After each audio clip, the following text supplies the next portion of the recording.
numbers here. John Madden. Jeez. Those are Madden numbers. Morning, Mr. Kevin. Man. Yeah. The Raiders. I wonder if the Bears won. I think the Bears won this weekend. They beat the Cowboys. America's team. The Bears beat America's team. That's what I'm celebrating. That they won, not that it was the Cowboys. Just to got a dub. That's it. They could have played a little varsity league team and beat them. I would have been happy. Yeah. Oh, the Browns pulled off the win. Okay. But you know what? If there's one franchise, and I know we'll talk football for about 30 seconds, but if there's one franchise that I would love to see get a Super Bowl, it is the Browns. Oh, Cleveland? Are they like the only team that don't have a ring? Oh, wait a minute. The Dolphins? Wait a minute. Dolphins won the Super Bowl, really? Is that Cleveland? Yeah, Cleveland. Cleveland Browns. I would like to see them get a ring. You know. Oh, thanks, Mike. I'm going to check that out. But, yeah. It's good. They've been through a lot. All right. You know, today is day 8. Can you believe it? Of Network Plus? Who did studying this weekend by show of hand? I didn't. I streamed. I did too. I was studying for my pen test in Security X. So I had to put my hand up there. It was grueling. I was like, oh my gosh. But you got to do it, right? But it was good. It was good. Had a good time. So today, with day 9, this slide is uploading.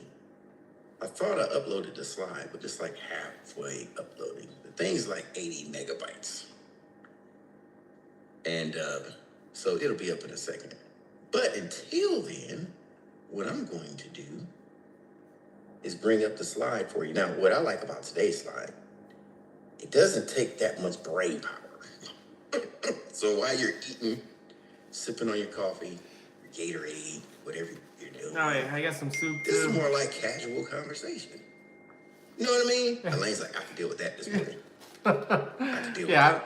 I got some soup here. I need to start eating. It's more like casual conversation. It's talking about explaining security concepts. What you got, Leah? Apple juice? What was that? Raspberry lemonade? What is that? Oh, water. Water? Oh. Must have been a colored bottle. Yeah.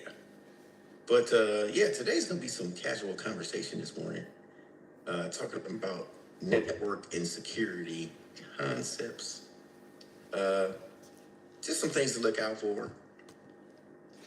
Learning objectives on today. Explain common security concepts. Distinguish risk, vulnerability, exploit, and threat.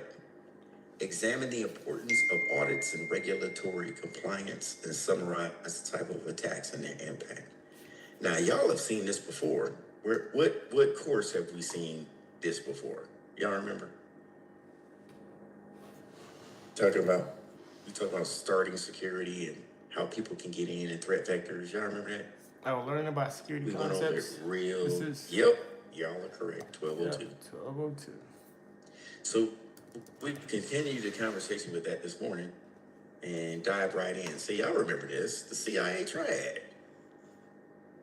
It's a 3-parter here.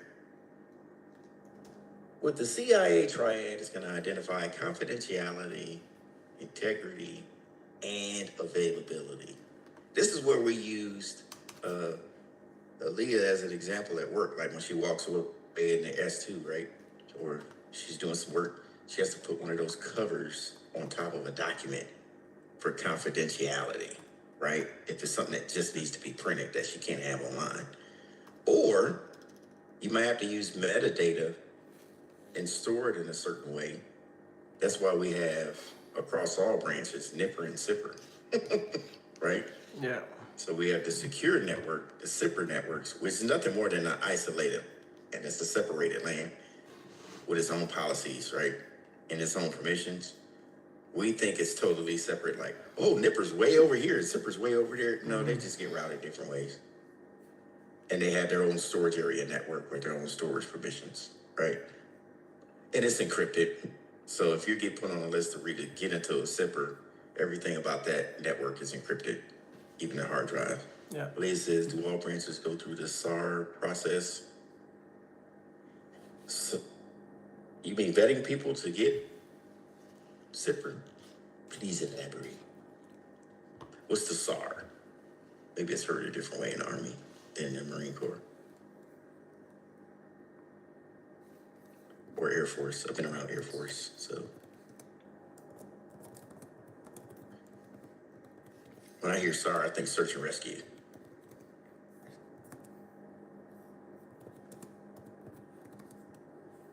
System authorization. Yes, you're correct. It is the same thing.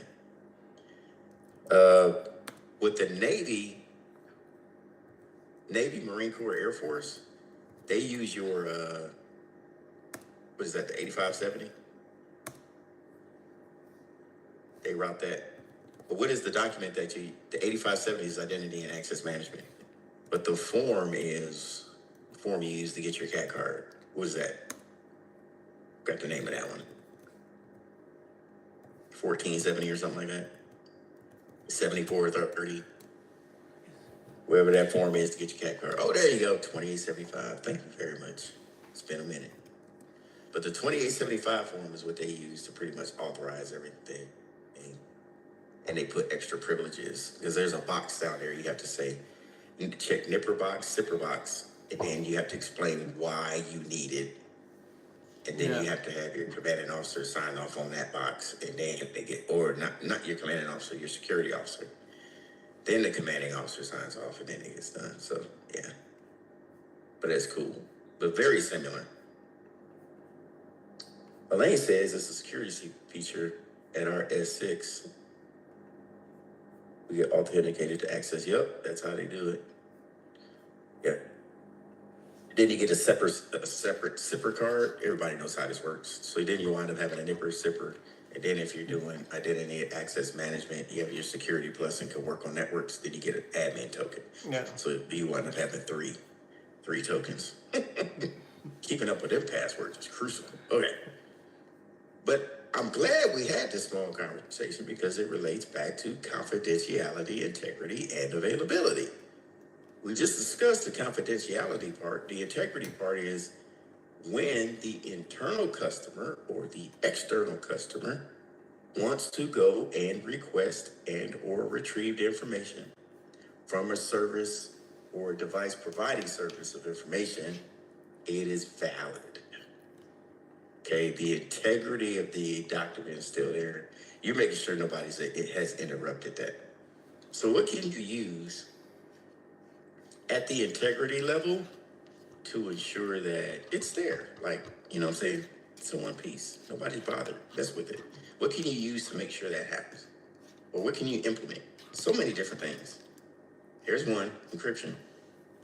Right on, right on. I agree.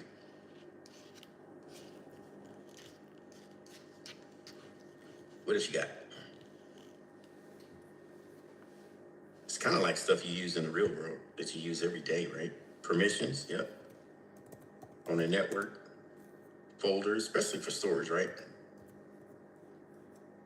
You correct, Mr. C. Certificates. Access IDs, correct? Tokens, yep. Yep, got it.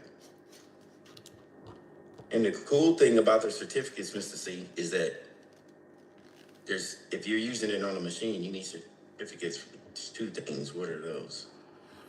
This is really making sure. So I kind of give you a hint. You're the user. You get what they call X.509s. What are those? Ooh, I keep going over that because you might see it on the Network Plus exam. That's why I keep bringing it up. What type of certificates are those? X509s. X.509. Do you remember that, Martin?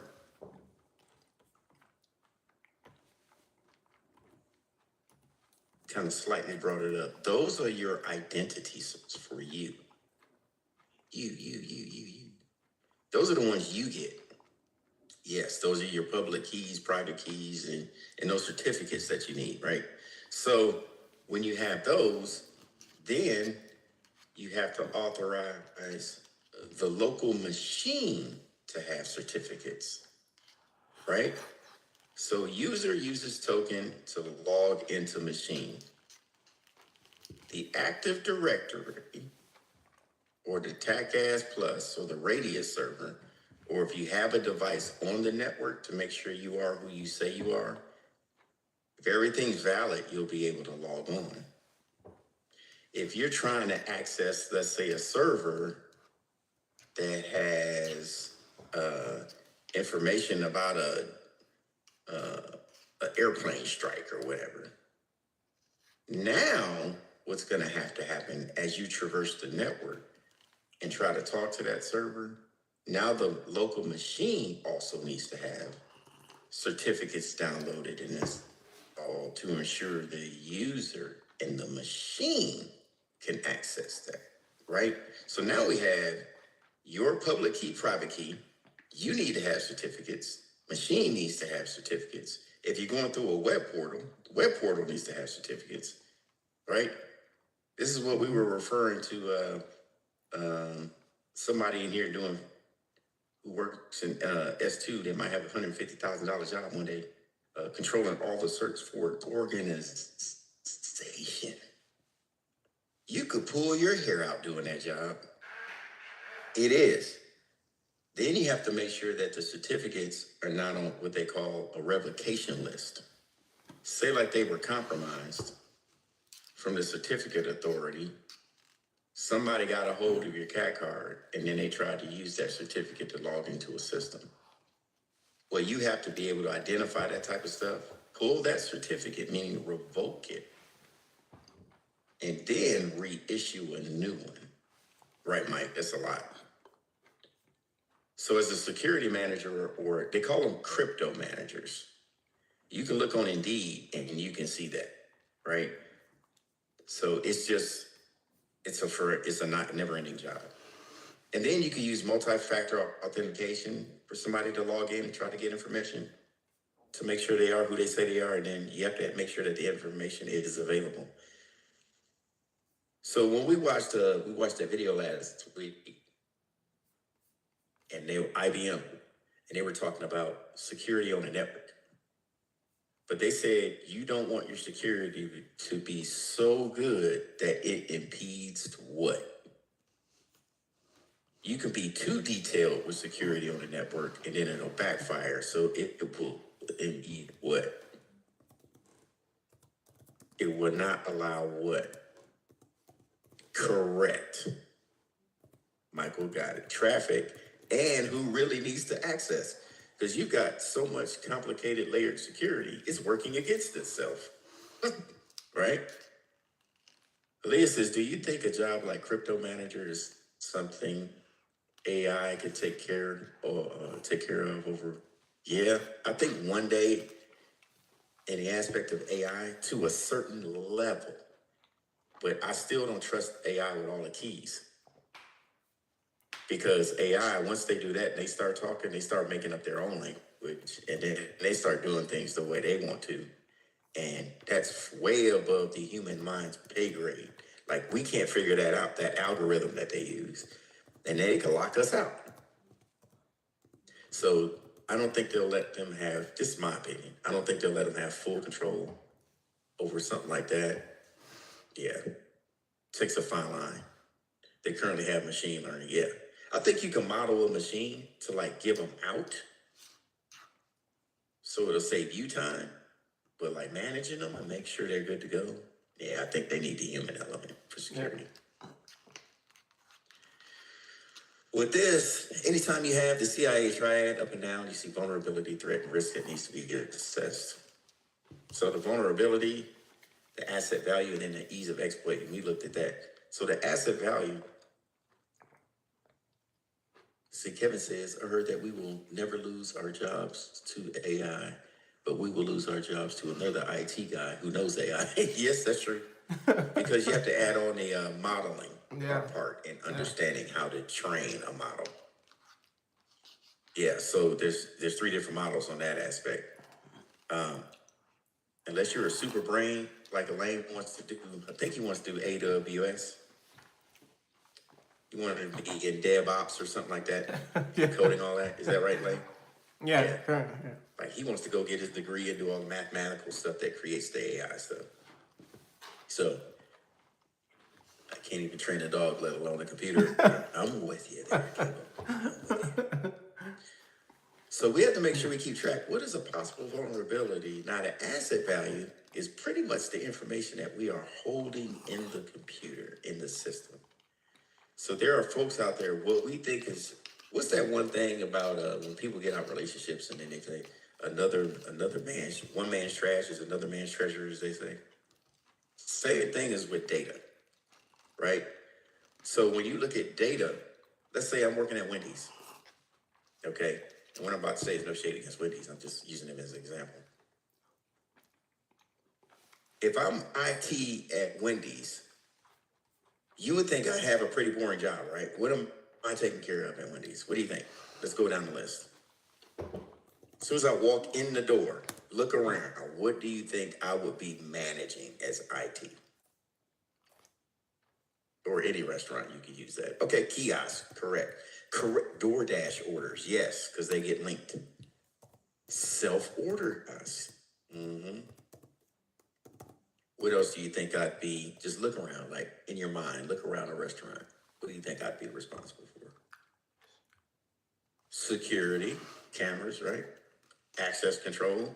So when the employees get there early in the morning and they have to get into the restaurant, I might have to have a keypad or something there, right? Not necessarily a key. Yeah. The store's Wi-Fi. See how this laundry list is getting. Okay, that's the front end. What about the back end? What about the end we don't see? In the store, what do you think we're dealing with? The money? Sure. Payment. How are they collecting? Right? What about the store server? Generally, they put the store server, sometimes you can look back, it's just sitting on the wall out in the open with, with cables coming out the back, in the back of the store. You can see it. Yep. What if I got to that? Yeah, data confidentiality. So as we start thinking about this, you think about the different layers and how you are, it's right over here, vulnerable. And we look around the store, we say, man, it's easy to exploit this place. Right? So if I'm working at Wendy's, to get back to the original story in IT, I'm like, man, this place sucks. It's Wendy's. Well, I'd be like, hold up, it's a job. One. Two, there's a lot of data here that's important. Payment. What if somebody came in and they put one of those fake terminals on the kiosk where you slide your card and they just capture all your credit card data? PCI DSS, right? That's one. That's a vulnerability that I can make sure is good. Cameras. What if somebody tapped into your Wi-Fi network and they can see the cameras of the store? That's safety and security of the employees. What about hardening that switch that's on the back wall back there? They got open USB plugs. I want to make sure everything in there is disabled so nobody can do it. And I want to disable ports on the server so if somebody tried to use it one day, they get nada. Or I might want to put a cage around it. Y'all seen those server cages? Mr. T seen them? Y'all seen them, Mike? Yeah. So you can put a server cage, rack cage on it, and nobody can mess with it. I heard that IT for school districts is good. Yeah, they are. Once you get in, you are. Yeah, real good. You got a job forever, usually. Used to be. I don't know about today's world, but you can get a good run. You get a good run, keeping a job there. So these are things we got to think about. Then you think about the threat. We know about the external threat. That could be anybody, case in the place. The internal threat is the one we're worried about usually. They know how it's ran, they know the money delivery, they know all that stuff.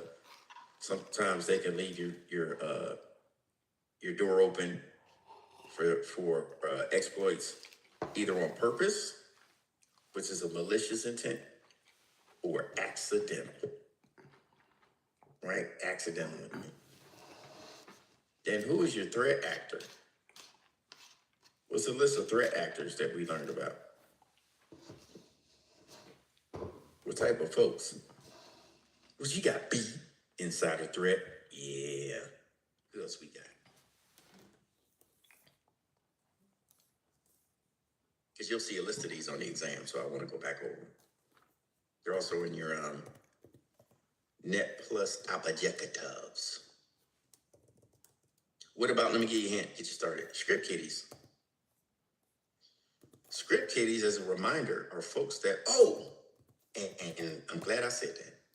There are people that want to hack but don't know how, so they'll go to the dark web and they'll buy third-party software or rent it from a hacker, and then they'll do an attack on something and see if they get lucky. So they are not the ones actually hacking. It's the script that they purchased that Elaine built that Brian executes to hackers. Look at my hackers here. So good hackers now, they're white hat ethical hackers. They were just testing. But you can get it from somebody and then it'll execute. So leading back to that, I was listening to NPR before we got in class this morning. The Clark County school system or the Clark County government computers were hacked. So the DMV went down here for the past 3 weeks. Nobody can get an appointment. The school records were hacked. Credit unions were affected. It was just a lot of stuff for government. Well, I was listening to the news this morning. They actually made an arrest over the weekend.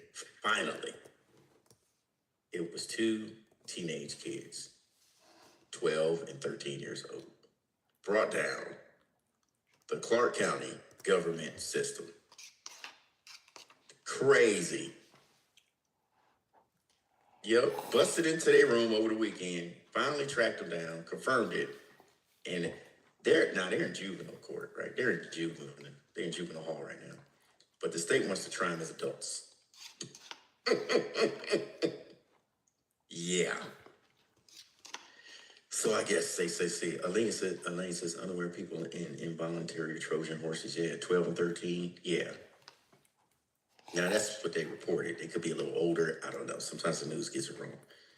But they were saying 12 and 13, teenagers. I'm like, oh, okay. But that's an example of the script kiddie. And they were saying all these big organizations around the world were actually taking credit for this, but it wasn't. They were just throwing names out there. Yeah. But with that, so that's a threat actor. Then you have organized crime, right? Or this is the one you'll see on the exam: nation state. Yeah, what's the nation state one? Since I know you'll see that one on the exam. Nation state. What is a nation state? Espionage, correct. We're talking country hacking another country. Unlimited wealth to fund this organization. They snatch hackers off the street. Instead of giving them prison time, they tell them you're going to work for me the rest of your life. Guess what? The United States does the same thing. So, that's the nation state. Now, with these, vulnerability plus the threat will equal, you guessed it, the risk, impact, and likelihood. So the risk is the impact and likelihood of getting hacked or having a denial of service attack or having some kind of attack to try to bring your system down. So you have to be on top of this stuff. Life's beautiful when you're making a good IT salary, going on vacations and stuff. But the minute something happens, oh my God, they start pointing fingers, right? Kevin, how long did you know that the server's thumb drives were not locked down? We've already pulled the logs. We can see way back, it was 6 months ago. So before you can even answer the question, they've got the info. Like, they pull logs. They've already put the stuff together. So it's either like, you come clean or take the risk of saying, I did it when you didn't. So we have to look at all these things. So that's what we do here. We do security audits. Systematic evaluation of a company's information system. Measure conformity to established security criteria, identify strengths and weaknesses, and then you highlight areas for security improvement. So you should always be doing a self-audit on yourself. Like, take the blinders off and just walk around and just see it as you see it. Not see it as, oh, I got to get to that, I'll fix that by the. No. If it's not completed, hit yourself on it. Ask somebody else from who's had audits where you asked a sister squadron or some other command on base, like your peer, to come walk around and see if they can point out anything on anything to see if you can do it better. Who's done that before? It's like a self-audit. Or ask the wing to come down or the group. Say, hey, can you do a courtesy audit? I just took over this position. Has anybody done that before? What? Used to do that all the time. Courtesy audits, you can't get hit on. So if they find it, they can't hit you on it. They have to give you time to fix it. Especially if there's right before a real audit. So get a courtesy audit. Get somebody of your peer group that you trust, come in, walk around, and see what and they can point out what they see. Also with this, you want to have some key components. We often have it with in-house safety standards. Yeah, you can do that too. Problem with in-house is that the water can get diluted a little bit. There's favoritism and or there's a benefit for them not hitting you on what they could be hitting you on. And there's a lot of leniency most times because they trust you to get it done. Now, I would trust Mike to get it done. Mike says he's going to get it done. I know Mike, he's going to get it done. But what if Mike gets orders tomorrow and a new guy comes in? Do I know this person? But I gave lenience. I gave the position leniency to get it done, right? So you could fall into that kind of those weeds. So a third party, having somebody come in from a third party, takes the pressure off the in-house organization to enforce policy. Because sometimes people try to coerce the in-house folks to be more lenient. No. With key concepts, policies, assessment, procedures, review, technical control, evaluation, access control, inspection, risk management, sit down, have a conversation about all these things, at least annually at minimum. But I like to have a meeting every month or drop in on a management meeting every month and they point to you and say, IT, you have anything? Yep, this is what I got. This is what we're working on. Yep, so that's what you want to do. Be present. Don't be the disappearing IT. Be the present IT. At least until you have a rhythm at work. You know what I mean? Where you don't have to be there in the face all the time. This will be on the exam. Types of security assessments. Compliance audits. They want to see if you're complying right here. Now, we know a lot of this stuff is not in your wheelhouse. Laws and regulations. What other department usually takes care of that? Yep. HR and legal. But unfortunately, if it applies to data that sits inside of your system and you are the owner of such data and you facilitate the management of it, yeah, you're on that audit. That's when you got to redirect.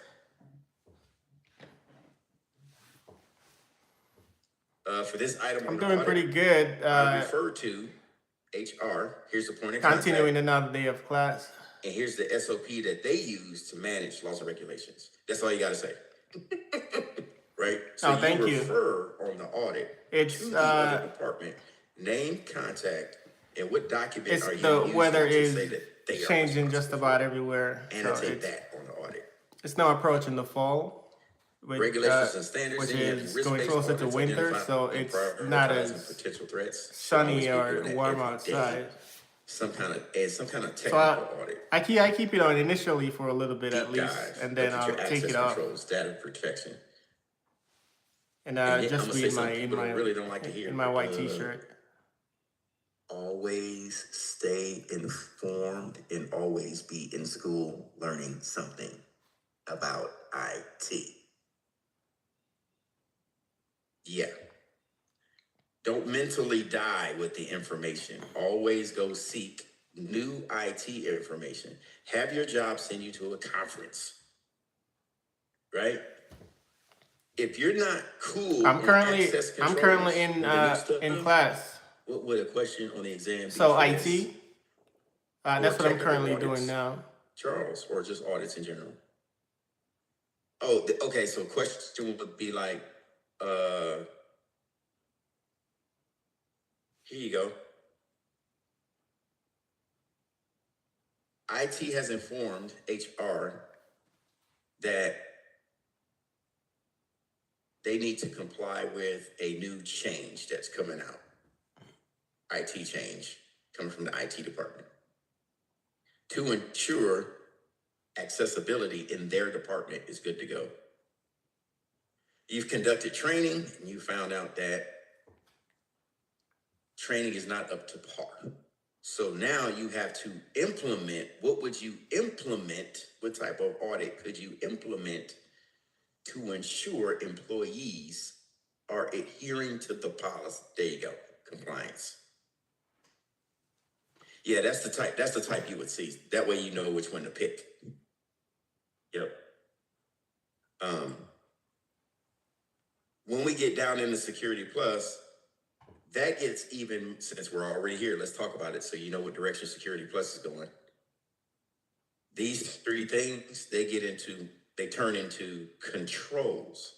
So you have an audit, but then you have to put something in place to ensure or hold somebody accountable. In between audits, you would probably put in a managerial control, because now the manager of IT sets up one day a week to talk to the manager of HR to ensure compliance is happening before the audit, right? Or you might need to put in a technical control, which needs a human being to interact with a technical control to implement that every day. A technical control could be, before you run this report, you need to call Aaliyah to make sure you're good to go, right? I'm just spitballing here. A technical control is something that a human being has to do in order to complete the task. It's put in place on purpose for accountability. Yeah. So audits start working with controls when you get into Security Plus. So be on the lookout for that.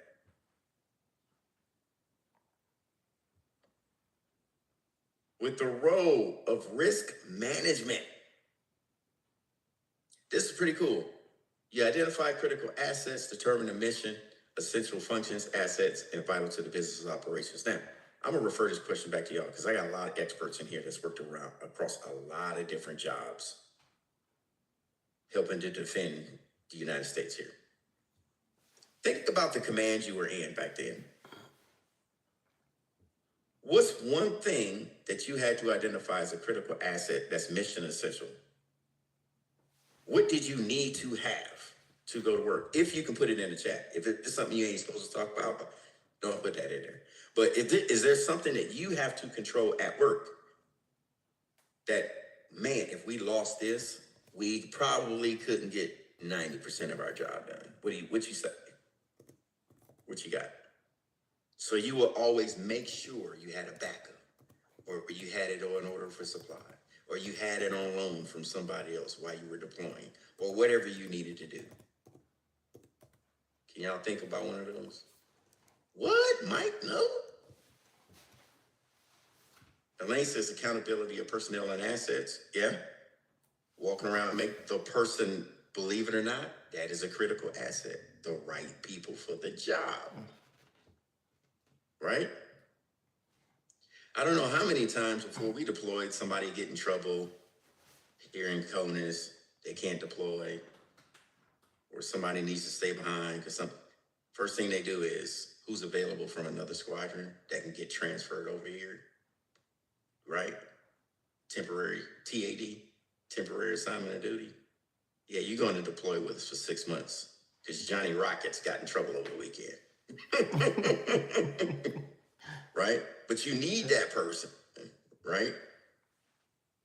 Yeah, Elisa, equipment like workstations and correct workstations and satellites. So what do you do before a big deployment, or you have a big mission, or you have an exercise? This applies to everybody because we all been through it. What do you do with all that equipment before everything happens, leading up to? What are you doing? Correct inventory and layout. What else are you doing?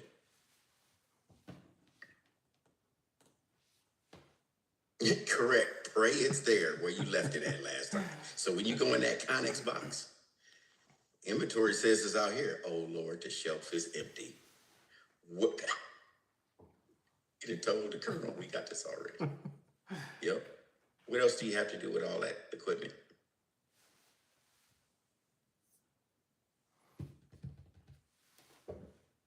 This is one-on-one on any job. If you plan to use it in a, yes, we made up so many records. Mike said, we just made stuff up. Aaliyah, sometimes that happens like that. Ensure it functions properly. Yeah, make sure it's functioning. Bring it out the box, knock the dust off of it, apply power, see what's going on. Then you have to do a business impact analysis too that goes along with that. What are some losses from the threat scenarios? So identify critical access. You figure out what you need to make sure everything's going to run smoothly when that time comes. You do a business impact analysis, which says if we were attacked tomorrow, or it doesn't even have to be nefarious. What if it's just power outage, right? Something simple, right? Kevin walks into the closet with a big 7-Eleven Slurpee, doesn't do good cable management, trips over his feet, Slurpee midair. Oh, all over the switch. Right?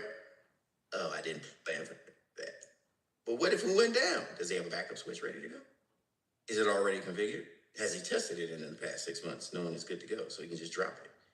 Did he make a copy of the configuration of the old switch and locked up the thumb drive in a locker? See what I'm saying? Did he plan for the oopsies?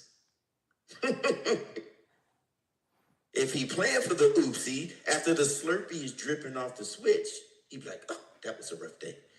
Oh man, my switch turned up. No, friend, let me go get the other one, right?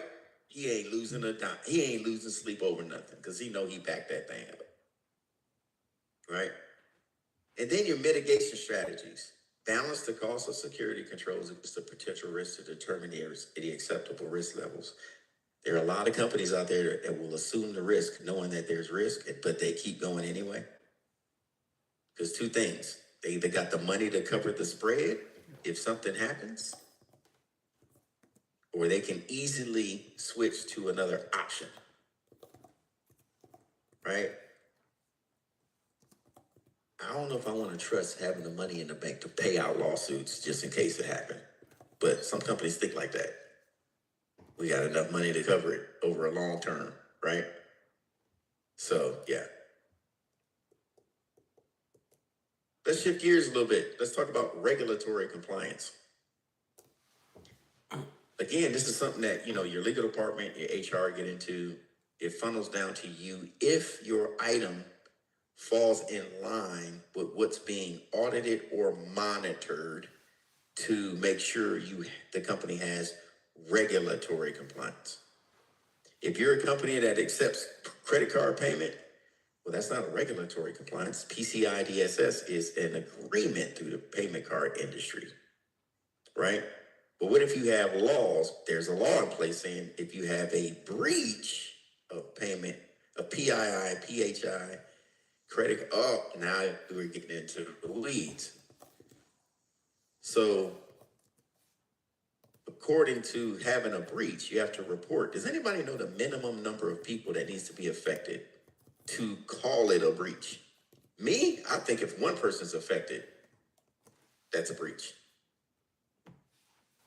But corporations have another number in mind. What y'all think that number is? Y'all Google it, because it's going to come up. What is considered a breach of information? How many people need to be affected to call the Secret Service in, or the FBI, which now they have to do? They can't keep it a secret anymore like back in the days. 10 years ago, companies didn't really have to report anything. They just took care of it in-house and sent you a letter and offered you 3 free credit monitoring services for a year. Y'all remember that? Why am I getting credit monitoring free for a year? Already paid for. Oh, I was in a breach. There you go. All y'all came up with the same number, 500 or less. Yep. Michael pulled an article here saying there isn't a universal number of affected users that defines a data breach. It varies industry to industry, jurisdiction to jurisdiction. I would agree with that. But the common number that seems to come up is somewhere around 500. Somewhere around there, they'll say it's a breach. But I totally agree with what you're saying, Mike. Different jurisdictions have different things on different stuff, and it can get weedy. But that's the stuff you need to know about with your company. The purpose to protect the data. This is why you have regulatory compliance, individual privacy, and ensure the integrity of the financial transactions and sensitive info, key components, implementation of security measures, controls. Then there's the audits again, and industry standards. Now, let's talk about this. Ooh. I'm due to worm this morning. I see. I'm in my box. What is, I know, Mike, I'm trying to get y'all hype. What is the organization? Because you're new in IT. This is going to happen. Some of y'all going to work with rail, energy, whatever. This organization will allow you and give you a baseline of what you need to have in place as IT, as a standard across. What is that organization? If you get lost and forget everything, you can go to this website and they will give you a basic baseline recipe for your industry. There you go. NIST. Yep. National Institute of Standards and Technology. You go to this website, plug in your industry, and they will bring up a baseline of all the basic IT things you need to have in place to operate, right? At least safely for the time being. Then they give you additional suggestions, right? That kind of mind map off the baseline. And then you could work with these additional items to get more granular. But they say worst case scenario, Mike, this is where you need to be at today as a baseline. Okay. The next move I would make coming from NIST is this organization that gives out common vulnerabilities and exploits. Because I need to find out what's on my network. And I need to use this framework to make things a little tighter.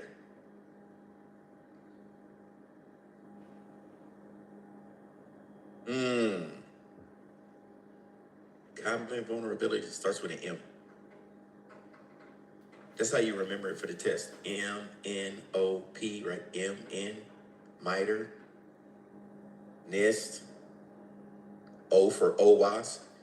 It follows the alphabet, M-N-O. When we start talking about OWASP, you'll see the alphabet comes into play. So, yes, you want to go to your MITRE attack framework.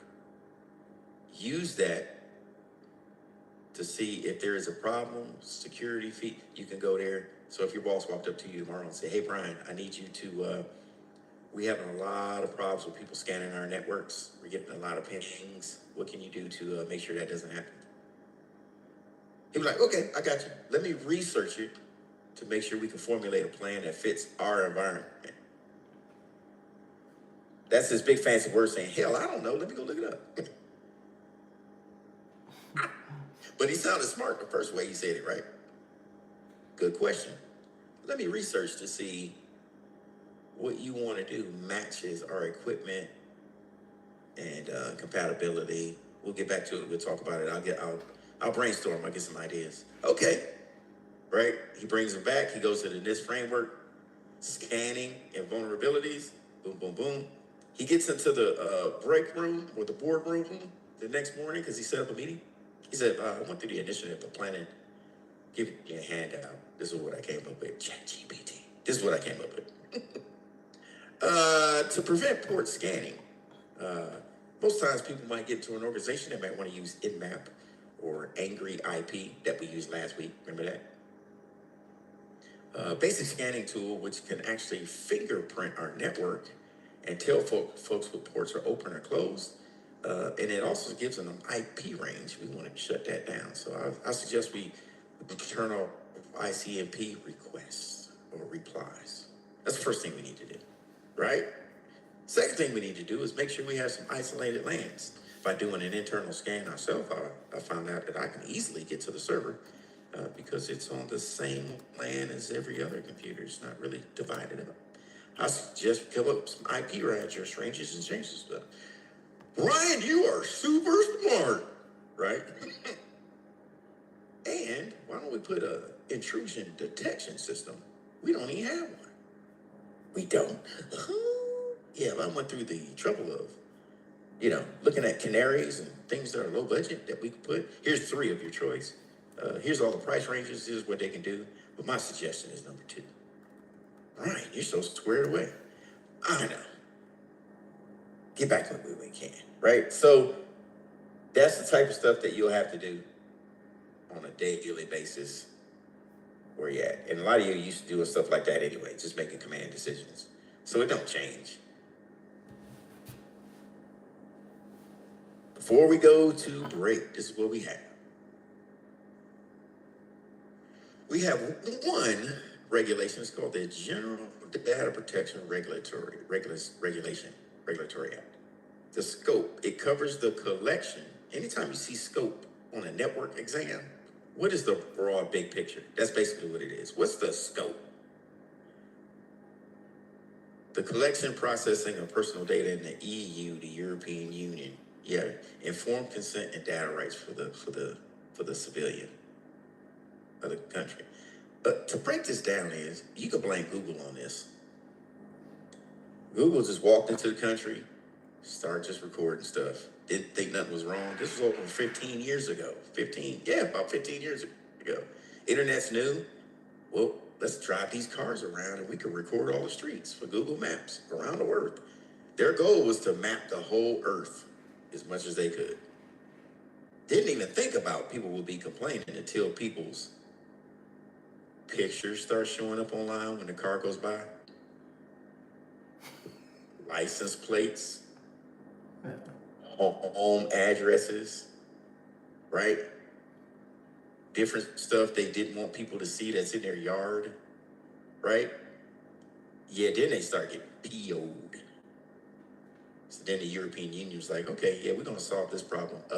First, you're banned until we figure this out, and you have to go back and scrub all maps that have identifying information about people that live on that street. So they had to go back and scrub out license plate numbers, people's faces, addresses. Yep, they can keep the street signs, but anything that's identifiable that can help identify somebody on there, they had to scrub the maps. Then the people could say, take my house off your map. So then the map will go by, and then you'll see this blank space that looks like it's blurred out. The house is gone because they wanted their house off the map. It's the data protection. Then they said, if you are collecting information about any of our citizens, the data needs to be sovereign, meaning it's on our citizen. So you have to keep that information stored on a server originating from our country. That's what they tried to do for TikTok. President tried to say, okay, you want to have TikTok in the United States? Put the server in the United States. TikTok said no. That's one of the reasons why it got banned, because they were like, what are you, is you doing something nefarious? But no, we're not. We just don't want to put our servers there. He said, well, you can't have TikTok here. So that's similar to the GPDR. Okay. We want to know, what are you collecting on our citizens? Second thing, payment card industry data security standard. That's a mouthful. Bet you can't say that 10 times fast. Payment card industry data security standards, PCI-DSS. Payment card security industry. Whew, I'm gonna stop right there. I need something to drink. Scope. Organizations handling credit card transactions. These are the things that are gonna help protect the people. Power to the people. So if there's a breach, certain things that need to put in place to do to make sure you are remaining whole, or they can help you. So that's when you start hearing.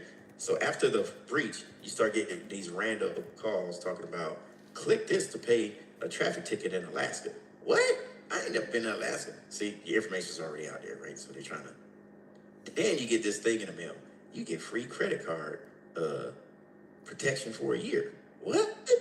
What happened? Then you get a letter from Wells Fargo. It seems your credit card's been involved in a breach. The threat actors act faster than the banks, right? Then you sign up, then you got people. Then they try to upsell you because they got you. It's just a hole. It's just, you keep spiraling. Yeah. So that's what we're dealing with. I hit y'all real fast this morning, didn't I? Martin ain't even woke yet. He's like, I'm here. I'm listening. But, give me an hour. All right. Told you it was just a conversation. Just a quick conversation. We still got more to cover. But we're going to micro learn today. Mike's got his exam tomorrow, too. So I know he's going to fit in. This afternoon, we still going to do, when you get back, we still got to do that review. Yeah. Any questions so far? Mr. T said extended warranty. Aaliyah says, I thought it was because they didn't want to share their algorithm. Who that, Aaliyah? TikTok. Probably. It's always multiple things. You could be very correct on that. It could have been an algorithm thing too. I know they wanted the servers kept here in the US. Yeah. So that's what, I guess that's what, proprietary. They didn't want to share the algorithm on how they collect stuff. Yeah. Sneaky. So is TikTok still around for real or what? People still use it? Yeah. I know I got an account. I peek in and out, but I don't use TikTok. It's a really addictive app, and that's why people are saying that they don't want to share the algorithm because of how addictive they've made it, that other apps aren't like that. Okay, so people want to profit off of it. Charles says, I thought the servers were here, but the algorithm was owned by the Chinese. Yep. So either way, with the servers, if the servers are here, because I thought they were not here, but they had to keep everything on that server in the United States. There's a long laundry list of stuff they had to put on that server. So we'll research that together. The finance for a lot of people, let's see, is the server in Texas? Let's look at it. We can look it up. That'll be our class assignment this morning for extra credit. Some church pastors were complaining about it since chicks in the bikinis kept popping up, but they were searching chicks in bikinis. But you know what? Let me tell you something.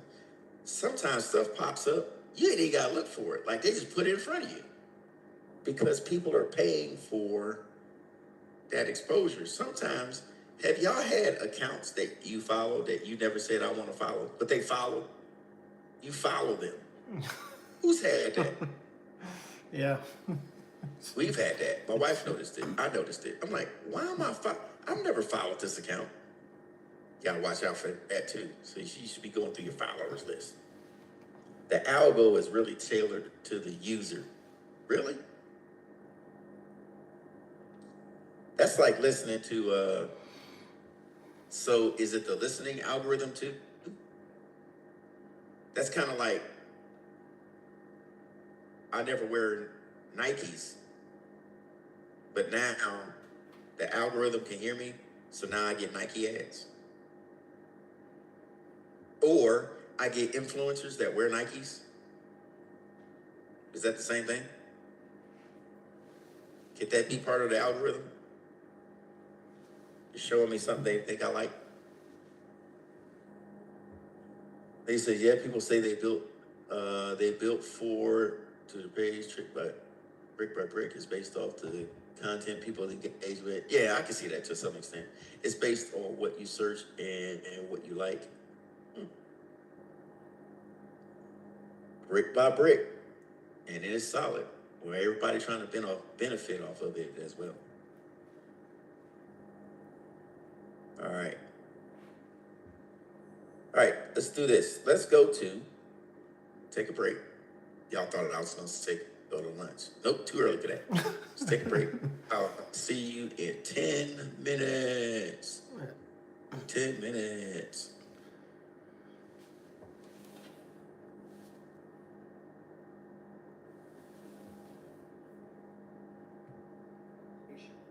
In your cloud provider's front end, you would include in your network security list the list of rules that you would like to assign. For example, I have a rule that is inbound using TCP port 443, and any IP address is allowed to communicate inbound with that rule. I have another rule that is inbound rule using TCP port 22, and it's contains a broad range of any IP address. Once you define your network security list, it will be applied to all of your virtual and private clouds. I have a virtual cloud network for subnet X, subnet Y, and subnet Z. These very broad network security lists automatically assign each one of those individual networks. One of the challenges with these network security lists is that they don't provide a lot of granularity. When you configure a network security list, it's automatically assigned to all of your virtual cloud networks, even if you don't need that particular rule in that cloud network, and even if you need additional rules for one of the individual cloud networks. Fortunately, there are ways to add additional granularity using a network security group. With a network security group, I can assign rules to individual virtual network interface cards, or VNICs. So you can see I have similar security rules that I've defined as a network security group. I have network security group A, which is inbound TCP to port 443, and I have a network security group B, which is also an inbound rule to TCP port 22. I've identified these as the network security group A with the green shield and the network security group B with the blue shield. And you can see that I can assign those network security groups to individual network interface cards that may be inside of a virtual cloud network. This one is on a single subnet where I've defined different rules for different interface cards within the same virtual cloud network subnet. You can see by using these network security groups that we do have additional granularity that we can bring down to the individual interfaces. But this also increases the amount of administration required to manage all of these different lists. If you find that you need additional security above this, you might want to look into a virtual firewall or other virtualized platform to include additional security to your application instances.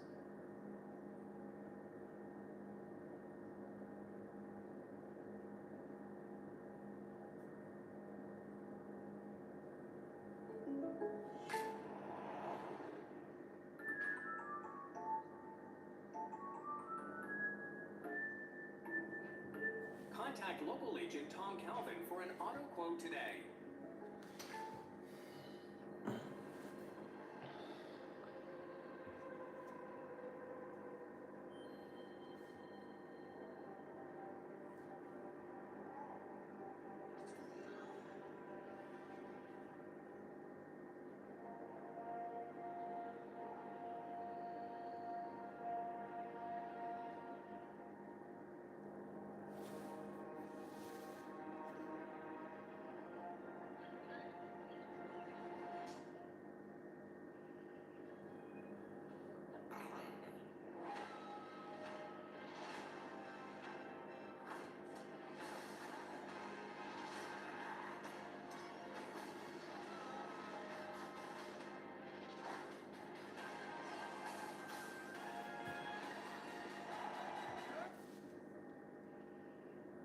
deploying a cloud-based application, you also need to consider who will be accessing that application and from where.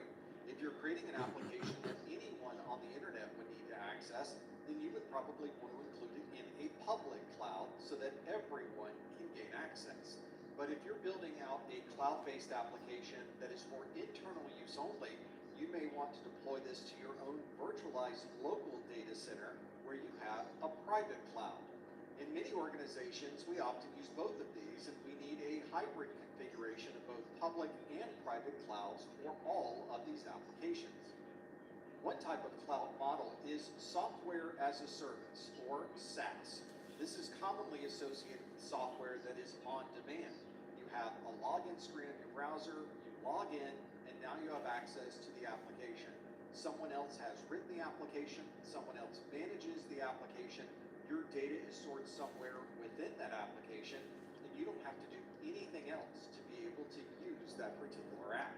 You don't have a local installation of software, you don't manage or upgrade any of the software itself. Instead, you simply log in and use the app. This allows for centralized management of the application and the data that you're putting into the application, which means everything is being stored on a third-party cloud platform. This is a complete application offering, and you don't have to do any type of development work to be able to use that app. A good example of software as a service would be an app like Google Mail or Office 365, where you simply log in and use the app. There may be times when you would like to build your own application and deploy and manage your own data, and all you really need are the computing resources to be able to run that application. In that model, you want to use infrastructure as a service, or IaaS. Sometimes you'll see this referred to as hardware as a service, or HAAS, because you're effectively using hardware in the cloud and then using your own software on top of that. This means that you would be responsible for installing your software and managing all of the data associated with that software. If the software needs to be upgraded, you would be the one to upgrade it on your infrastructure as a service model. The application that you're using and the data that you're putting into that application is still in the cloud, but you have much more control over the access and security of that data when you're using infrastructure as a service. A good example of infrastructure as a service is with web service providers, where you can buy time on a particular web server, and they make that server available to everyone on the internet. A middle ground between software as a service and infrastructure as a service is platform as a service, or PaaS.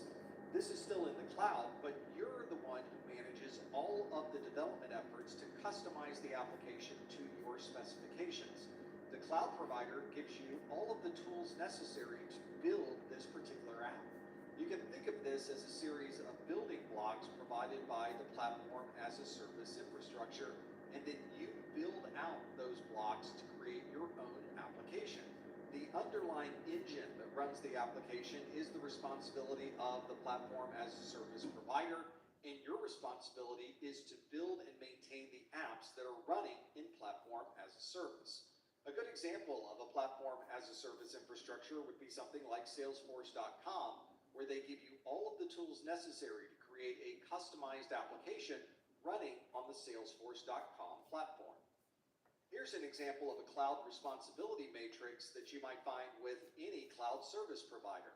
In this chart, I've separated out software as a service, platform as a service, infrastructure as a service, and then an on-prem device that you would manage yourself.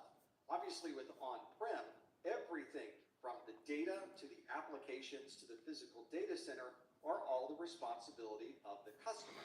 But with infrastructure as a service, you have the physical data center, the physical network, and the physical host, all provided by the cloud provider, and then you handle all of the other pieces of that particular application. With platform as a service, you can see that network controls, applications, and the identity and directory infrastructure may be shared between the customer and the cloud provider, but you'd still be responsible for the accounts, devices, and the information and data. With software as a service, much more of these are provided by the provider themselves. For example, everything associated with the applications is clearly in the responsibility of the provider. Everything above that would still be the responsibility of the customer. So depending on the type of infrastructure you want and the type of responsibility that you're willing to take on, you'll need to pick the right cloud model for your application deployment.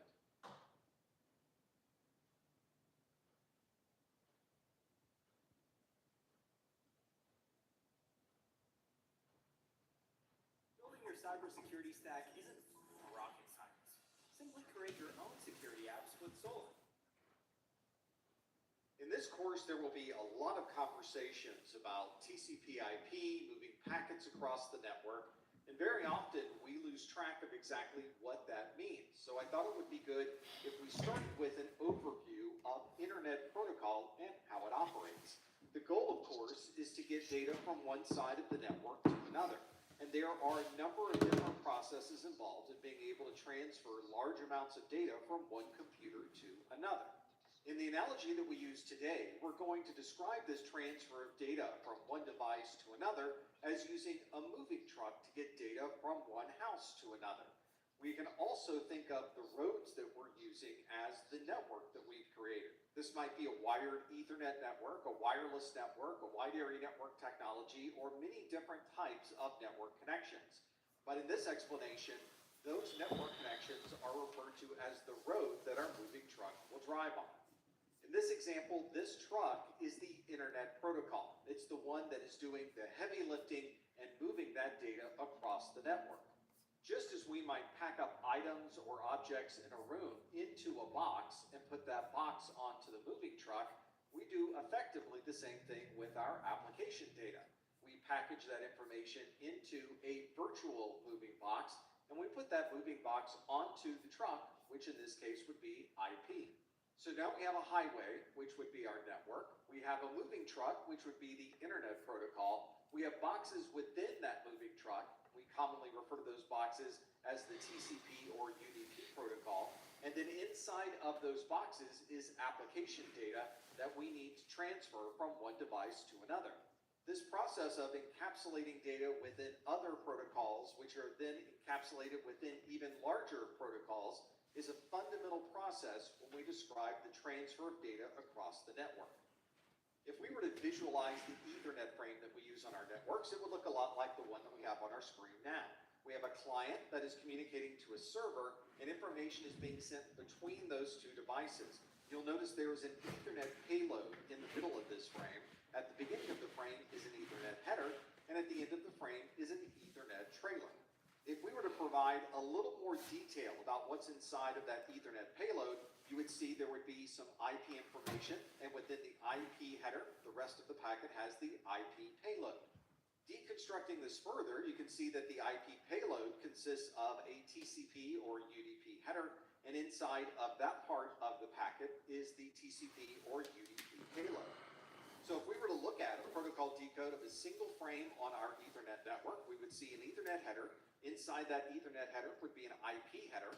Inside the IP header might be a TCP header, which would hold HTTP or website data. And then finally, at the end of the frame, we would have the Ethernet trailer. You'll notice that inside of that IP header, we had either TCP data or UDP data. So it might be useful to break out those two protocols and describe what the differences might be. Both of these protocols are very similar in their function. They're obviously moving data from one device to another, but the internals of how those protocols work are a bit different between the two, and an application will use the one that makes sense for its particular function. If you recall our video on the OSI model, you'll remember that TCP and UDP operate at OSI layer 4, or the transport layer. It's in this layer that we're able to send many different applications across the network simultaneously between exactly the same devices. We refer to this as multiplexing, and it describes the efficient process of transferring multiple applications simultaneously between multiple devices. Let's first look at TCP, or the Transmission Control Protocol. We refer to TCP as a connection-oriented protocol. That's because there is a formal process to set up the communication between two devices, and when that communication is done, there is a formal process to tear down that particular session. One feature that makes TCP different than UDP is the ability for a station to acknowledge that it has received data. We refer to this as a reliable delivery method. That's because sending data to another device will always result in an acknowledgement that that device has successfully received that data. This means the sending station will always know if information was properly delivered to the destination. This also means that the sending device can recover from any type of errors. If it doesn't receive an acknowledgement, it can assume that that information was not received by the destination device, and it will resend that information to ensure that it's able to receive all of the data. These packets are also numbered, so the receiving device will also be able to request anything that may have been lost along the way without having to resend multiple packets and All right, we are back. having this conversation between I went down to devices TikTok about how web. well traffic is able to be transferred Drop some little allows the receiving tidbits. station to configure flow control. This describes So the process it of appears, what, byte by byte. the device to either send data slower So Oracle did have this there. So Oracle did have, or does now presently have, their data on U.S. soil, but they had backdoor servers that were farming out stuff in Singapore, in America, and so they got caught. It's kind of like they were like, yeah, our servers are in America, but then they had some other servers linked to it. And that's when Charles was saying, yep, they should be here, but then I guess on the back end too, they still had like a backdoor connection. So the U.S. was like, eh. So Charles is correct. They migrated everything here to what, Texas? I guess the servers were there. They're in Texas or something like that. So I quickly scanned the article there. But now when they talk about the algorithm that Aaliyah was talking about, they want, under the new Trump deal, for them to still be up and going. They want to retrain the algorithm for U.S. users. So I guess they want to retrain it on what it's actually collecting on U.S. people. And the United States has a direct interest in that, and they're looking for U.S. investors to invest in that. So that's where it's at right now, I guess.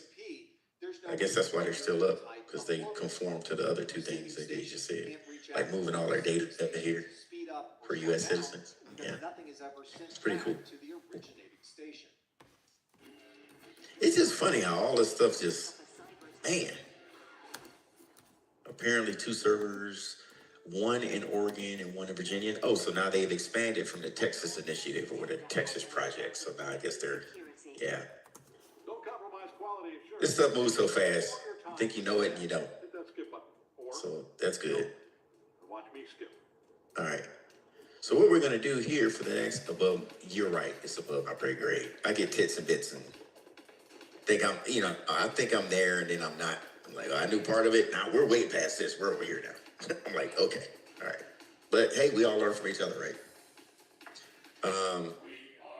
So what we'll do is, let's go ahead and get into some coursework and studying for about an hour. And then what we'll do micro learning. At 11, we'll get into, or 10 after 11, because we'll take a break at 11. We'll get into our next part of the lesson for the morning. Sound good? Yeah, that's good. Cool. I think I graded everything Friday, but I'm gonna check everybody's grades to see where you're at. Some more final exams had come in, which is great. So we got 1, 2, 3, 4 final exams submitted already for the course. And everybody's coursework is good to go so far. So, a couple of people need to get over 70% for the course. That's a very small number, so just work on that. If you need to know who you are, look at the grades. Your course grade, it'll reflect it to you. All right. But I'm here if you need me. If you were to look at a protocol decode of IPv4 traffic being sent over the network, you would see a set of IPv4 sockets for the server and for the client. This socket is a combination of data that consists of an IP address, a protocol, which would be TCP or UDP, and then there would be an application port number. For the server side, there would be a server application port number, and on the client side, there's a client port number. Once both sides of the conversation know what the IP address is, they know the protocol, and they know the port numbers of both the server and the client, we're able to send information properly between both devices to the appropriate application. If you were to look at well-known applications that are using TCP or UDP, you'll notice that many of those port numbers are from 0 through 1023. We refer to these as non-ephemeral ports, which means they are permanent port numbers. If we need to communicate to a web server, we're almost always going to use port 80 and port 443. Those are very common and permanent port numbers that you would find on almost any web server. On the client side, we tend to use port numbers on a temporary basis. We refer to those as ephemeral ports. Those are ports that are commonly associated with 1024 through 65,535. Although it's very common to find applications using non-ephemeral ports and the clients using ephemeral ports, the reality is any device can use any port number that it would like to. And although we commonly associate servers with non-ephemeral ports and clients with ephemeral ports, the reality is you could find application servers using port numbers within the ephemeral port range. So you can see this is not a hard and fast rule, but instead broadly describes the way that we use these port numbers on our network. Anytime you see a TCP or UDP port, it can be a number between 0 and 65,535. That is a lot of room to be able to use different port numbers for different applications.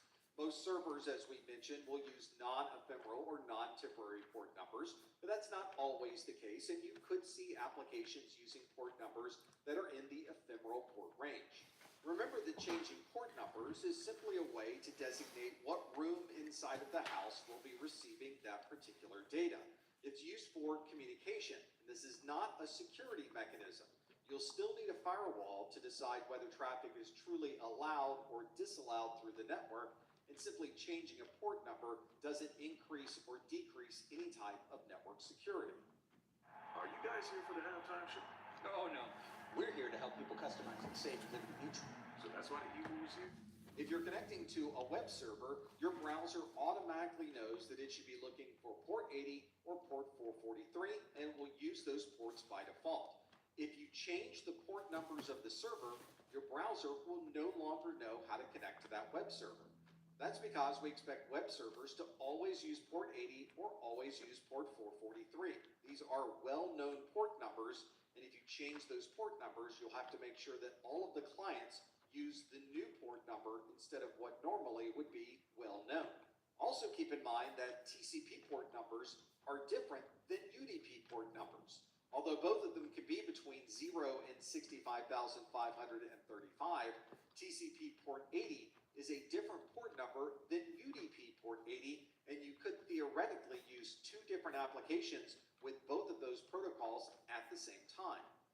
Here's how this might be practically configured on our network. In this example, we have a server, its IP address is 10.0.0.2, and we have a client at 10.0.0.1. These two devices are communicating across the network using three different applications. The server has a web server at TCP port 80, a voice over IP server at UDP port 5004, and it's also providing email services over TCP port 143. This means the client can communicate to the server with all three of those applications simultaneously because they all have different TCP and UDP port numbers. If we were to then look at the IP data that was being sent on a single communication, you can see that this IP address of 10.0.0.1, our client, is sending information to this 10.0.0.2 address. You'll also notice that the client is using a temporary port number for this session. In this case, the randomized temporary port number is port 3000. And this device is communicating to the web server, so it's using the well-known port number of port 80. And you can also see there is HTTP data contained within this packet as well. This data is received by the server, and when the server needs to send information back to the client, it simply reverses the TCP source port and destination port and the IP source and destination to be able to send that information back to where the original request was sent. This same process occurs if you're using voice over IP data. In this case, the client is using a source port of 7100 and the UDP destination port would be 5004, which would be the voice over IP service on that server. And for email data, the source port that's being used is a random number of 4407, and the destination port is the well-known port for email, port 143. So every device on the network that is communicating via IP is using this fundamental process to transfer data. This allows us to scale up into a worldwide internet and be able to send data between two devices anywhere in the world.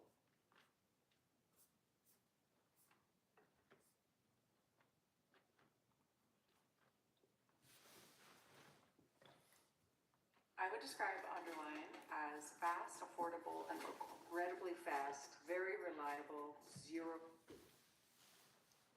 As a networking professional, you may be asked to configure port numbers associated with a particular application. So in this video, we'll look at the well-known port numbers associated with those apps.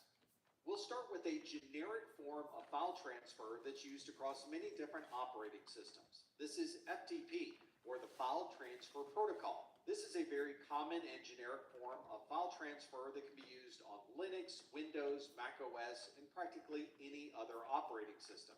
Unlike many applications that use a single port number to communicate, FTP is configured to use one or two different port numbers, specifically TCP port 20 and TCP port 21. TCP port 20 is commonly associated with the file transfer process itself, and port 21 is commonly sent to send control information between one device and another. FTP has an authentication method, so you can use usernames and passwords, and when you're transferring information, you can choose to not only transfer the file, you can list information in a particular directory, add different files, delete, rename, and perform other types of file maintenance. TCP port 22 is commonly associated with SSH, or Secure Shell.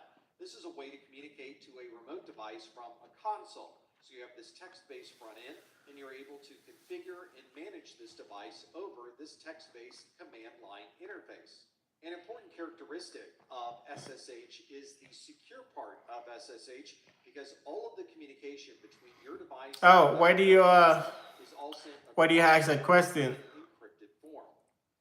Well, if there's encryption being used with Secure Shell, it would be great if we could use encryption with our file transfer protocol. So, of course, there is a version of the FTP called Secure FTP, or SFTP. This allows us to transfer files from one device to another, and that entire communication across the network is all encrypted by default. Interestingly enough, Secure FTP is really using the SSH protocol to be able to perform this encryption. So SSH and SFTP use the same port number of TCP port 22. And just like our FTP protocol that allows us to perform file management of that device, we can also perform the same file management using the secure version of FTP. So you can view the directories, you can make changes to the directory names, you can modify files, delete information, and perform all of the normal file management from the secure FTP application. Both Secure Shell. Are you of a particular belief or something, or a particular culture? Protocol. So not only does Secure Shell allow you that remote terminal communication, you can also have remote file transfer communication, and all of that communication will be encrypted using the SSH protocol over TCP port 22. Before we had encryption over SSH or Secure Shell, we used a non-encrypted form of terminal communication referred to as Telnet.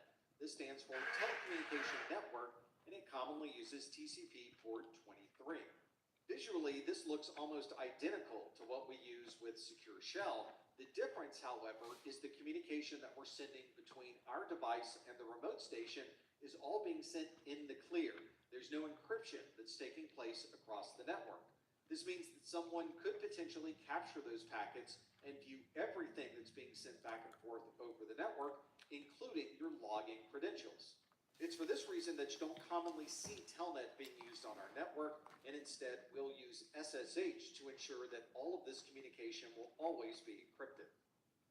Another important application on our network is the use of email. And of course, we need protocols to be able to transfer these emails from one email server to another. To be able to do that, we use SMTP, or the Simple Mail Transfer Protocol.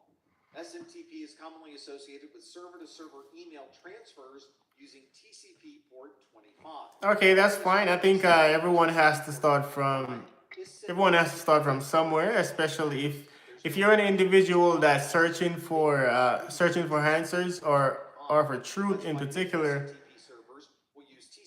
With today's technology, you can find it really easy. You no longer have to go sit down in a library to find information that you can now find on the internet. It'll do the research for you and bring it to you just right on your phone or your computers. I tend not to, when it comes to religion or cultures, it's everyone is pretty much born in a different era of the planet, and so it's an inclusion when it comes to pertaining to things that you believe. So when you want to know things beyond that, you really have to put the effort into search beyond that. But for me, I tend to start from self because there's so much religion, so much cultures. It tend to give or bring a lot of confusion. And a good place to always start from is the self. So if you can regulate yourself in having some core values and morals, it creates a guiding compass for you. So at least you can build from inside out rather than outside in.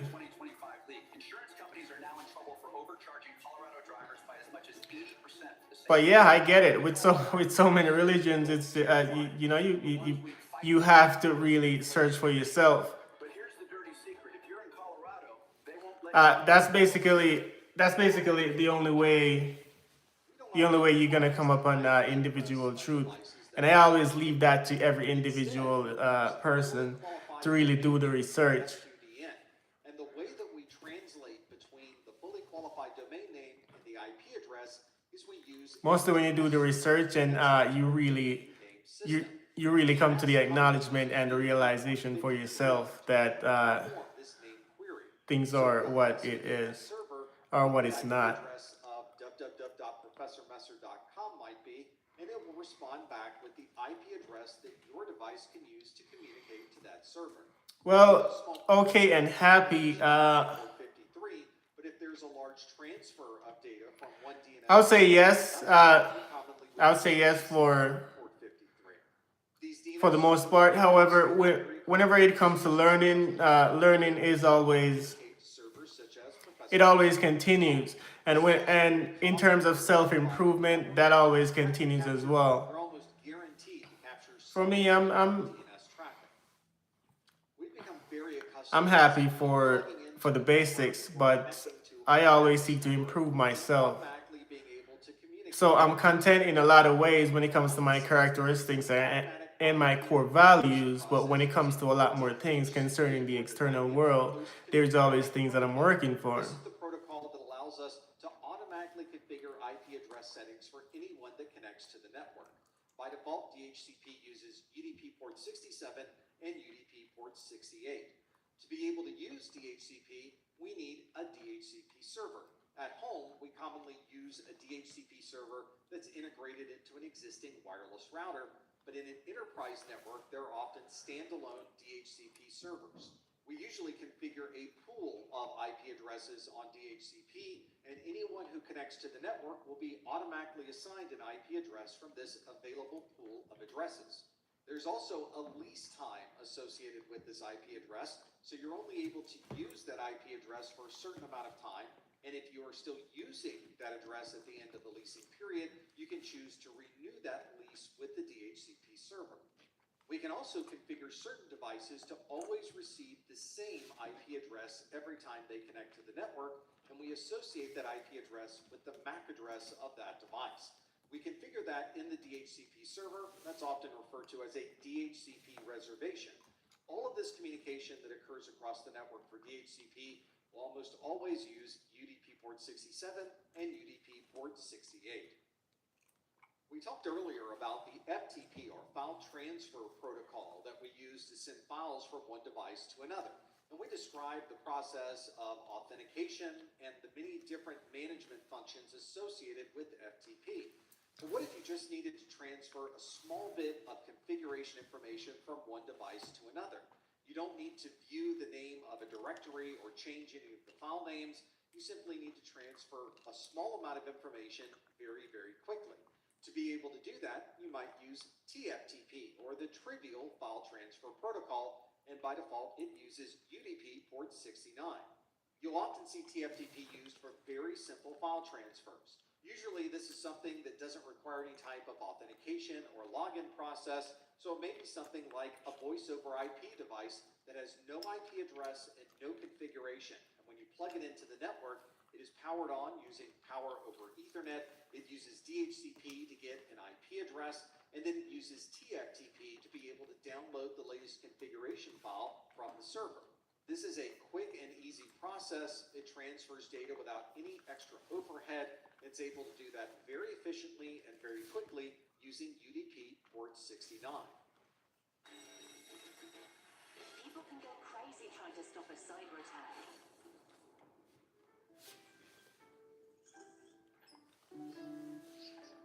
Acronis take the headache out of IT security. Organic and dairy-free. Here we go. At Sprouts, our shelves are... If you're communicating to a web server, you're probably using one of two different port numbers. This is using HTTP or HTTPS. This stands for Hypertext Transfer Protocol, and it's a communication that is commonly associated with browser-based communication. If the information between your browser and the web server is being sent in the clear without any type of encryption, it's commonly using TCP port 80. If you need to perform encryption of that data, and that is probably the default for most websites that you'll visit these days, it is using SSL, that stands for Secure Sockets Layer, or a newer version of SSL referred to as TLS, or Transport Layer Security. If this is encrypted data, then it's probably What is that? TCP 443, which is sending HTTPS for secure. Another thing you may notice with the I don't. the network is they all tend to have the correct time and date down to the second level. We're able to do that through an automated process called NTP. Or I don't live there. Mostly what I've seen is on television. So I don't have a critical point of view on it. From what I've seen, it's great culture, great people, great food. UDP port 123. Being able to There's a lot that I've seen on television, in cartoons, stuff like that. But in general, synchronizing log files between very I don't have any devices. critical thoughts This on allows that. us to go back in time and piece I've together never communications, personally even lived though there. that communication occurred on many different devices. This is a process that usually occurs automatically behind the scenes, and many devices will synchronize their clock multiple times during the day using the NTP protocol. You might also be able to configure this process. Maybe you'd like a device to update its clock every hour, or maybe simply updating once a day is sufficient. This is also a very accurate way to keep these clocks in synchronization. And usually we get about a 1 millisecond difference between devices that are all on the same network.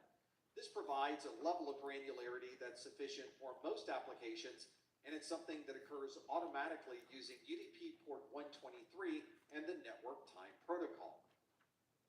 As a network professional, you'll be responsible for the uptime and availability of routers, switches, firewalls, and many other devices on the network. One way to manage those devices is through a protocol named SNMP, or the Simple Network Management Protocol. By default, SNMP uses UDP port 161 to query devices and receive information about how that device may be performing. For example, we might have a management station, and we might be querying a device to determine how much traffic has traversed that particular device over a certain amount of time.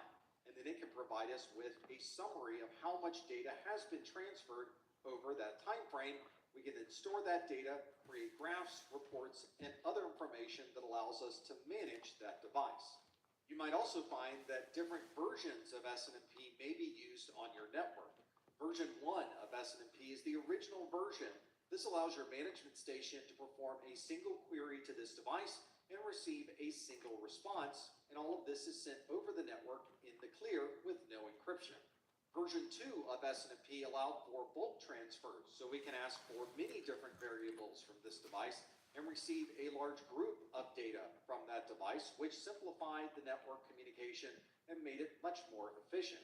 But it didn't provide any type of encryption. All of this information is still being sent across the network in the clear. A more modern version of SNMP is what you may commonly find on your network today, which is version 3. This is a more secure standard for SNMP, which allows message integrity, authentication, and encryption of the SNMP data. One of the things you'll find with this default use of SNMP is the management station is interactively making a query and then receiving a response for that query. So it's up to the management station to initiate that communication. But it would be nice if these devices could identify problems and proactively send that information down to the management station. We can do that by using a feature of SNMP called an SNMP trap.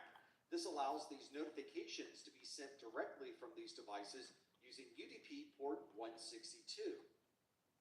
Many organizations may have hundreds or thousands of devices on their network. It may be a challenge to be able to keep track of what devices are on the network, what users are connecting to those devices, and how the relationship might be between the user and the device. We're able to maintain a database of all of these devices and all of these users through a protocol named LDAP.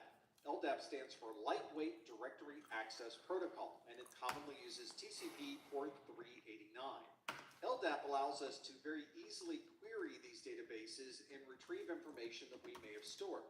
There's also a secure version of LDAP called LDAP Secure. It uses TCP port 636. LDAP uses a hierarchical structure to be able to lay out the network and the devices. This is a graphical view of an LDAP database. It starts with the root of the database, which is an organization. In this case, the organization is Messer Studios.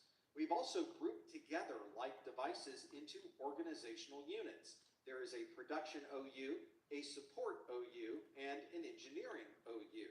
Within those organizational units, there may be common named devices. For example, there may be users such as Jack and Daniel, or there may be a database or storage device named TechDocs.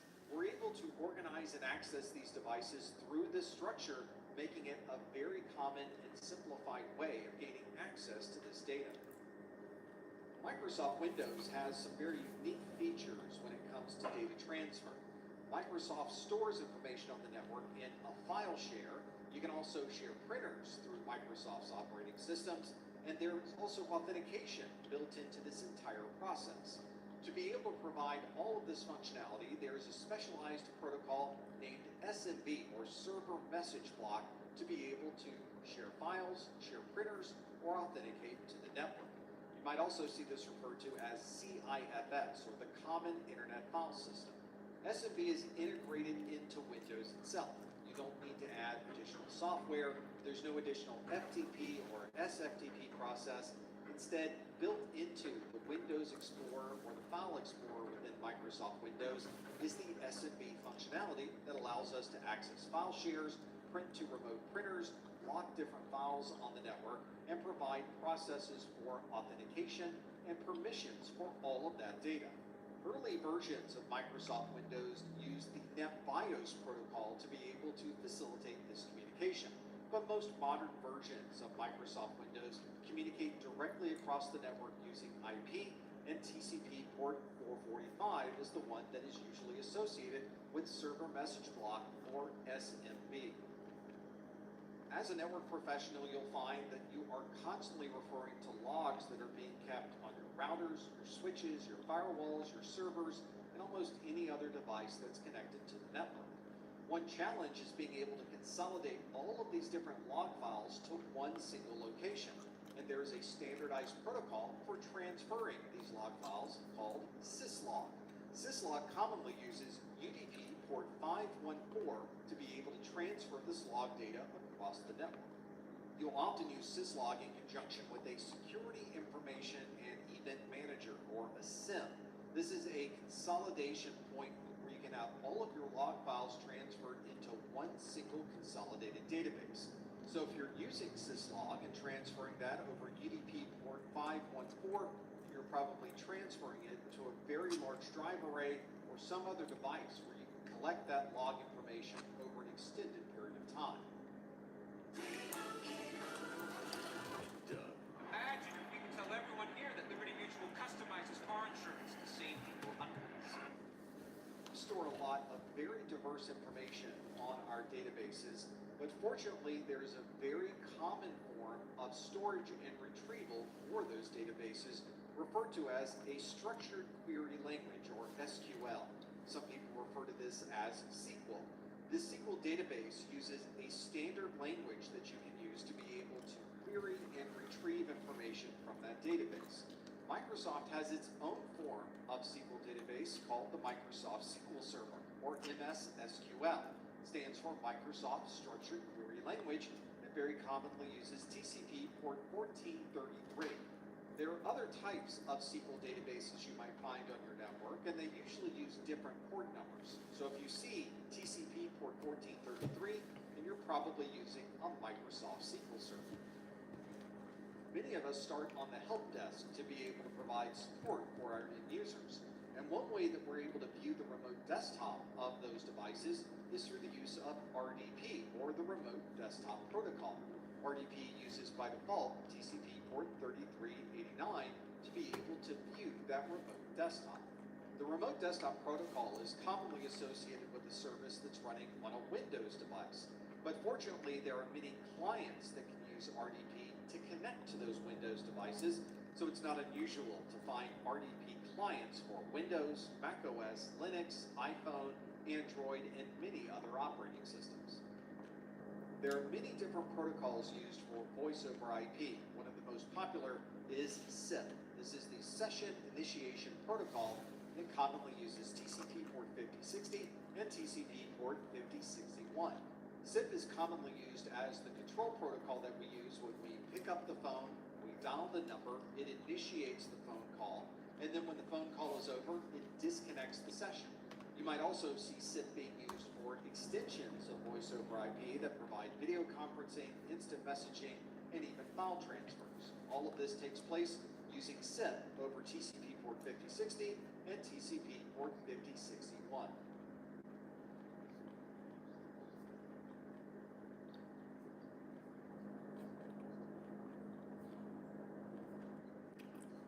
Data analytics is an awesome field to get into, but there's a ton of open jobs right now. The pay is really strong. The opportunities to grow are fantastic. The Google Career Certificate in Data Analytics will teach you important skills to get hired in this growing field. Enroll today.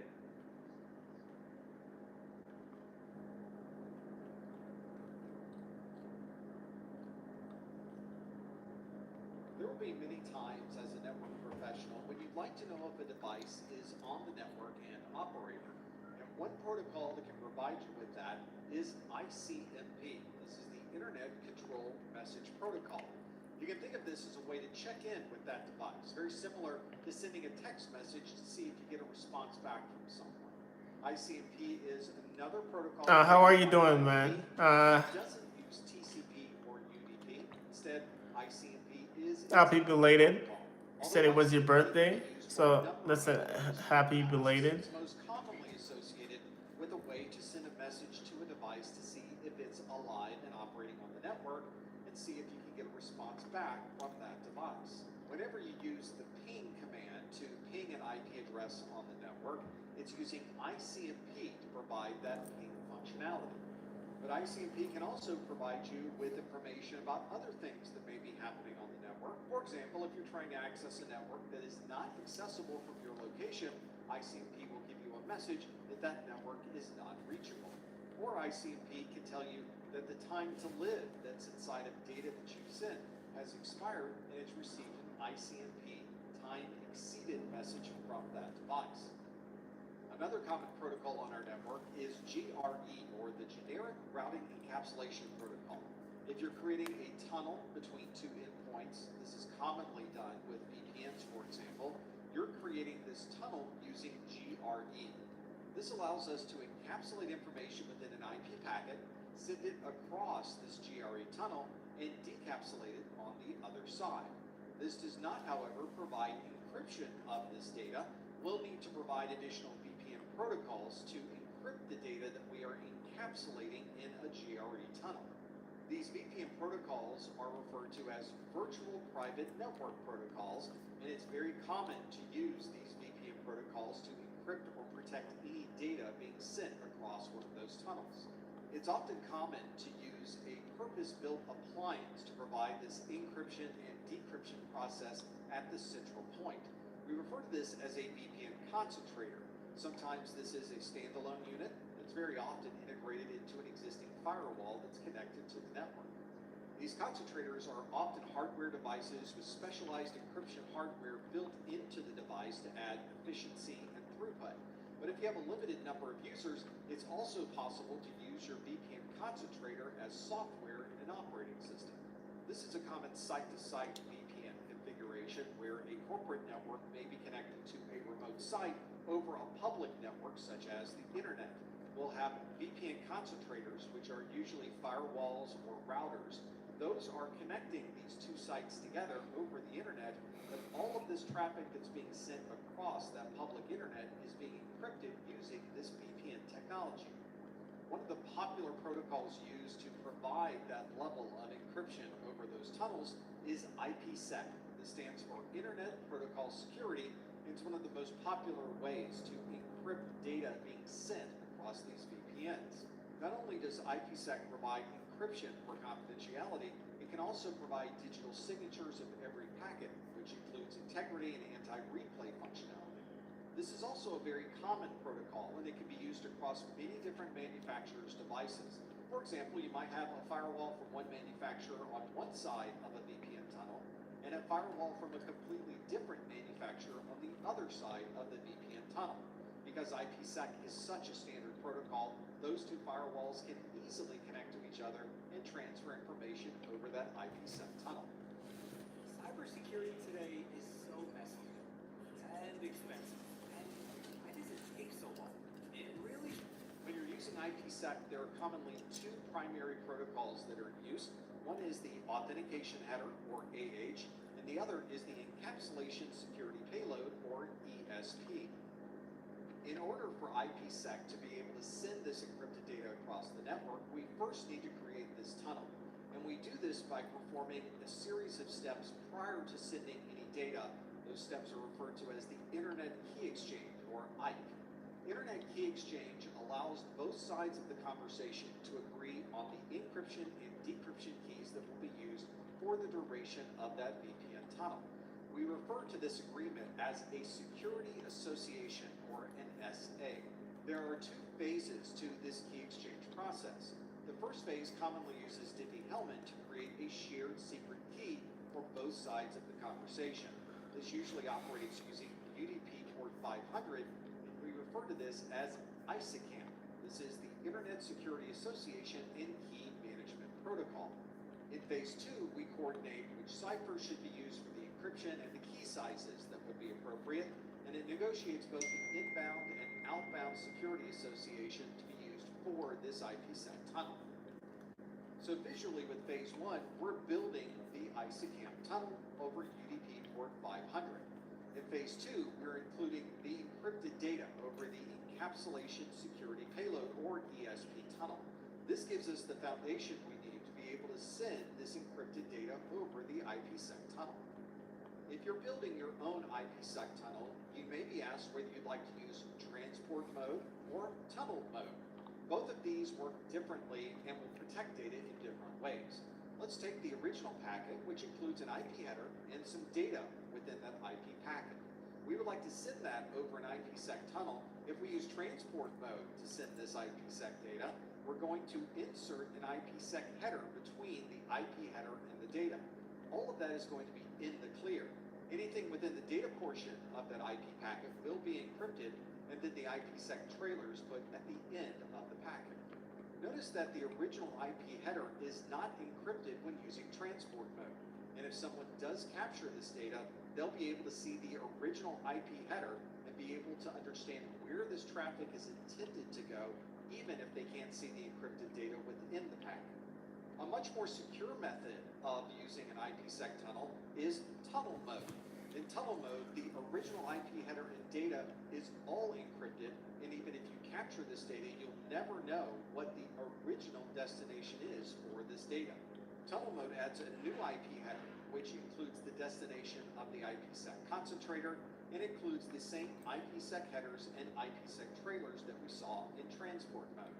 It's probably not too surprising that most implementations of IPsec are going to use the tunnel mode to ensure the highest level of encryption of your original data.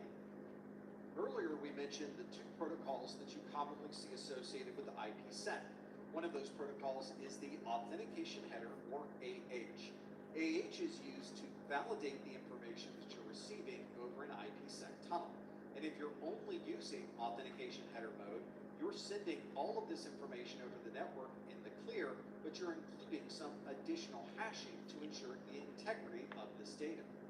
However, in most cases, we want to be able to encrypt the data that we're sending over the IPsec tunnel, and for that reason, we'll use Encapsulation Security Payload, or ESP. This protocol is going to encrypt that original data and encrypt the trailer that we're associating with ESP, and then put around this packet a new IP header, an ESP header, and an integrity check value at the end of the packet. This is going to encrypt all of your original data, but also provide the authentication that you need to ensure that the data is received properly on the other side.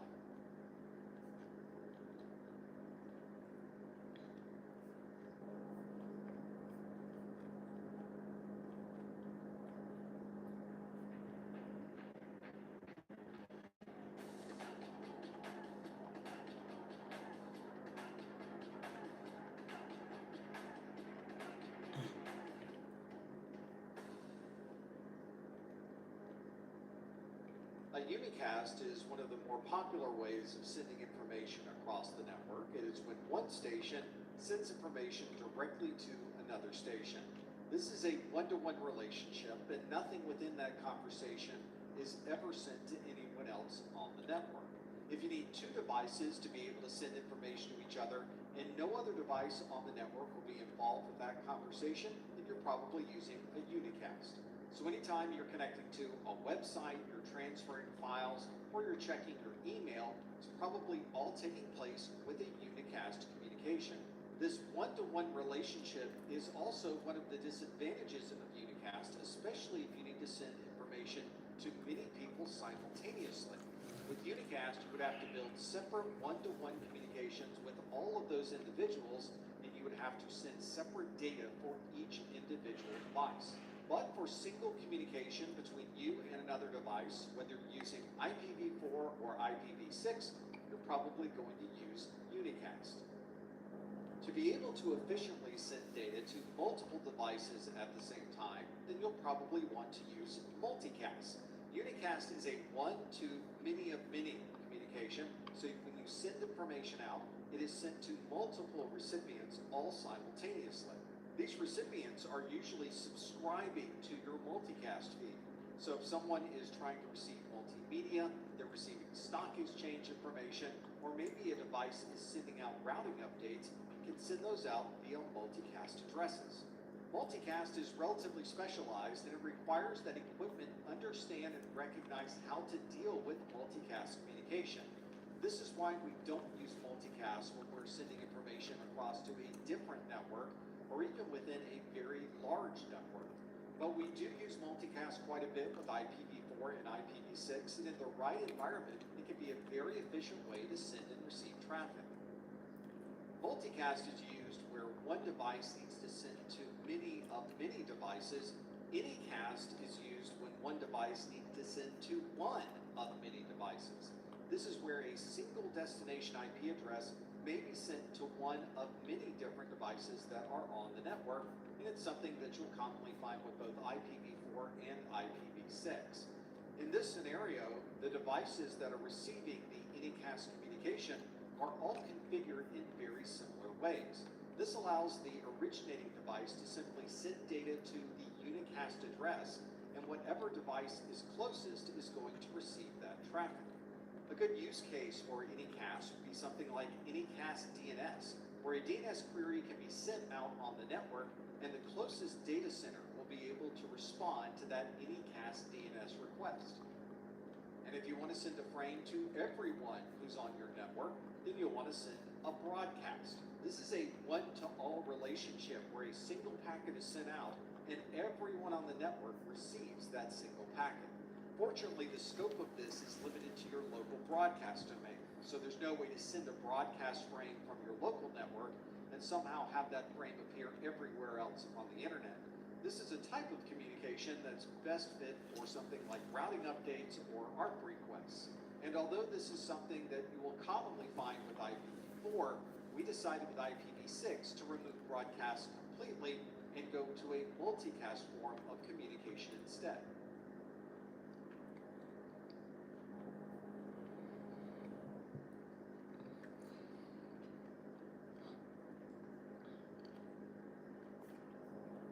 If you connect to a network at work or at home, then you're probably very familiar with wireless networks. You may have also noticed that no matter where you go with your wireless device and whatever network you connect to, you always seem to have the required connectivity. This is because there is an international standard for wireless network that's managed by the Institute of Electrical and Electronics Engineers, or the IEEE. The IEEE standard for wireless networks is in their standards committee for the 802 series, specifically 802.11. So anytime you hear anyone mention 802.11, they're referring to the standards associated with wireless networks. Another interesting characteristic of wireless networks is that they are constantly evolving and constantly changing. So you'll want to check in with the IEEE standards to see which type of wireless network you're using. There's another organization involved with wireless networking called the Wi-Fi Alliance. You'll notice there's a Wi-Fi trademark logo on every device that the Wi-Fi Alliance has tested. This ensures interoperability with the standards that are set by the IEEE. In the past, we used to refer to these wireless networks with their standards name. For example, 802.11b or 802.11ax. We've recently added additional names to these standards to make them a little easier to understand for everyone who's connecting to these wireless networks.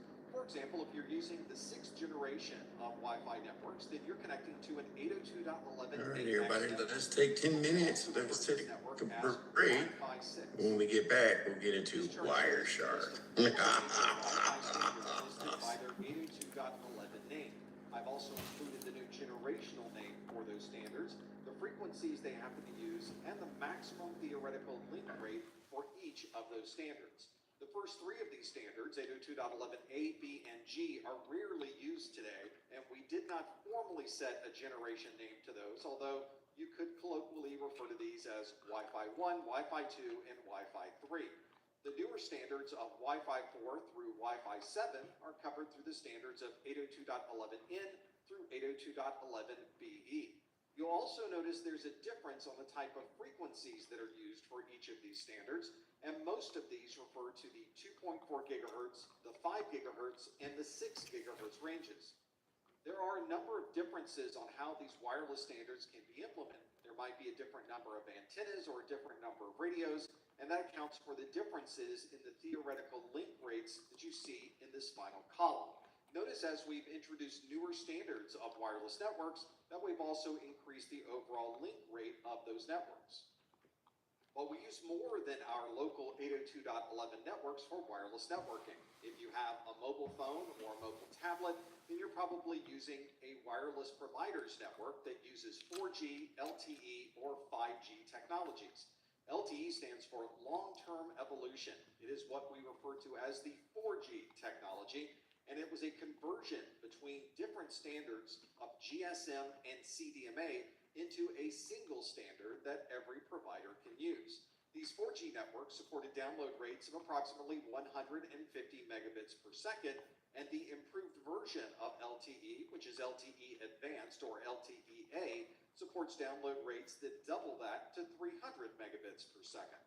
A more modern version of mobile networking is the 5G networking that was introduced in 2020. This greatly improved the performance of wireless mobile networks, and with the right configuration, the goal will be to have 10 gigabits per second as the overall throughput. And in other implementations, you may see more reasonable speeds, such as 100 to 900 megabits per second. 5G has dramatically changed the way we look at mobile connectivity, especially since we're now able to get similar bandwidths over our mobile providers that we currently have with wired network providers in our own homes. This also means that we're able to greatly increase the size of our Internet of Things, or IoT footprint, because now bandwidth is no longer a constraint. This means we can transfer much more data over a shorter period of time. We can receive notifications much faster than we could in the past. And because we can transfer more data, we can process more of that data in the cloud. There may be times when an organization might have a remote location that is not accessible through any type of traditional internet connectivity. For that reason, we may want to use a non-terrestrial form of connectivity known as satellite networking. This means that we can add a satellite dish to a location and begin sending and receiving data from the satellite. This obviously adds additional cost and complexity, and the speeds of satellite networking, although reasonable, are not as fast as those we might have for traditional terrestrial-based networking. For example, satellite networking commonly provides you with 100 megabits down, 5 megabits up. This means that if you have a remote site that has no other way to communicate, you can add a satellite dish to the roof and begin communicating directly to the internet. As you can imagine, there is a delay as information is sent into space and back down to Earth again.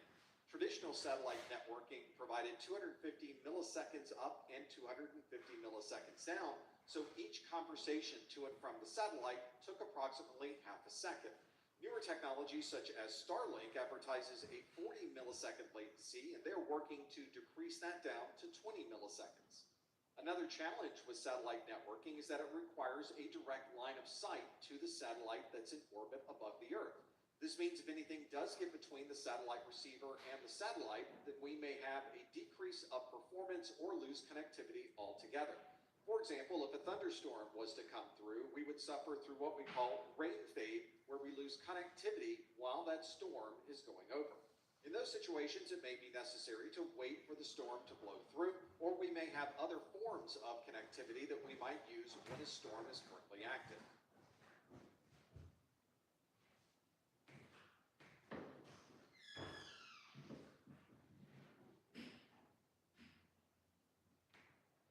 Organic and dairy-free?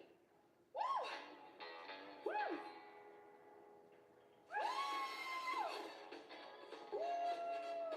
Here we go. Third time today.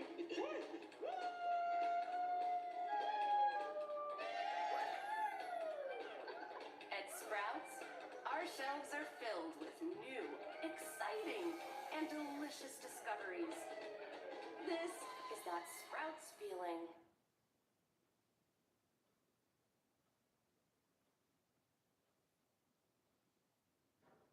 Everyone is using AI for school, but no one is showing you how. Grammarly can help from start to finish. As a college student, I always felt like my writing was strong, but I struggled with procrastination and getting my ideas on paper when I was working under pressure. Luckily, Grammarly's AI features help students throughout the entire writing process. I like to use the AI chat to brainstorm ideas. This feature will help provide starting ideas, outlines, and prompts. This helps my creativity flow and can make starting feel a lot less daunting. I use Grammarly's Paraphraser feature to customize the style and tone of my paper to make it sound more engaging based on the assignment. I find this super helpful when I'm trying to make my writing sound more academic or formal because I naturally write more casual. After I finish polishing my paper, I can use the AI grader tool to see my predicted grade by uploading my instructor's grading criteria or rubric. Although this isn't my actual grade, it's been a game changer for flagging areas where I can strengthen my work and has kept me from submitting papers that weren't quite ready yet. All of these features help me go from first draft to final polish so I can get good grades with confidence. It's a must-have for all students. Sign up and get Grammarly today.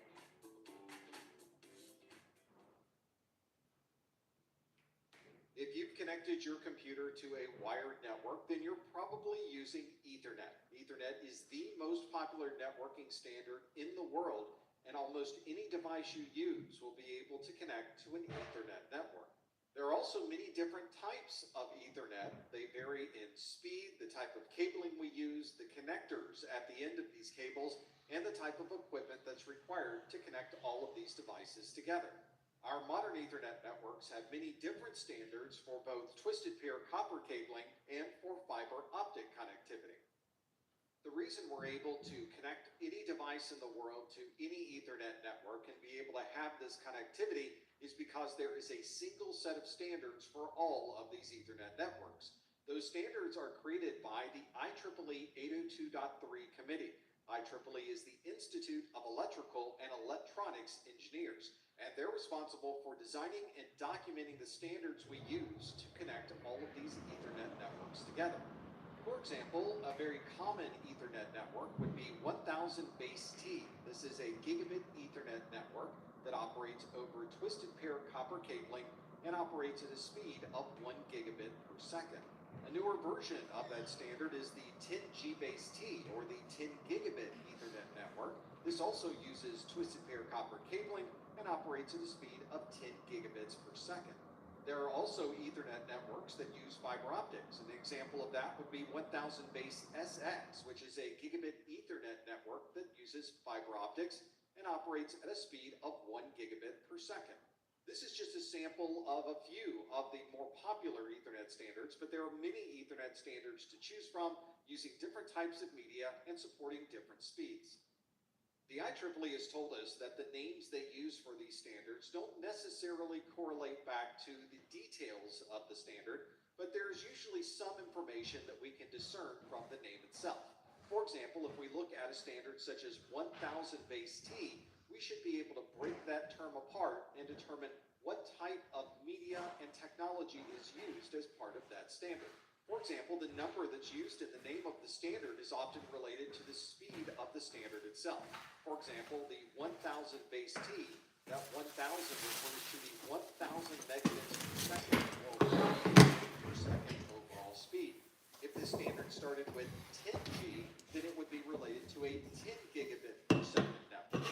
We often see the term base in the name of the standard, and that's referring to the term baseband, which means there is a single frequency that is used to be able to send this data over the network. This is in contrast to something like broadband, which uses many different frequencies to be able to communicate across that network. And very often you can determine what type of media is associated with that standard by looking at the additional letters at the end of the standard. For example, 1000 base T has a T at the end, and we can assume that that T means that this is twisted pair copper. If there was an F at the end, it's very possible that this particular standard would use fiber optics. There may be additional letters at the end of the standard. For example, if there is an SX at the end of the standard, it might be referring to a short wavelength light that is sent over that fiber optic connection. As mentioned previously, the IEEE tries to put the name and terms within the standard so that it would be recognizable. That is not a requirement for the name of the standard itself. If you were interested in the details of what that standard supports, you would need to read the entire standard and not just look at the name of the standard.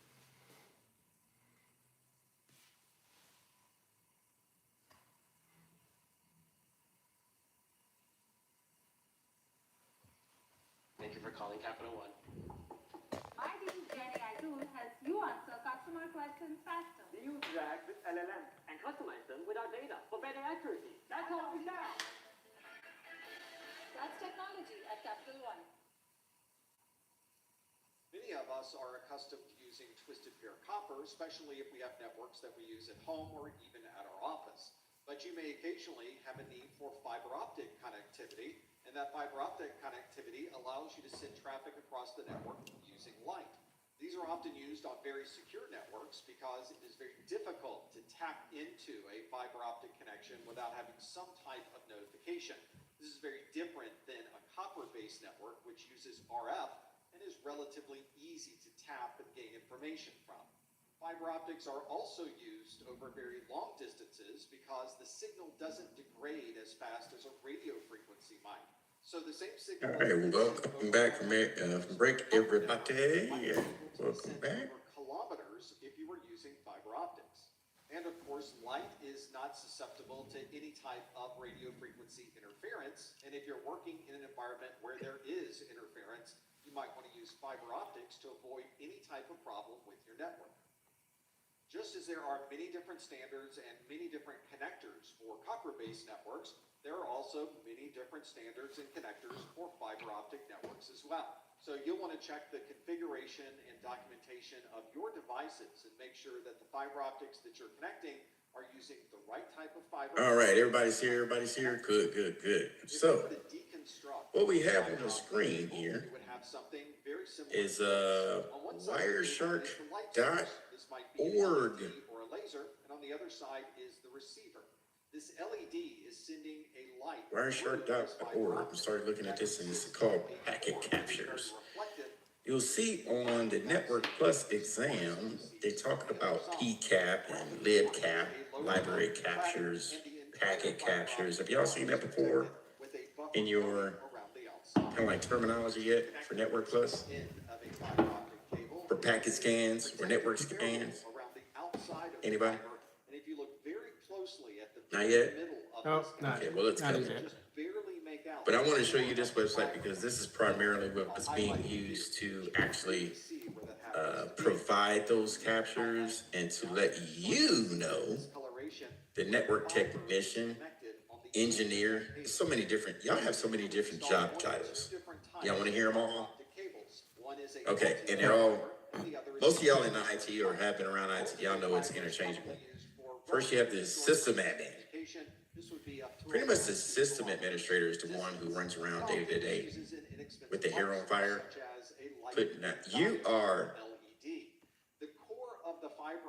you touch a lot of stuff. You see a lot of stuff. You can maneuver around a lot of stuff to get it to work. Okay. You are like the jack of all trades. You fix the printer. You know how to create a network cable. You can configure its connectivity. You can get a switch working. You can get a router working. Wi-Fi cameras, telecommunication, anything that kind of crosses your path, you can do it to a certain level. All right. Until you hit that brick wall, and then you got to call somebody or push it up, right, to get it working. Right. And that's pretty much what's kind of like entry level. Where I'm at, I've been doing this for almost 20 something years. Pretty much I don't touch printers like that. I'm sorry. I call somebody. I'm going to be honest with you. I'm not even trying to do that. If it can't connect and do stuff, I'm calling somebody. I'm going to pay somebody to come do a printer. I clean it though. I clean the heck out of it. I could replace some rollers and do some minor stuff, right? But that's not my forte. But if we're looking at other stuff, I pretty much can get it working, okay? Through looking at some repositories, some stuff, if I don't know, or calling somebody.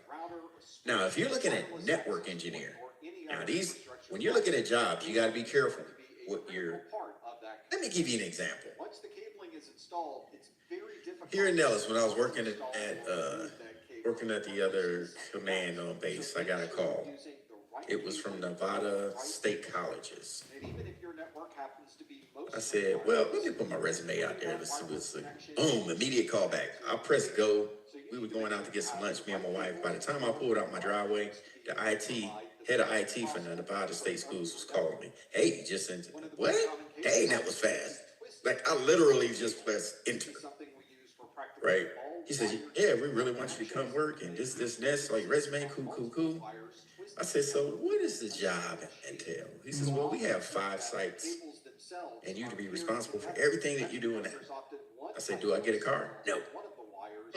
I get a phone? Yeah. But we pay you mileage between all of them. I said, so what's the team look like? Team? You are the team. Just me? 3 sites in the valley, Nevada State College. I'm the guy. Whoa. Not to say I couldn't handle it. I'm looking at the work, and you be on call on the weekends. Yeah. So be sure with what you're doing. I was doing the same thing that he asked me to do. He just on the job application they left out. Yeah, you're responsible for all 3 sites. And the compensation they wanted to pay me was reflective of less than what I was getting paid already to do 1 site. I was like, nah. He says, well, what will it take for you to come over to work? I said, you see that? Yeah. I said, I do that already and get paid more to do less. He's like, let me talk to somebody. He called back 5 minutes later and said, we can't. I said, you know what? You're not going to hire somebody. You will hire somebody who needs a job. If you're looking for somebody in a position that's able to come over and wants to be there, they're gonna look for compensation. You gotta match whatever the industry is doing. He says, yeah, I've heard that a lot. I said, yeah. I said, nah, if I needed a job, I would have took it. I don't care. I need to eat. I said, but the other side of it, if you're looking at somebody who's actually, now look at this side, the professional side. They've went to school, they've tightened up their skills, they've paid for certifications. That's like a musician. You want to hire them, right? They can play 20 instruments. They created all their songs. You want them to come? You think Prince is going to come do a show for $500? No. So it's just kind of like the same perspective. But you're going to run into that. You're going to run into employers who see all the certs you have, but they hear you got to watch the job app because you got to look at Kim K off the stage. Who's Kim K? Kim Kardashian? Oh, yeah. Prince ain't about that life. Not that I know of. Not that I like it. Listen, I don't know what Prince do, obviously. But, yeah, be careful with your job apps. Take a look at it. So with that, so we got that. Network engineering does the same thing as a sysadmin, but now you're doing more behind the scenes. So now you're configuring switches, routers. You're more on the cabling end, and you're setting up everything. And then, who wants to take a stab and see what a network analyst is? I know, Mr. T, because it could be anything, right? Depends on what they ask you to do, right? But what do you think a network analyst is? It's often installed as part of an SFP Plus interface. This allows for full duplex communication over a single cable, but it limits the amount. Oh my God, Charles, he just regurgitated to about 5 meters. He gave me back what I asked. Craziness. And very often it has Let's see, they analyze in ADN out of traffic included. Yes, they do. They look at anomalies. So Charles, yes, you are correct. But they're looking at like bandwidth, throughput, who can handle what. They're looking at all the statistics of the network to see how we can make it better. Then they work with the network engineers, and then they funnel that down to the sysadmins. Then you start putting regulations on people. So if the network analyst starts seeing bandwidth go up and it's spiking, and he or she starts looking at stuff, I'm like, oh man, everybody's on TikTok today. Let's regulate this traffic on all these machines down to 100 gigabits per second. Or 100 megabytes per second. You can regulate, that's what you're doing. All right? And then you could be the QA of the network. All right? So this is just so many different positions that you could do. Or mobile device manager. Now, on the system, this allows you to see what people are seeing. So you're going to see Wireshark as we turn our attention over to Wireshark.org. This is the world's leading network. This is exactly what you'll see on the exam. If they ask you what Wireshark is, it is not watching traffic. The specific definition for it is network protocol analyzer. Okay? I got some more chats. Hold on. I would assume a network analyst analyzes all of your potential security breaches, but I'm sorry to make you are correct, Kevin. Elaine says, including setting up, configuring, and maintaining it. Correct. You do a little bit of all that. Yep. You are in there, like swimwear. So on the exams, you'll see that as a network protocol analyzer. As things go by, is it using TCP, UDP? Right? What other protocols are going along with that? Is it using QUIC? Is it using LDAP? Is it using all that? Right? And we're going to get into it in a second. What you see down here as we go into Wireshark is this gentleman here is called Chris Greer. Now, this gentleman over here, he actually created Wireshark. Okay, he's a Wireshark guru.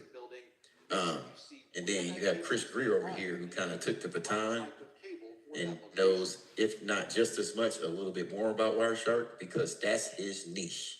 He has people all around the world sending him packet capture files because they're looking for something, and he is able to find it. Okay? He does Wireshark classes on YouTube. He is the Professor Messer of Wireshark. Yeah. You can actually get a certification in Wireshark if you want to at wireshark.com, which is in no affiliation to this. Well, maybe it's over here. Oh, okay, they did move it over here. Okay, here's the exam objectives. If you'd like to pay for being certified in Wireshark, $349, you can sit for the exam. 50 to 60 questions, you get 120 minutes. All right. This is delivered through a proctoring, just like you would a CompTIA. But hey, you will be able to be certified in Wireshark, and this is useful if you want to be a security manager or data loss prevent, right, Mr. T, or data loss prevention manager for a network. This is what's going to help you. A lot of people don't have this, but this is helpful. Now, if we go back to the main page, before we open Wireshark, let's get into this guy. What amazes me is how humble you are about this. It's so fantastic too. So firstly, it's open source. So thanks so much for making it open source, and thank you for being so humble about this, because some people are perhaps not when they create such an amazing product. So really appreciate it. But tell us about why, like Shockfest. Is it something that happens like in the US? Does it happen in Europe? I'm assuming it's like a conference. It's much smaller, but that's a good thing. I mean, it's much more intimate, and at the very beginning of each conference, I encourage people to talk to each other. It's much more familial, and Chris can probably talk about this too. He's at every Shark Fest. Just to start off, okay, imposter syndrome to the hilt here. I've got Gerald Combs on my, we're talking about me knowing Wireshark and the man sitting right here. Everyone, it's David Bumble back with two really, really special guests. Chris, we've had you on the channel before. Great to have you back again. But Gerald, you're going to be the star of the show today.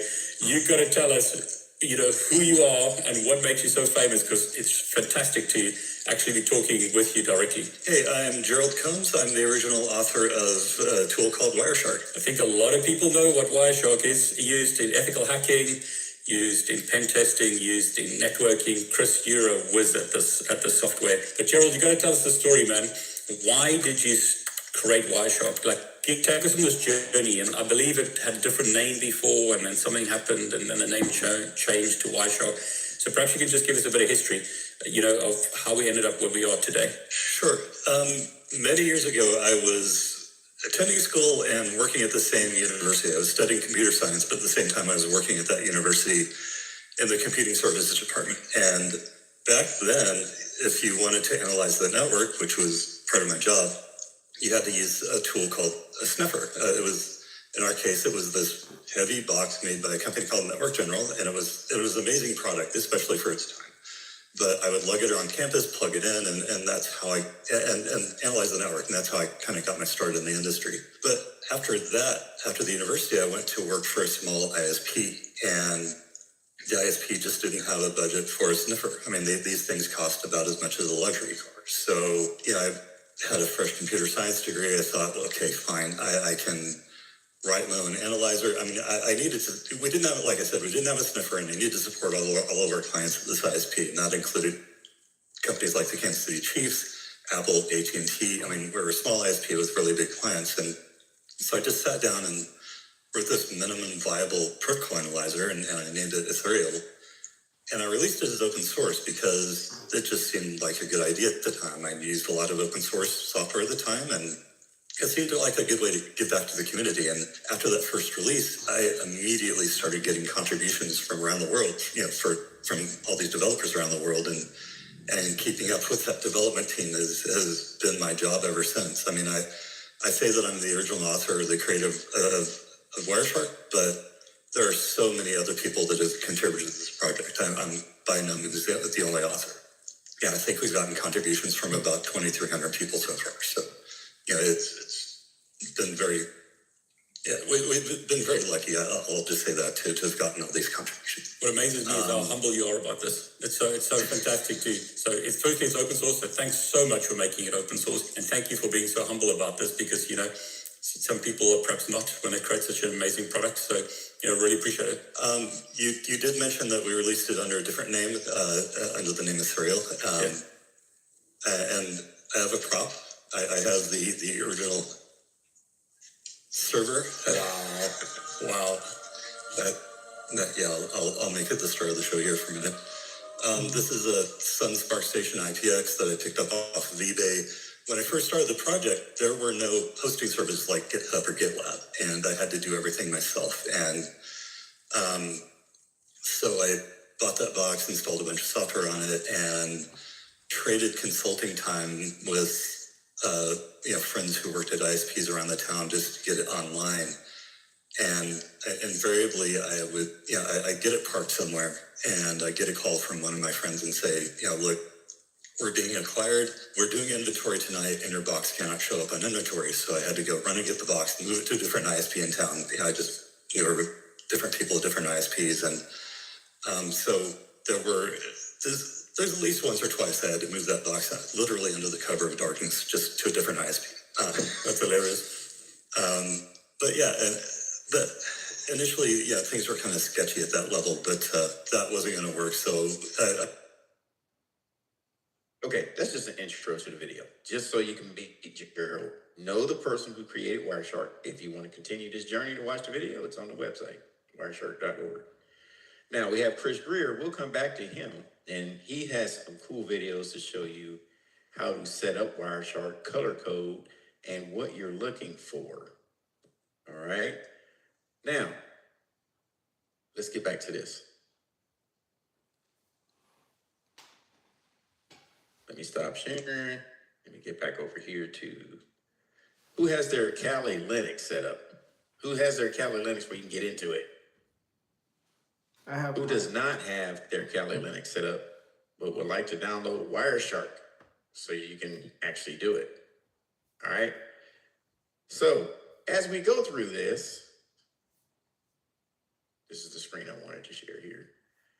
All you need to do is go to the download section to download Wireshark, and then you hit Windows 64 installer, or if you're on your Mac, you would download this file, totally separate. You don't have to use it with Kali Linux or open it all up if you didn't want to. But here's your source code. If you want to be a developer, take it, rewrite it, help the community, and you can push the updates back up. But if you just want to use it, here you go. Here's the developer notes, and it tells you what's changed. Okay, just so you know what you're looking at. You would always want to go through the developer notes, see what changed, just depending on what you're looking for on your system for compatibility. One thing that you see here too, verify your downloads. Now, did I verify mine? Be honest, I did not. I just downloaded this trusted website. I went on my gut. Hey, you want to verify it? This is where you go. The file hashes for the current release can be found in the signature files, and it's signed with the key ID. All right. So you get into the signature files in the download folder, and it will reveal the hashes. Now, this is very important when you're downloading something from the website or the web, because they're using SHA-512. Now, SHA-512 is nothing more. You have 128 encryption, bit encryption. 128 times 2 is 256-bit encryption. Then you have, there you go, 512 encryption, which means it went through 3 rounds of encryption. Does that make sense? So 512, it went through 3 rounds of encryption, and then it spits the key out. So before you install it, you download it, you go to the folder, you look, and then here's the hash to verify the integrity of the file. So these two will be in the Wireshark download folder. You can look in there and compare. And this is when you would go, remember I told you about the Air Force repository? When I downloaded that image and one part of the image, the key was off by one number. I had to call AFSEDS and let them know, and they had to remove it, recompile it, and put it back up, and it put me back a day. But I didn't want to take the chance. I'm on a military network. I didn't want to be compromised. I'm sure it would have been okay, but I don't know that. I'm just guessing, right? So I'm not going to take a guess. So this is where you would go. All right. Once you have done that, ooh, here we go. Yes, I want to install Grub. I have to put it on that drive. Okay. The reason why I had to reinstall this is because I kept having issues. I'm like, what is the issue? I looked at my install file and I noticed something was wrong. Instead of clicking Debian Kali Linux, it said Ubuntu. Because every error I got said, this Ubuntu version can't handle this. This Ubuntu, I'm like, Kali is Debian based. Why is that selected? So I had to remove it and reinstall it. So hopefully this fixes everything. All right. We'll just move this over here.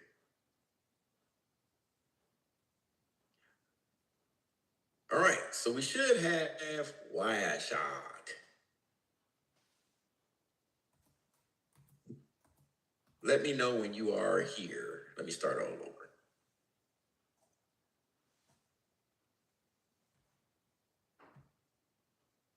Got the Wireshark app.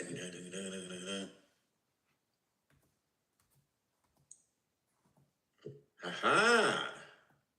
All right. Who is here with me? Okay, Mr. T, B is here. Okay. I'm gonna give it a little time so everybody can be here. Just take all the defaults of the program. Don't change anything. It's gonna ask you for some PCAP extensions. Just accept all of those, depending on what file extension you make it. You want all those extensions, so say yes to that install.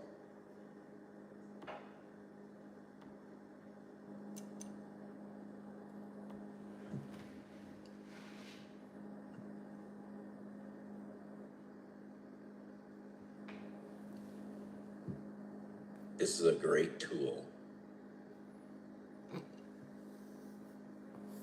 I'll wait about 2 minutes just to make sure everybody's where I'm at.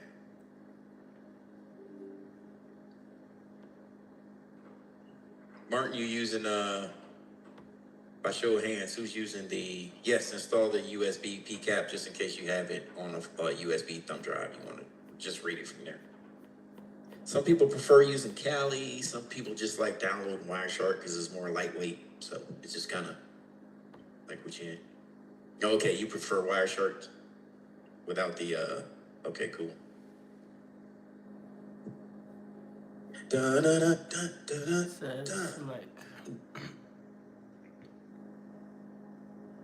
All right, so while y'all doing this, let me give you a little background description of the icons we see just on this whole page. Here, you can use any filters. Well, let's do an annotating thing so you can see what I'm doing. So here, you can do different types of PCAP filters that you could use right here. When you click the arrow, or start writing, when it matches a particular filter, it'll turn green. If you have it, there you go. Ethernet host,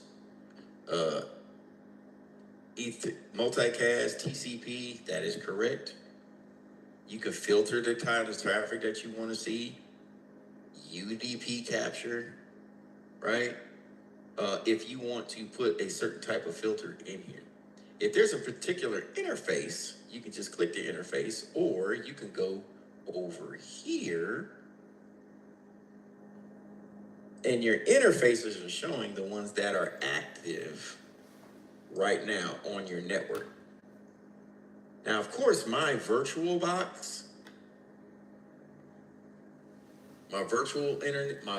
Ethernet right here is for my virtual box. So of course that is running because remember I'm doing a download, right? Bootloader and all that, it's connected to a server. Then I have a Wi-Fi connection. That's what I'm on Zoom with right now. So my Wi-Fi connection is happening. And then my Ethernet 2 directly correlates with the virtual right? Doesn't my NIC control the virtual and the real? Yes, so it's using my virtual Ethernet connection. It's the Ethernet connection. I know, Mike, you can't unsee it. It's the Ethernet connection. Me and Tia work on a better beat. All right. You guys let me act crazy. I like it. All right, so here we go. Now, depending on which one you're on, most of you probably at home are on Wi-Fi predominantly, right? So you can go ahead and click that if you want. You can highlight that. Now, when you hover over, this is what you'll see. Okay, get back. There you go. The address that my computer is holding, 192.168.0.221. There is, what's FE80? You need to know this for the exam. Semicolon. If you see FE80, use Google, look it up if you need to. It's important to know that address. If you look at it, what type is it 4 or 6?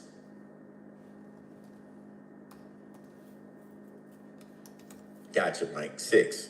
So we need to know what FE80 does for you.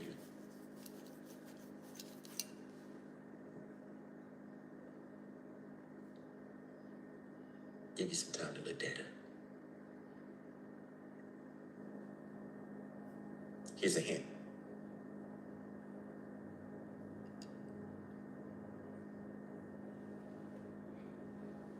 It goes out and then it comes back in. The link local address for the computer for IPv6. Remember, you have a dual stack NIC. So you have your IPv4 address and you have this one, right? So let's go ahead. Okay, let me look down here. If you have any local area connections like a LAN, RJ45 being connected here, notice there's no addresses sitting here. Now you can see right here. See now, right? I have 192.168.128.1. Oh, that's my virtual IP address from my Oracle box. Here I'm 192.168.0.221. So it's on a totally different LAN. I'm on 128.1. I'm the only machine on there for that one. So if you have any other filters that you would like to create, you can create them here and it makes it easy. Now, when we go up here, when we're ready to start our PCAP, our packet capture, all we need to do is go right over here. Stop. We can go right over here and click start. And go. That's the shark fan, like LL Cool J. My head is like a shark fan, because I'm bad as can be. Got my voice on wax. There you go. Why is LL Cool J still making music? He is, yeah, he dominated. He's an OG. First artist signed to Def Jam Records. Yeah,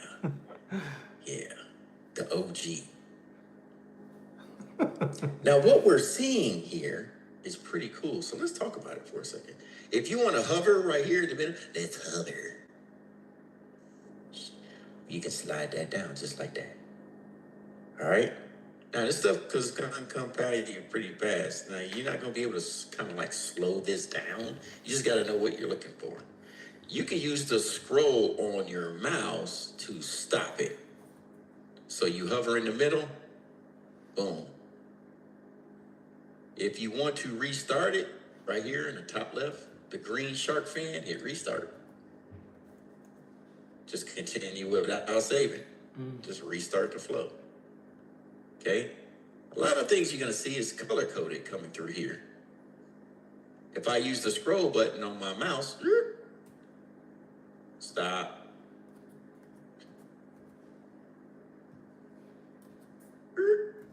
I can hit the stop button, and then I can scroll up and kind of sift to see what I'm looking for.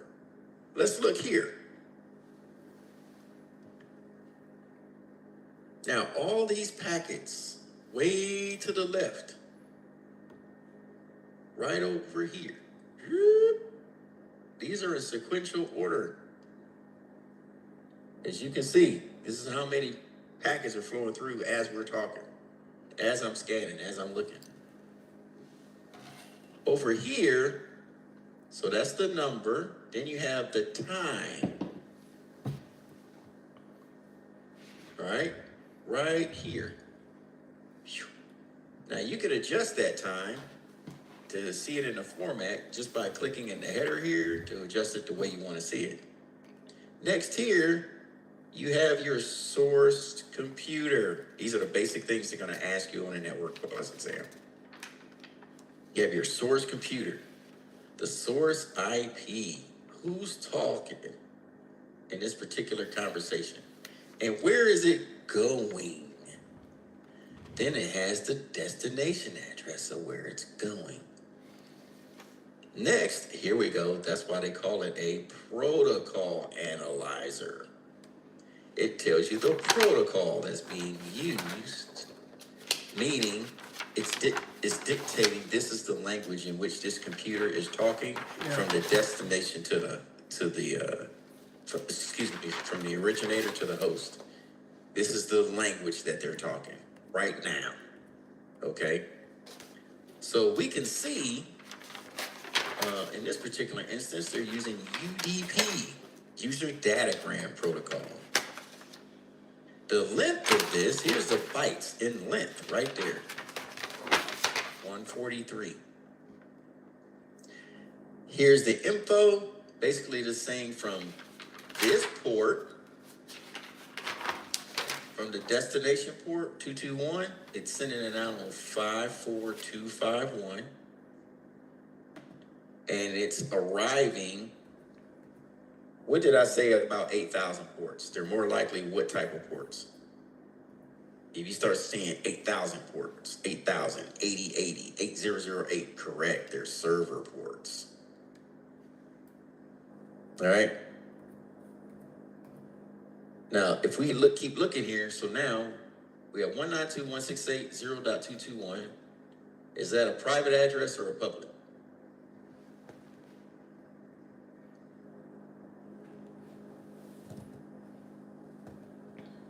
Now you gotta notice, it might show you your PBQ and you got it date. Oh, 192.168.0. There you go, private. Right there. This how you knew. This how you know 192.168. That's a private. Class C. Now, is this a private or a public? 144.195. Look at your chart that you have. Public, good. Yeah, it's a public. Class B, great. So here's the socket layer for the server. Here's the socket layer for the originator. All right. As it's going down, it's still talking. We're going down. Now the server, the source is in control of the conversation and it's sending information back, whatever's requested, to my computer. 569 bits. From server port 88001, it's talking back to me on 54249. And it's sending that information back. Right here, it's the length and it's talking to secure. So now we're on 443, the web server is sending it out. Here we go. TLS version 1.3, which is the latest one you want to be using. What does that mean? What's being used for TLS and SSL? What is that? TLS, SSL.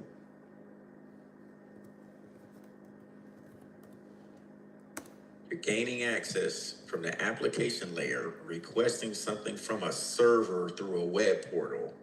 What is being used? Transport layer security. I know, right?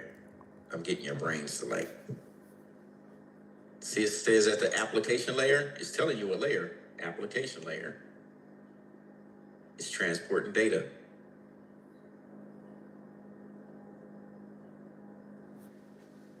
What security implementation is here?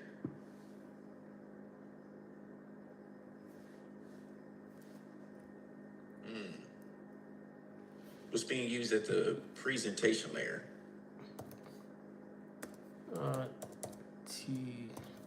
For security, integrity.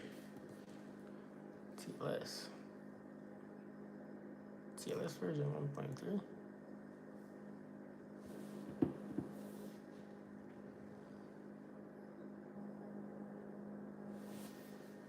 Crypto, encryption, certificates, public key, private key, right? So when you start seeing TLS for applicate, now it's moving. Length of 74, it's telling you right here. Now we're starting a handshake. TCP. From this port to that port, 143, we have an acknowledgement. Here's the sequence number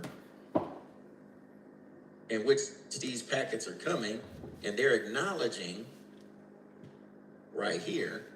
And here's the window size. Remember I told you about window size? If you order some boxes from Amazon, if you got 3 packages coming in, right, at a certain weight, you have to make room for 3 packages at a certain weight. Here's the total weight and what is it?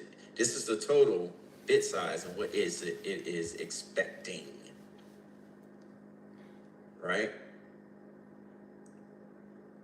I'm talking here, talking to the server here, bounces back and forth from UDP to TCP because it figures out the best way to send it.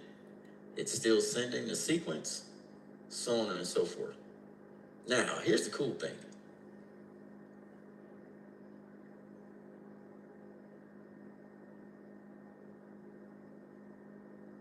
Let's look on that. Let's look at this. Now I'm gonna go back down here.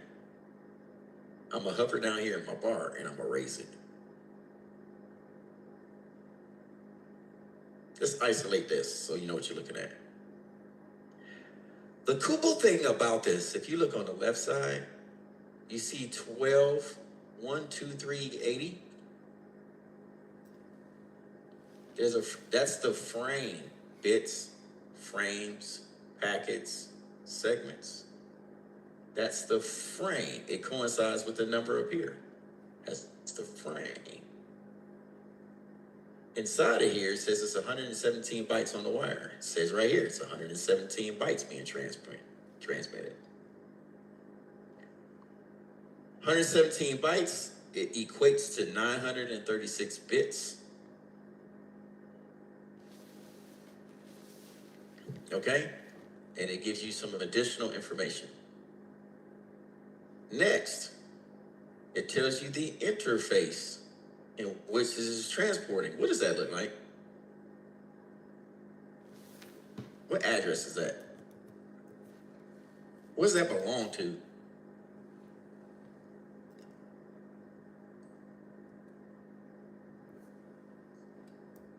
This right here. That is the MAC address. Yeah, it belongs to the NIC card.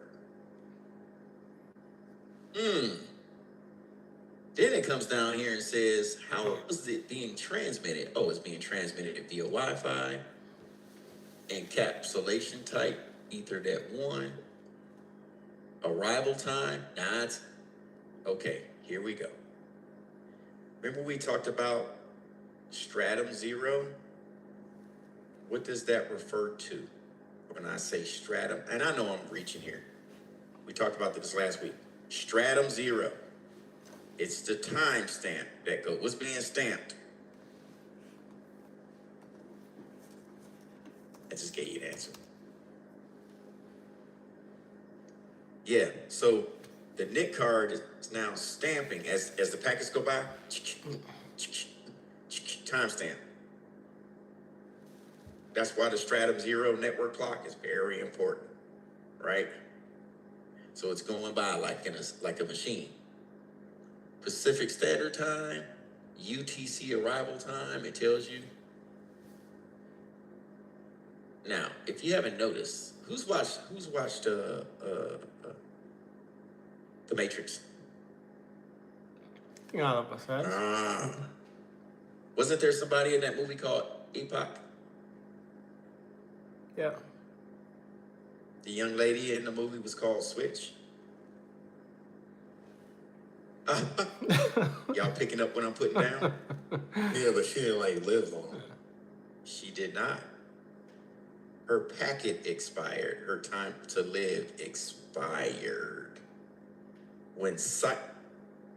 Cypher. Oh, so Cypher, RC4 Cypher, SHA-1 Cypher. If you watch The Matrix, it directly coincides. The whole movie is a network. Epoch, right there. Somebody look up the word epoch. Tell me what it means.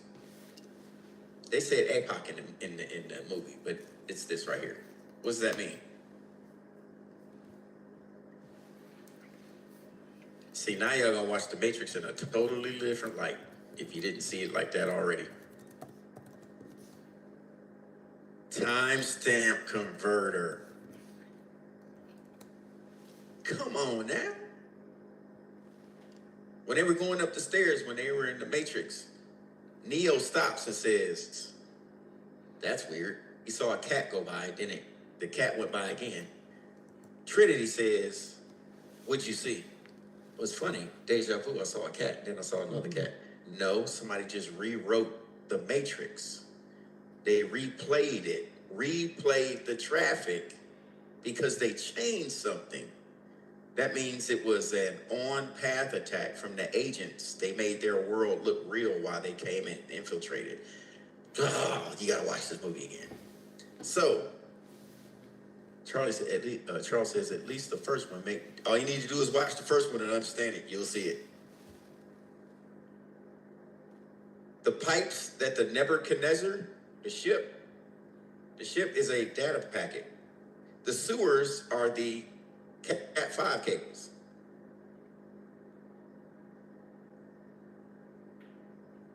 Do y'all remember we were talking about agents last week when I said you use agents on the line, the SNMP snitches, the snitches, simple network management protocol, sends a trigger alert using agents.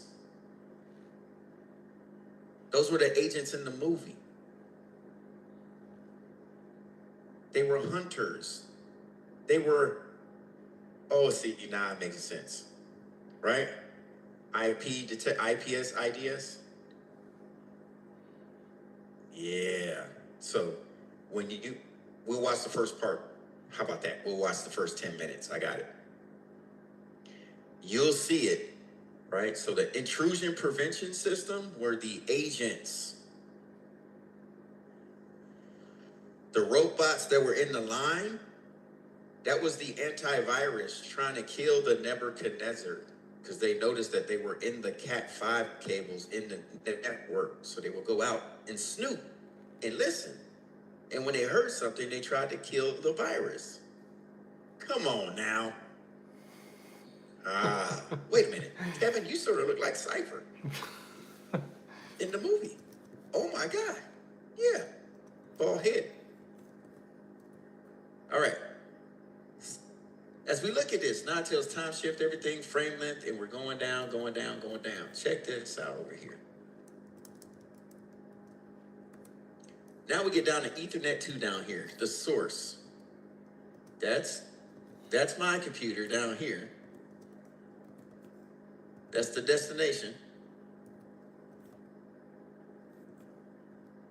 Tells me the globally unique. This is supposed to be the IPv6 address. Globally unique. In a unicast address. It goes down even further to say, what protocol version are you using for? IPv4. IP address, destination address. It keeps going down here. Here we go. Time to live, 252 hops. They're using TPC 6 over here. Header checksum being validated. Transmission control protocol. Source port. Mind blowing, right? Now it's all coming together. They tell you the sequence number that this package is, so when it is being received, either by my computer or whoever's talking at the time, they know how to put the frames and the packets back together to present this to me. Here's the flags that you'll see in this window. Push it or acknowledge. There's a push and an acknowledge flag. Here's the window size. There's the timestamp. Sequence check. And then it says transport layer, security, TLS record, application data protocol, hypertext transfer protocol. You click on here. Now, here's the cool thing. Watch this. Over here, they call this the hex. Hexadecimal. Each line over here holds 16 bits of information going across. I can click anywhere in this packet over here, and it will reveal to me the matching hex. And this is how you see stuff in plain language over HTTP. When somebody types it, it'll be right there, right over here. So if I go to the left and I go, boom, see that? There's the hex. There's the matching hex in plain text from what I would see if it was not encrypted. If I go down here to the transmission control protocol, there's the 32-bit hex that belongs to that line that is being transferred. This is what we see. This is what Neo sees when he's traveling and flying in the Matrix. He sees this. The average human in the Matrix sees this. Neo was a coder. That's why he was the one. He understood the code. So he had the power to rewrite the code. See, here we go. Now, if we look over here, if we collapse all of these, believe it or not, what you're looking at, let me erase all this trash over here. I hate to call it trash. Believe it or not, this is the OSI model. Y'all don't see it. You will in a second. This is the whole OSI model.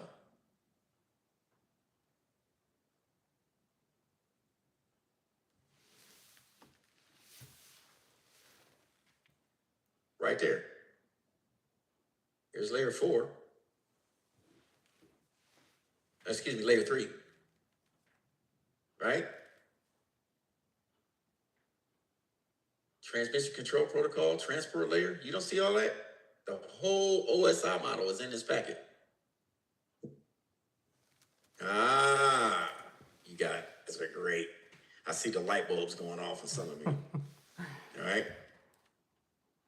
Is this mind blowing or what? We're nerding out. Who's excited just like I am? Nobody? Am I the only one with all this excitement? I'm bubbling inside. Martin's like, okay, James, we know you're bubbling. Let's just get on with it. You got the bubble guts. I mean, bubble. All right, here we go.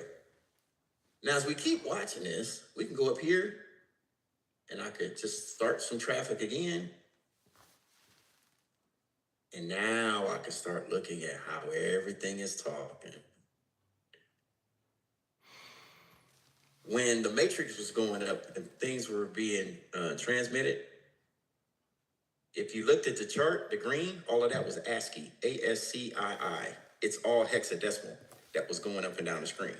This is what they were looking at. They were looking at this over here, the hex. That's what was going up and down the screen in binary.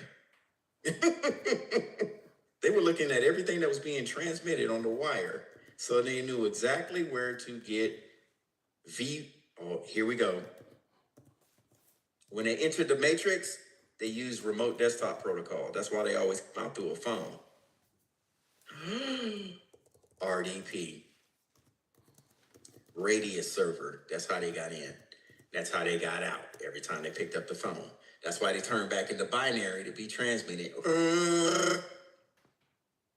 They had to get back. All right. So I'm loving this stuff. All right. So with that, what time we got? It's 12 o'clock already? Let's take a break. Let's take 10 minutes. We can come back and geek out some more. Yeah. See you in 10 minutes.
right. Mm, Good questions. Do-do-do. I'm surprised their quality of service is so good in the movie. Yeah. So Elaine asks, how often will you use this on the job? Well, yeah, it's a case by case. So you can use it. It's passive. This is a passive monitoring tool. All right, it's not active. An active tool is it's going to seek information. It's wanting you to report back. It's going to seek. It wants you to report back. A passive tool sits by and just watches everything go by. You're an observer. This is what this is. All right. So with this, I will be able to see what different things are going on my network. And for instance, let's say I pulled up, you can see if you have vulnerable ports on your network.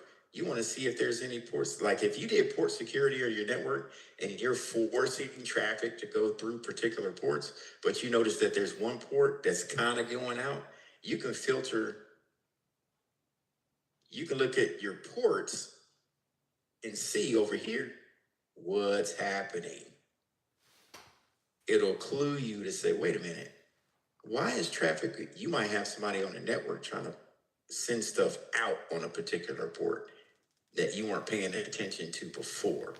You may have a server trying to communicate on a port that you closed. You're like, wait a minute, why is that port open for this user at this IP address, right? If you bring this up over here, watch the traffic. You can even test it out. Now, you got to figure out where you want to put Wireshark on the network too, so you can catch all the traffic. What if I want to look at cats? I can hit that there. Now I'm going to see what type of traffic is going out when I request it to look at cats. You see this? So now it's leaving my browser, and now I want to see what is actually happening. Are ports being forward? See, that's a forwarded port. See that? 6039 going to 880. That's talking to a server. So what's happening over here? Oh, okay. And it's continuing to go down. UDP. Traffic length. And then right here, it's broadcasting. It does address resolution protocol. So I'm requesting something. It's sending it out. And it's broadcasting to the network. Has anyone seen 192.168.0.67? Right? So to me, this is a switch or a router right here. Where it's taking that packet in on the interface and is looking to forward the traffic to somewhere. There's the broadcast address. Remember we learned about broadcast address? F. There you go. So that's telling me that is a switch. They're trying to do address resolution protocol to figure out where is this IP. Now we can do this, LGINNO Tech. This is how you do your research too.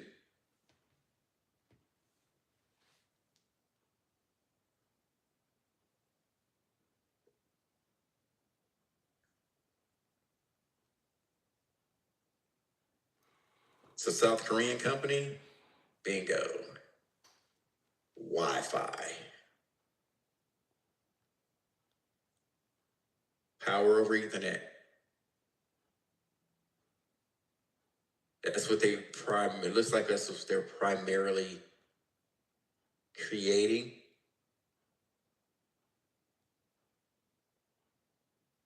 There's only one Wi-Fi. Who's using Wi-Fi right now? Yeah, I think all of us. That might be my all-in-one router. They notice that what I'm looking for is not on the inside of the network. So now it has to forward my packet out through the router. Broadcast. Now they're trying to find what I need. You get what I'm saying? So now you're starting to see the data interchange that's going on. I'm geeking out over here. I'm geeking out, people. Straight geeking. All right. Let's get back to the Wireshark. If you have your Wireshark up, we're just going to watch one of the first lessons that Chris Greer gives and shows you how to set up Wireshark for use. Chris Greer gives what they call master classes so you can understand what's going on. All right, so let me go here. Is sound on? Yep, sound is on to be shared. Here we go. So let's go ahead and jump into lesson 1. Now, the important thing about Wireshark when you're starting to look at a trace file with it is the setup. Now, albeit when you're looking at Wireshark at the start, it's a daunting thing to look at, especially when you're first getting going with using the analyzer. So I want to show you a few things, a few tricks that you can use to get a bit more comfort with it. Now, as you can see here on my copy of Wireshark, this is the default profile. Now, that's the first thing you want to learn about setting up Wireshark. If you look at the lower right-hand corner, you can see which profile you're using. But what's a profile? Well, a profile is basically a set of configurations or settings. Think about it this way. If I go out to my car, I'm 6'2". I want a certain setup for my seat, and I want my steering wheel in a certain place, and the rear view mirrors. And a lot of cars have the ability to just touch a button and everything goes to me. Well, my wife goes out there and she's 5'1". So she can't just jump in the same kind of settings that I like to use when I drive. So she's got another setting button. And when she hits that button, it all adjusts just to her. Now, in a similar way with the profiles within Wireshark, if I'm troubleshooting TCP, I might want a certain set of columns and coloring rules and filters just for that protocol. Or maybe I'm looking at voice over IP or TLS or QUIC. Now, I'm going to want different things depending on the protocol I'm looking at. And that's exactly what profiles allow you to do, to save filter buttons, coloring, even dissectors. I don't always need every single Wireshark dissector for every profile. So one of the first things I want to teach you with the Wireshark Analyzer is going down, and let's go ahead and go to the right-hand part of the screen. We're going to right-click this. Now, if you're on default, that's fine. Everything that you do and change will be saved to that profile. But let's go ahead and create a new profile. And as you can see, there's several in my copy of Wireshark, but I'm going to go ahead and start a new one, and we're going to call this Wireshark Master Class. Doesn't that sound pretty cool? Mm-hmm. And then we're going to hit OK. So now we can see in the lower right, Wireshark Masterclass. At least this is just how we're going to begin in getting Wireshark set up. Now, if you notice up on top, I've got the frame number, I've got the time, source and destination IP addresses, protocol, length, and information. Now, this is where I want to start to customize things. First of all, text is a little bit small for me, so I'm going to go to my magnifying glass, going to boost that up just a little bit. And you also notice that the columns have kind of come together. They've almost collided a little bit. So I'm going to go over here to the right, and I'm just going to click my little column adjuster, and that will set up everything so nothing's overlapping. Now, another thing that I like to do, now this is a personal preference, is typically if I'm looking at the packet detail and the packet bytes, in most cases when I'm looking at protocols, I'm looking at header values that are over here on the left. And I typically have this white space that's over here on the right. So another thing that I like to do with many of my profiles is I like to put the packet bytes up here on the right. So I'm going to show you how to do that. And an important thing to learn about Wireshark is the preferences. That's where we can set up the layout and the columns and the buttons and some of the customization with the protocols. And we can do all that under Wireshark preferences. Now, to get the preferences, if you're on a Windows machine, you're going to go to the Edit menu, and you're going to come down to Preferences down around this area. But I'm on a Mac system, so I'm going to go to Wireshark Preferences over here on the left. This brings up my preferences, and what I'd like to do is go ahead and go to Layout, and this is where I can set up, do I want the packet detail, packet bytes, packet list all stacked on top of each other. Depending on if I have a very large monitor, I might want to adjust that. I usually use the next one over to the right. Now, another thing that's pretty fun is in a recent version of Wireshark, here I'm running 3.4.3, I believe. Now, under the packet, any of the panes, you can also select packet diagram, which is pretty interesting to do. In fact, just to show you that or demonstrate that, I'm going to go to packet diagram on this one, and let's go ahead and hit OK. And now we can see that our screen has reconfigured, and I also have this really neato feature where I can see the actual frame layout and packet layout for the packet that I've selected. So for example, if we take a look at packet number 1, which by the way, I hope that you downloaded this trace file down in the description and you can follow along packet for packet. But if we go to packet number 1, here we can see that encapsulated within this packet, we have Ethernet, IP, and TCP. Well, over here on the right, now that I have that packet layout, I can see the Ethernet framing. So there's my 6-byte destination, 6-byte source, and then my ether type. And then I have the IP header values. And in fact, if I right-click this guy and I can go to show field values, it'll actually pull the values over from the packet itself and put them in that layout. Now this is pretty handy, nice way to visualize a protocol and the structure of that protocol for the headers, and neat feature that. Now, for me, that's one of the neatest features that's one of the neatest. Yeah, neato. I like the way you said it. Puts everything in the header so you see it not in this text form. You see it as it is supposed to be seen in TCP or UDP. So it gives you a better visual. So yeah. It was just added. So I'm going to go ahead and go back to preferences, and I'm actually going to change this on my layout. Let's go to pane 3. I'm going to go back to packet bytes. All right. Now, while I'm here under preferences, there's a couple other things that we're going to adjust. Again, just to make things a little bit easier for us, I'm going to go to columns, and every packet head has to know how to use and read a delta time column. All right. If you haven't done that yet, this is something that surely you want to make sure that you know how to add. So I'm going to come down here under columns, hit plus, and I'm going to name this column delta, and I'm going to choose the type is going to be delta time displayed. All right. Once I have that set up, I can go ahead and drag it up next to the time column. So now I can have a running total of time, or I can have a time of day, or I can have UTC time. And then right next to that column, I can have a delta time, which is going to display the amount of time between displayed packets. Very useful column to have when I'm troubleshooting. So I'm going to go ahead and select OK. And if we notice up top, we have our running total of time and our delta time. Now, by the way, the time column, this is an adjustable time column.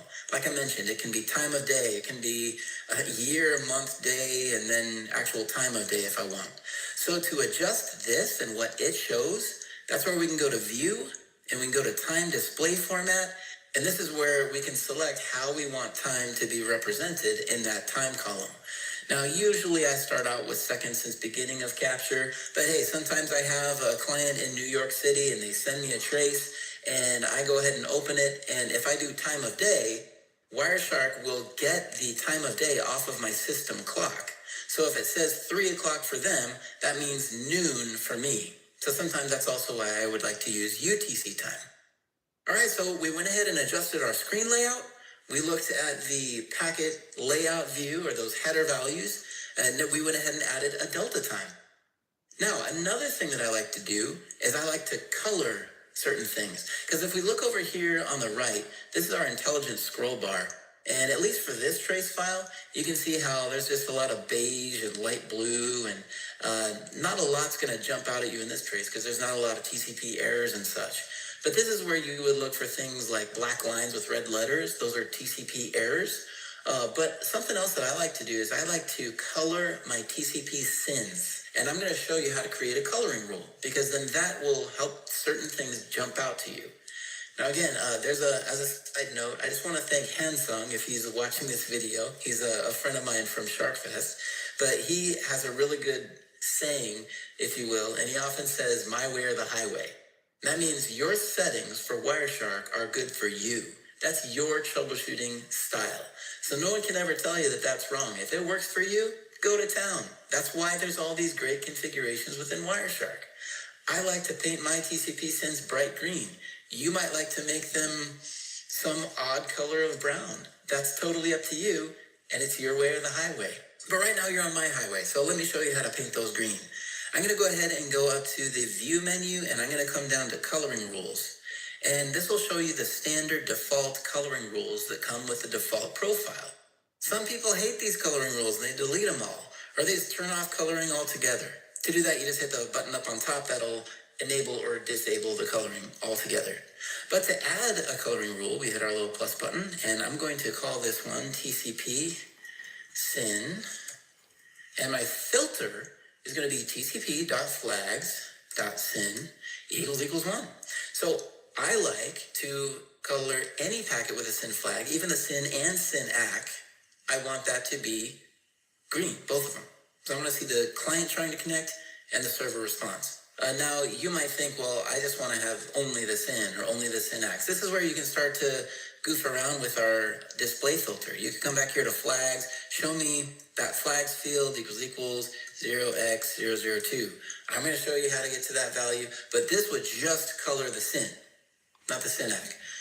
I don't like that. I like to go tcp.flags.syn, if I can type, equals 1. So there's my display filter. So what I'm saying is any packet that meets this filter, this is how you should color it.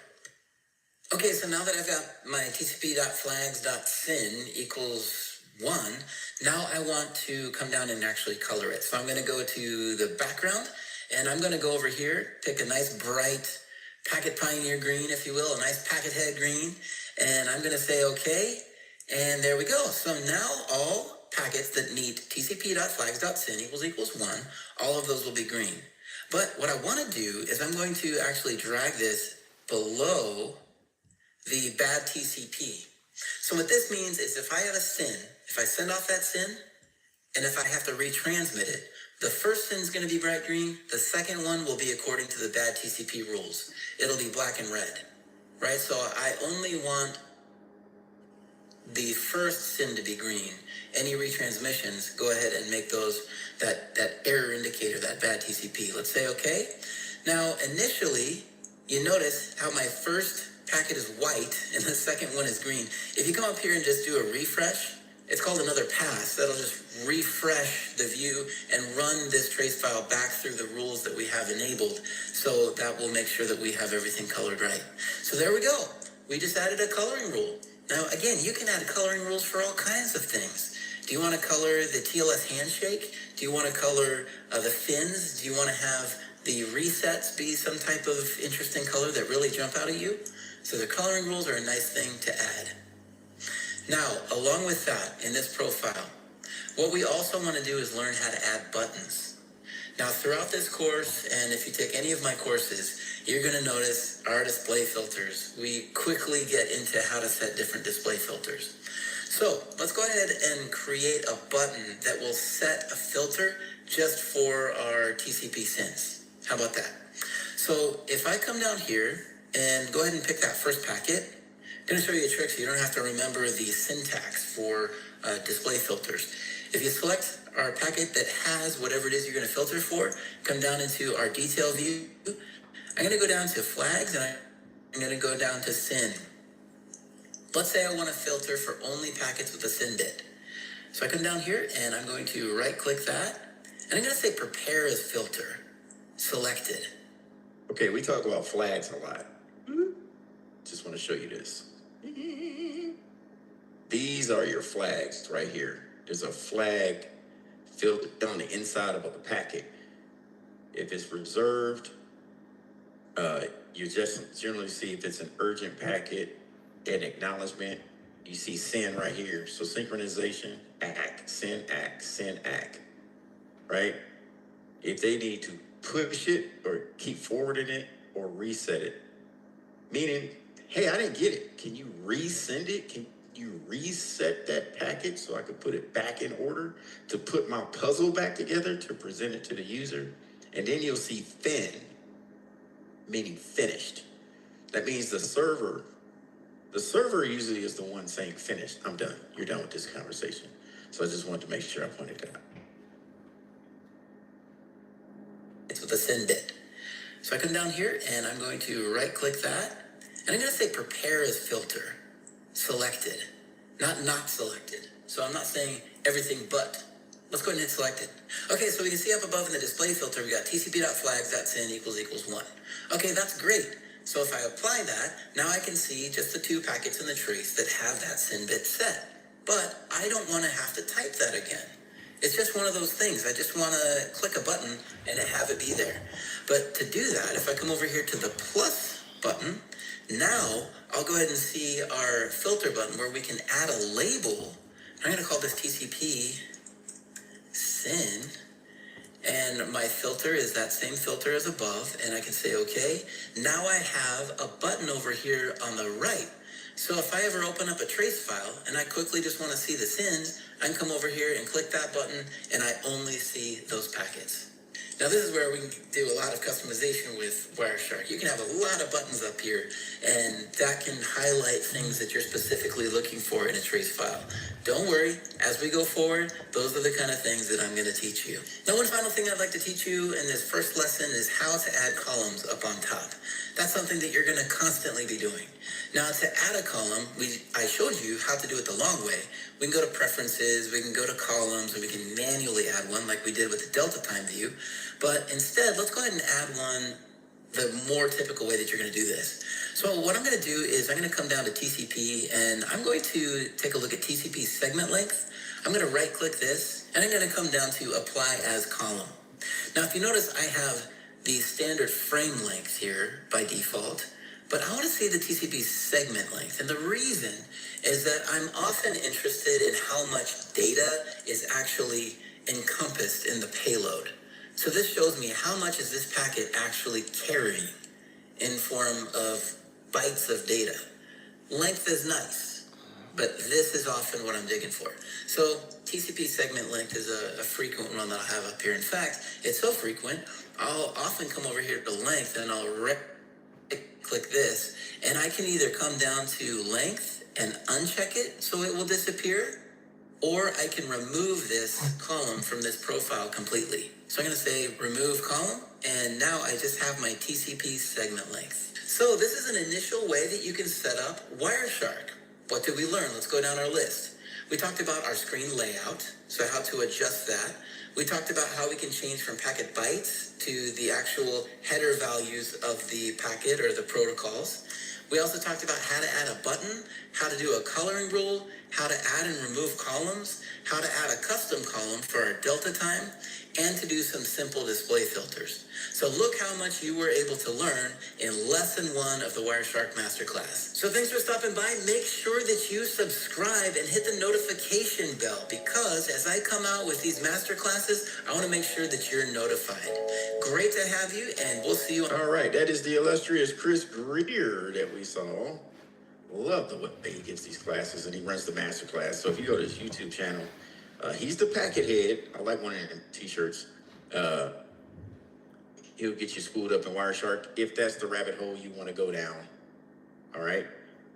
Now, do we have time to teach you everything that Wireshark does? No. We're teaching you the basics, what it means. If it comes to you on the exam, you'll be able to identify certain areas. We know that if you, let's put it this way. What 4 protocols can you see right now that if I'm using Wireshark, I can see everything you do in plain text?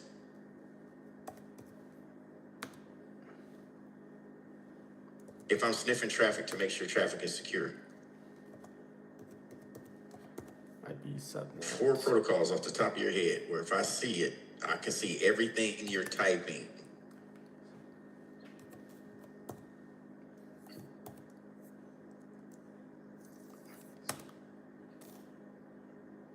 Might be subnet, MAC, and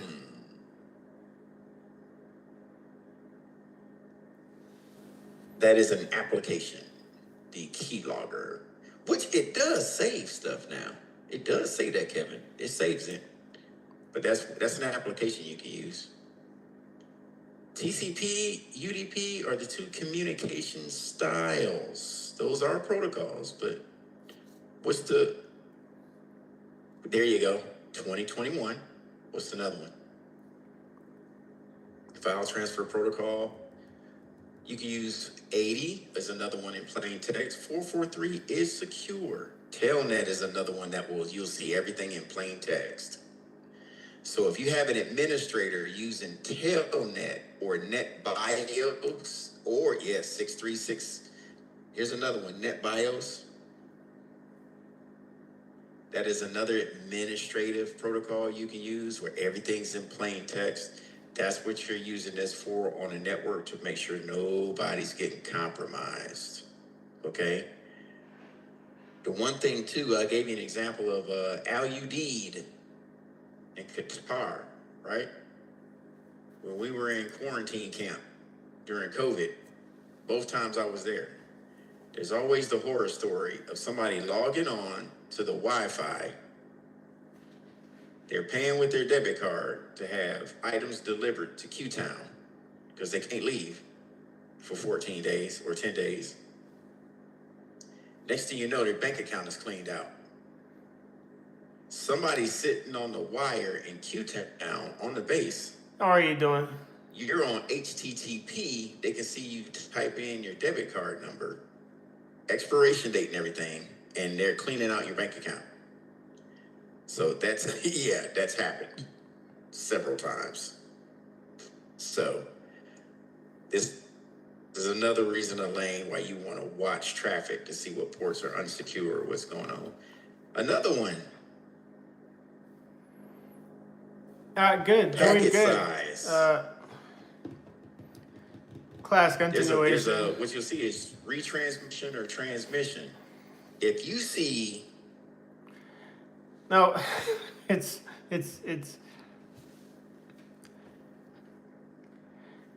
if you see it's 3 or 4 lines at a time doing this, a lot of new info, introduction to a lot of new info. So it's. You see that 4 lines in a row? Somebody is exfilling information from your network. You might have somebody on the inside of your, and that's all you see going out. It should not be like that. We're talking about 6, 7 lines in a row, frames in a row. That stuff's going out. That means the payload is huge. Somebody is sending something they're probably not supposed to. And at least now you have an IP address. Okay? So that is another instance in which you can use Wireshark. So hopefully that helps out. All right, this is an introductory to Wireshark. Any questions so far? Any at all? Any questions? Not at all, huh? All right. Well, with that, we can just work on assignments for the next 20 minutes till we go to lunch. How's that sound? All right, I bet.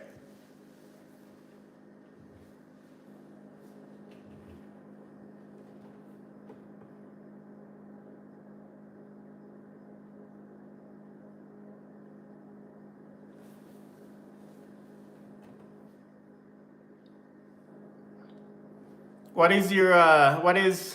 is your zodiac?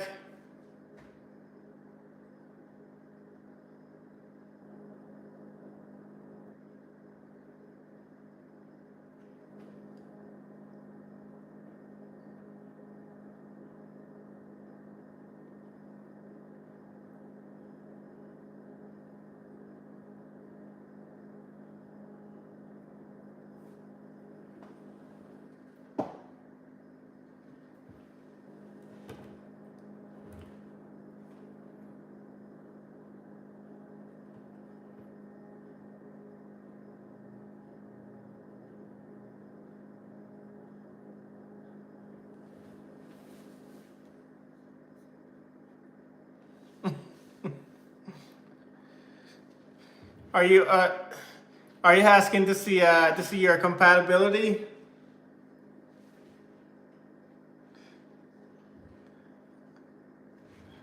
Or the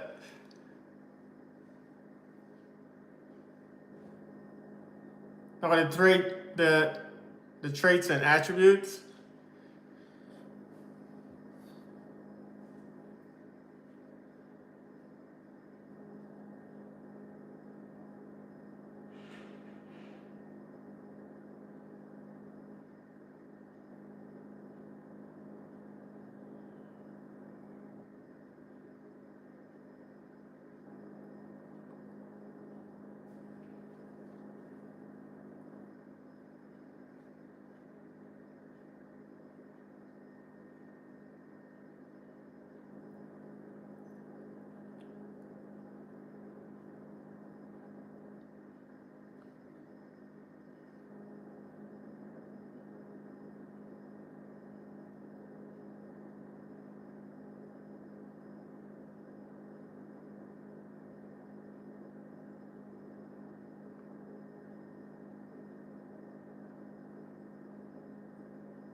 Oh, what's your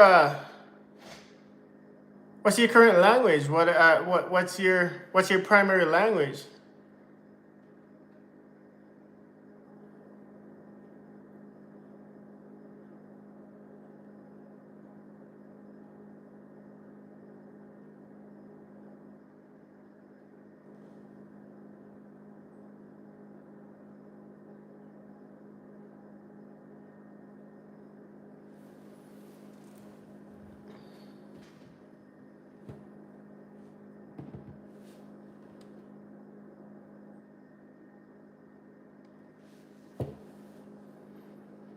What's your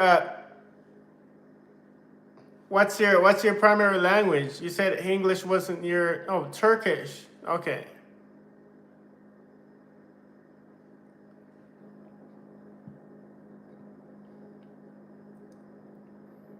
So you're currently in Turkey as well? Is that your current country?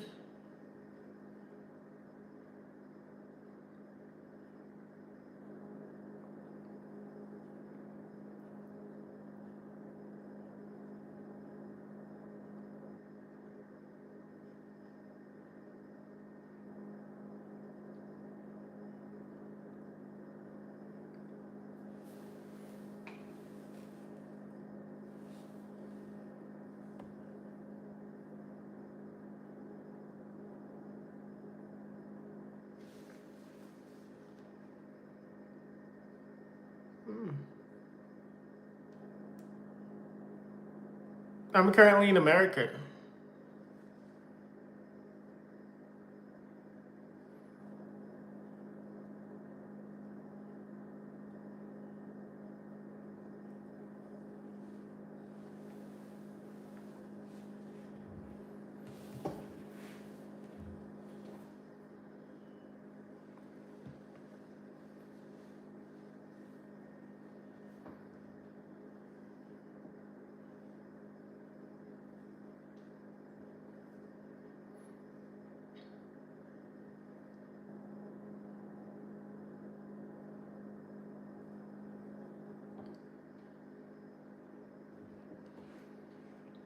I feel like we've interacted before. I think we have.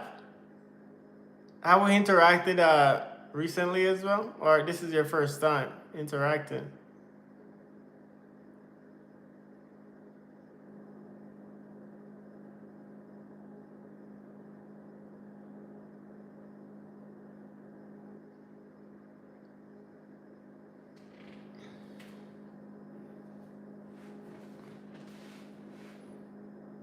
No. Yes.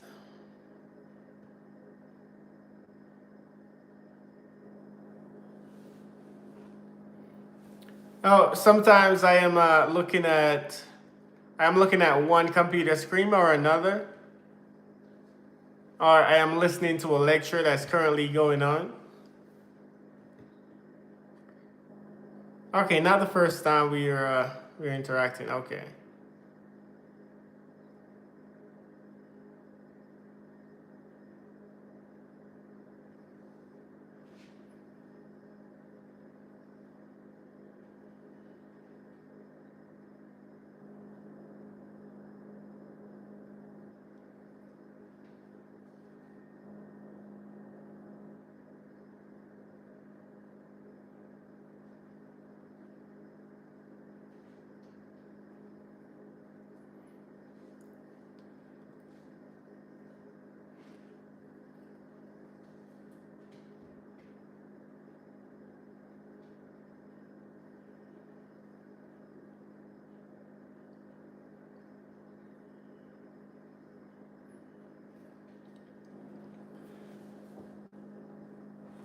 I think what I'll have to do, I'll have to create an Instagram, so that'll be a good place, so you'll be able to at least send messages there, or even through email, or at least for better interaction when I'm not on live.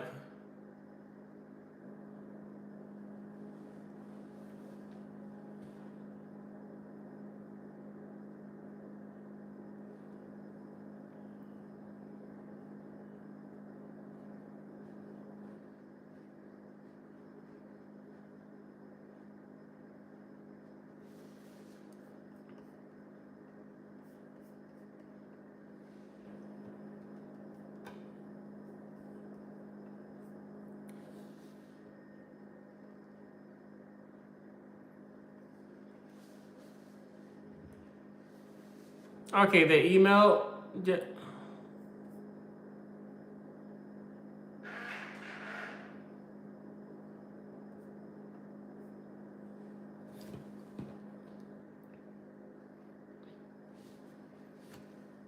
Have you gone to the?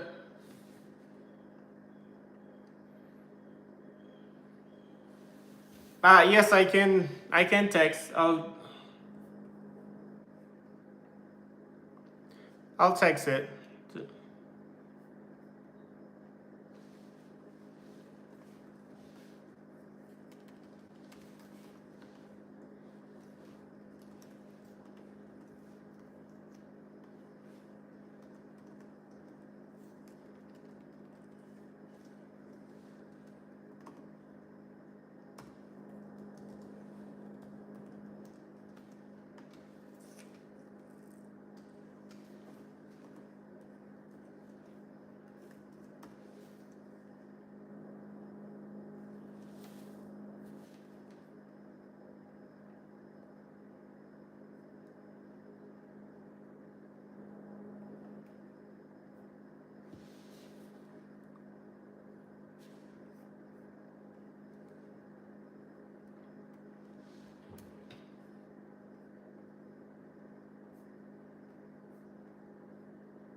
So I just put the email in the chat.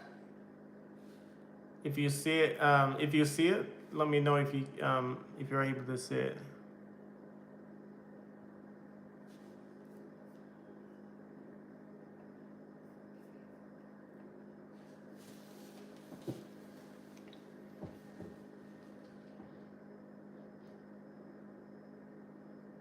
Okay.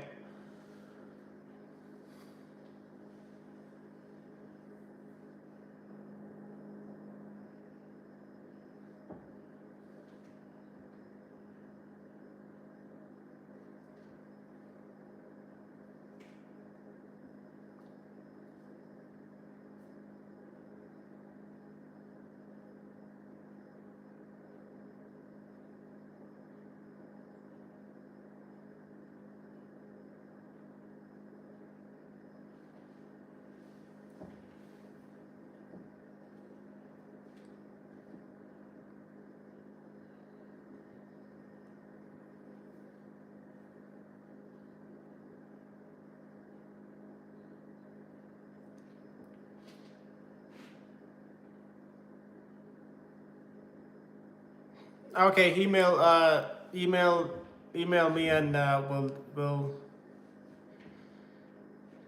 we'll interact back and forth as well.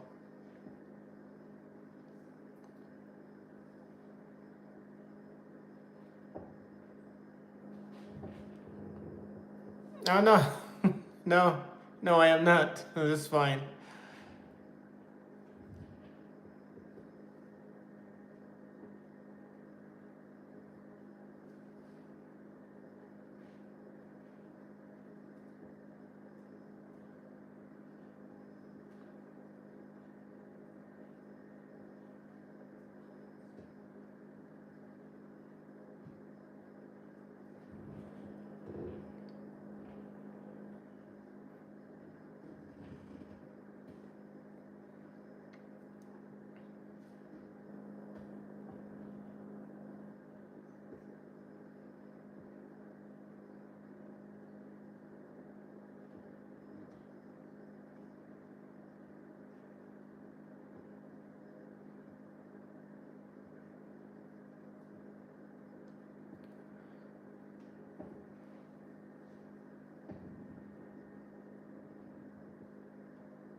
Okay, sure. That's fine.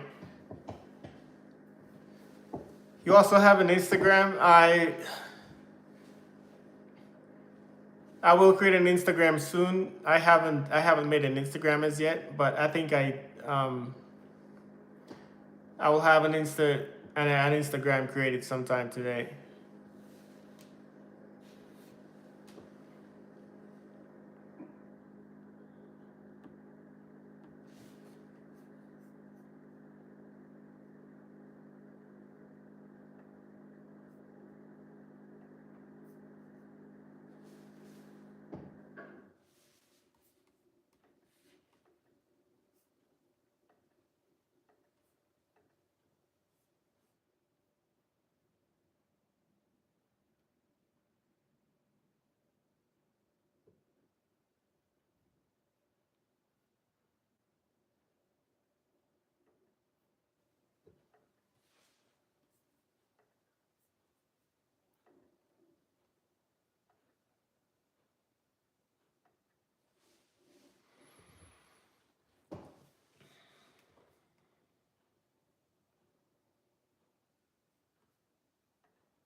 Oh, the streaming study is going good. Lots of studying, going on.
All right, everybody. It is now lunchtime. Let's go ahead and get some vittles to feed our tummies.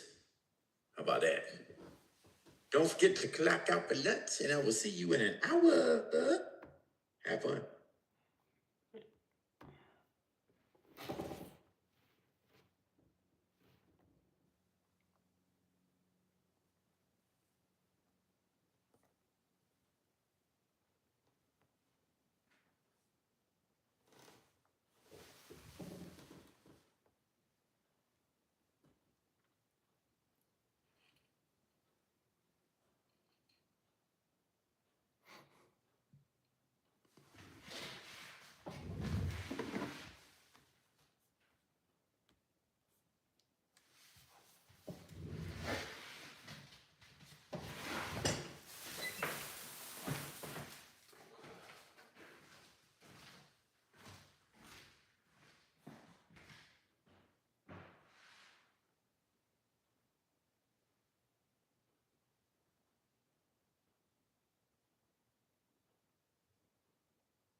also see this connector referred to as an MTP. That name is provided by Corning.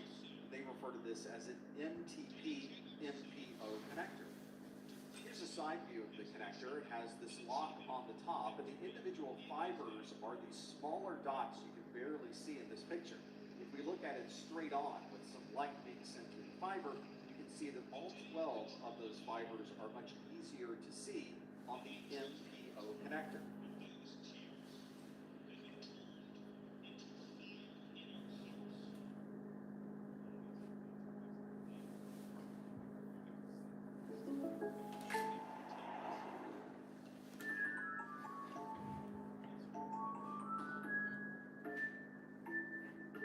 Contact local agent Tom Calvin for an auto quote today.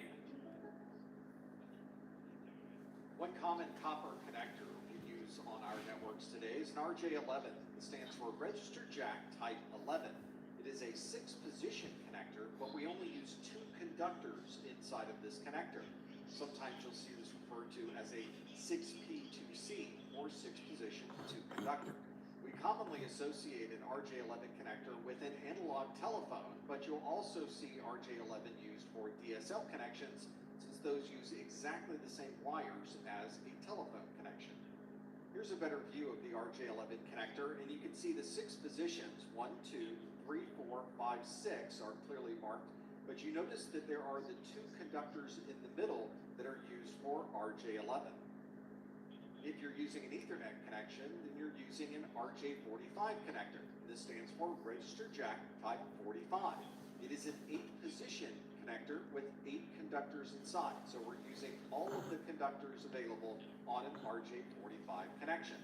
This is slightly larger than an RJ11 connector, and it's what you... Alrighty then, welcome back to the party, everybody.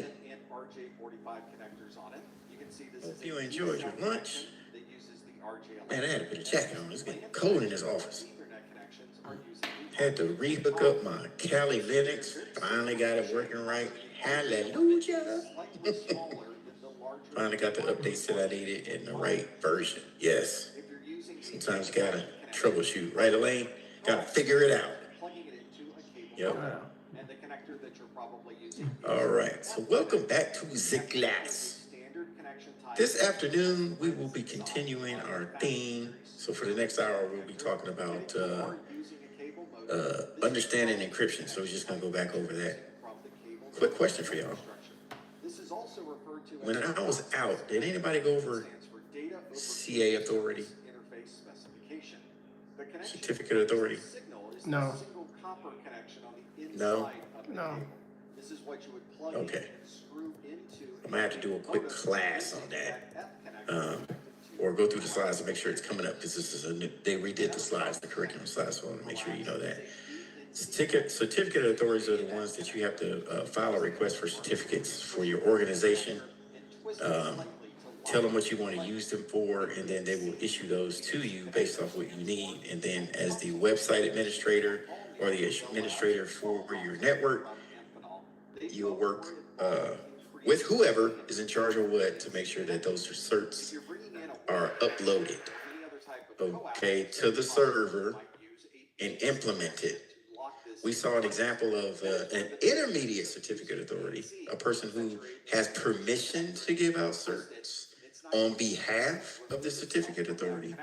And we saw that in GoDaddy, where you pay GoDaddy, right? Pay them the information, pay them the money, and then they will go ahead and issue those certs for what you need. That brings us to our conversation this afternoon when we're talking about understanding the encryption. Well, what is encryption, you say? I know, Brian. Thanks for asking. Appreciate you. Encryption is converting human readable data, which is plain text though, into a coded format, which is ciphertext. So the encryption part is taking plain text, putting it in unreadable human, taking readable data, making it unreadable. Only accessible to authorized users, but you have to have the decryption key. Now, here's the cool thing. All right, quiz question. Let me see what y'all think. If you're going to a website, let's say wellsfargo.com, to check your bank balance, first of all, let's get this straight. How many keys are typically issued to every person? Cool. What are the 2 keys? Cool. Pub and pry. I like the way you abbreviated that. I'm gonna steal that from you. I'm gonna do that myself. Now, you got the pub or the pry. So when you go to a website, your initial conversation with the website, since they have a public key and they're inviting you in, when you start doing TCP traffic, yeah, here we go. That's when they have the public key, you have the private key. Does that make sense? So now, with the Diffie-Hellman exchange, y'all remember that? Y'all remember hearing that in 1202? It was real small. But if you didn't, I'm going to tell you what it is. The Diffie-Hellman exchange, it was created to where the public key now takes the private key, you put them together, and between those keys, they create a secret key. That secret key, remember that term forward secrecy we were talking about? If that key got lost, well, ain't nothing you can do. It's like Davy Jones' locker. It's like putting a footlocker on a ship. As soon as you locked it, you swallowed the key, right? Captain says, we can't take this footlocker. Come get it. I'm like, what you want me to do with it? I swallowed the key. I can't get in there. Well, I need something. Well, too bad. It's forward secrecy. I mean, the key's gone, right? So that's what's happening when you communicate between your pub and pry. I catch on quick. Your pub and pry. And then it creates that third key, okay? The purpose of encryption ensures data confidentiality, protects information, of course, from unauthorized access, and then you have to have the algorithm converts it where it converts it. And then it has the use cases too. So, I mean, it says emails and files. What else can you encrypt? So you can encrypt an email. What else? You can.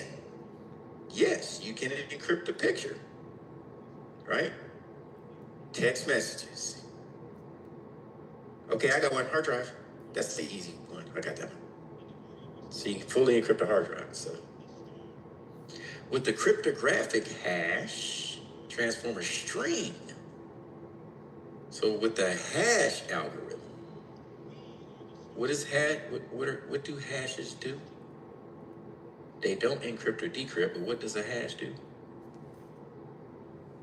Integrity. Thank you very much. Mr. C, you got it. My man. He's like, woohoo, got one today. He said my fingers had a stroke.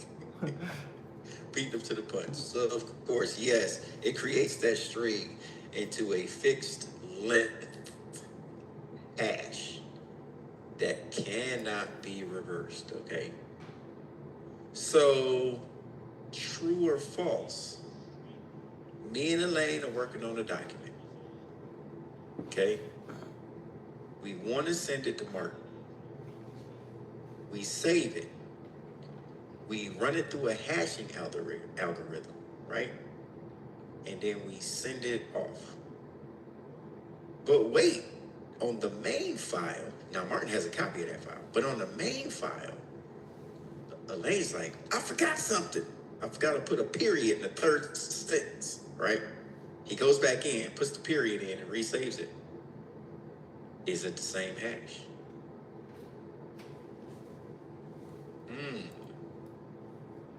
Mr. T says no. And you'll be correct for $500, Mr. T.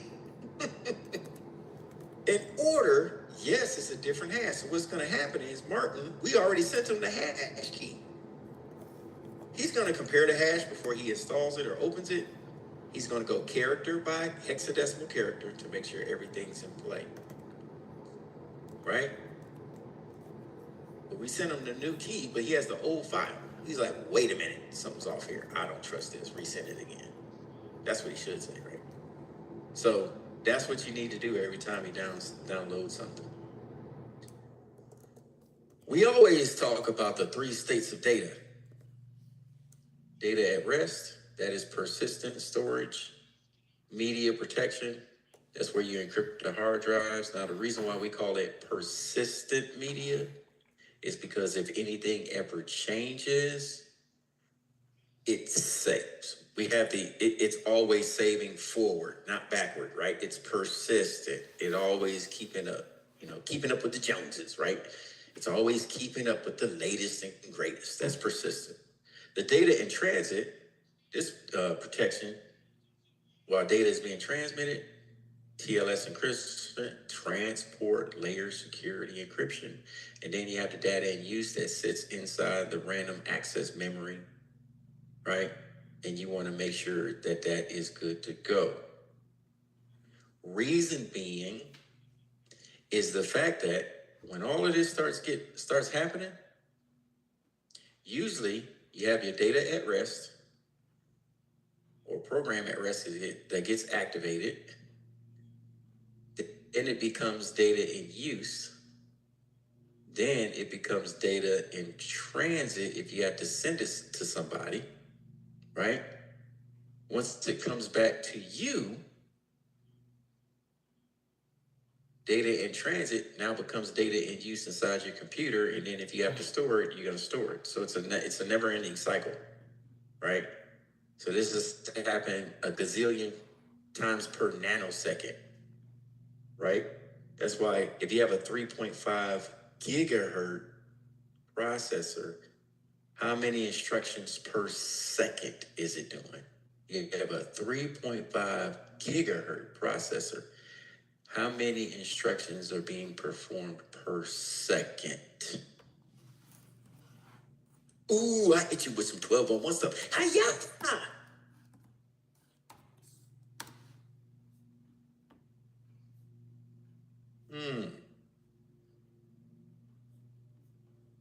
I know some people are Googling. They're looking up the chart.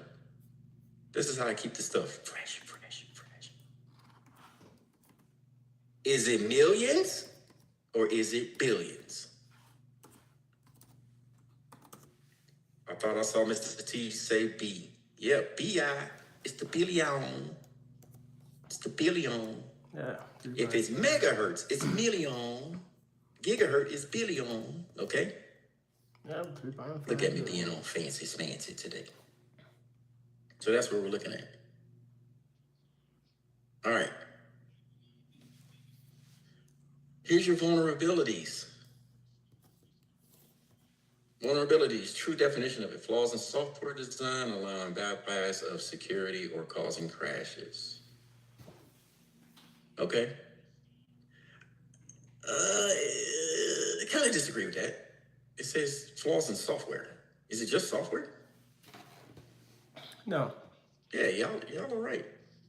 I mean, where else are you vulnerable when you're looking at your computer? Where else can you be vulnerable at? What can be exploited? BIOS, correct. Where else are you vulnerable? Just by looking at your PC. Yep, switches, correct. GPU, sound card. Yep, even the hardware, all in one. Thanks, Elaine. You covered everything there, right? So we need to be careful within the firmware that goes along with it and the driver. The driver is the translator between the piece of hardware and the operational system, the OS, right? All right. The causes of vulnerabilities. Now, this slide specifically, I answered a question on the exam about this one right here. Misconfigurations. Give me an example of misconfigurations or configuration drift. Remember we talked about that on Friday? Configuration drift. That's part 2 of Tokyo Drift, by the way. I'm playing. almost had you. Mr. T thought about it. Wait a minute. Bow Wow's 35 in this one. He's not 16 in the other one. He's oh my God. Dad joke. Okay. So we have the movie Configuration Drift. What is it about?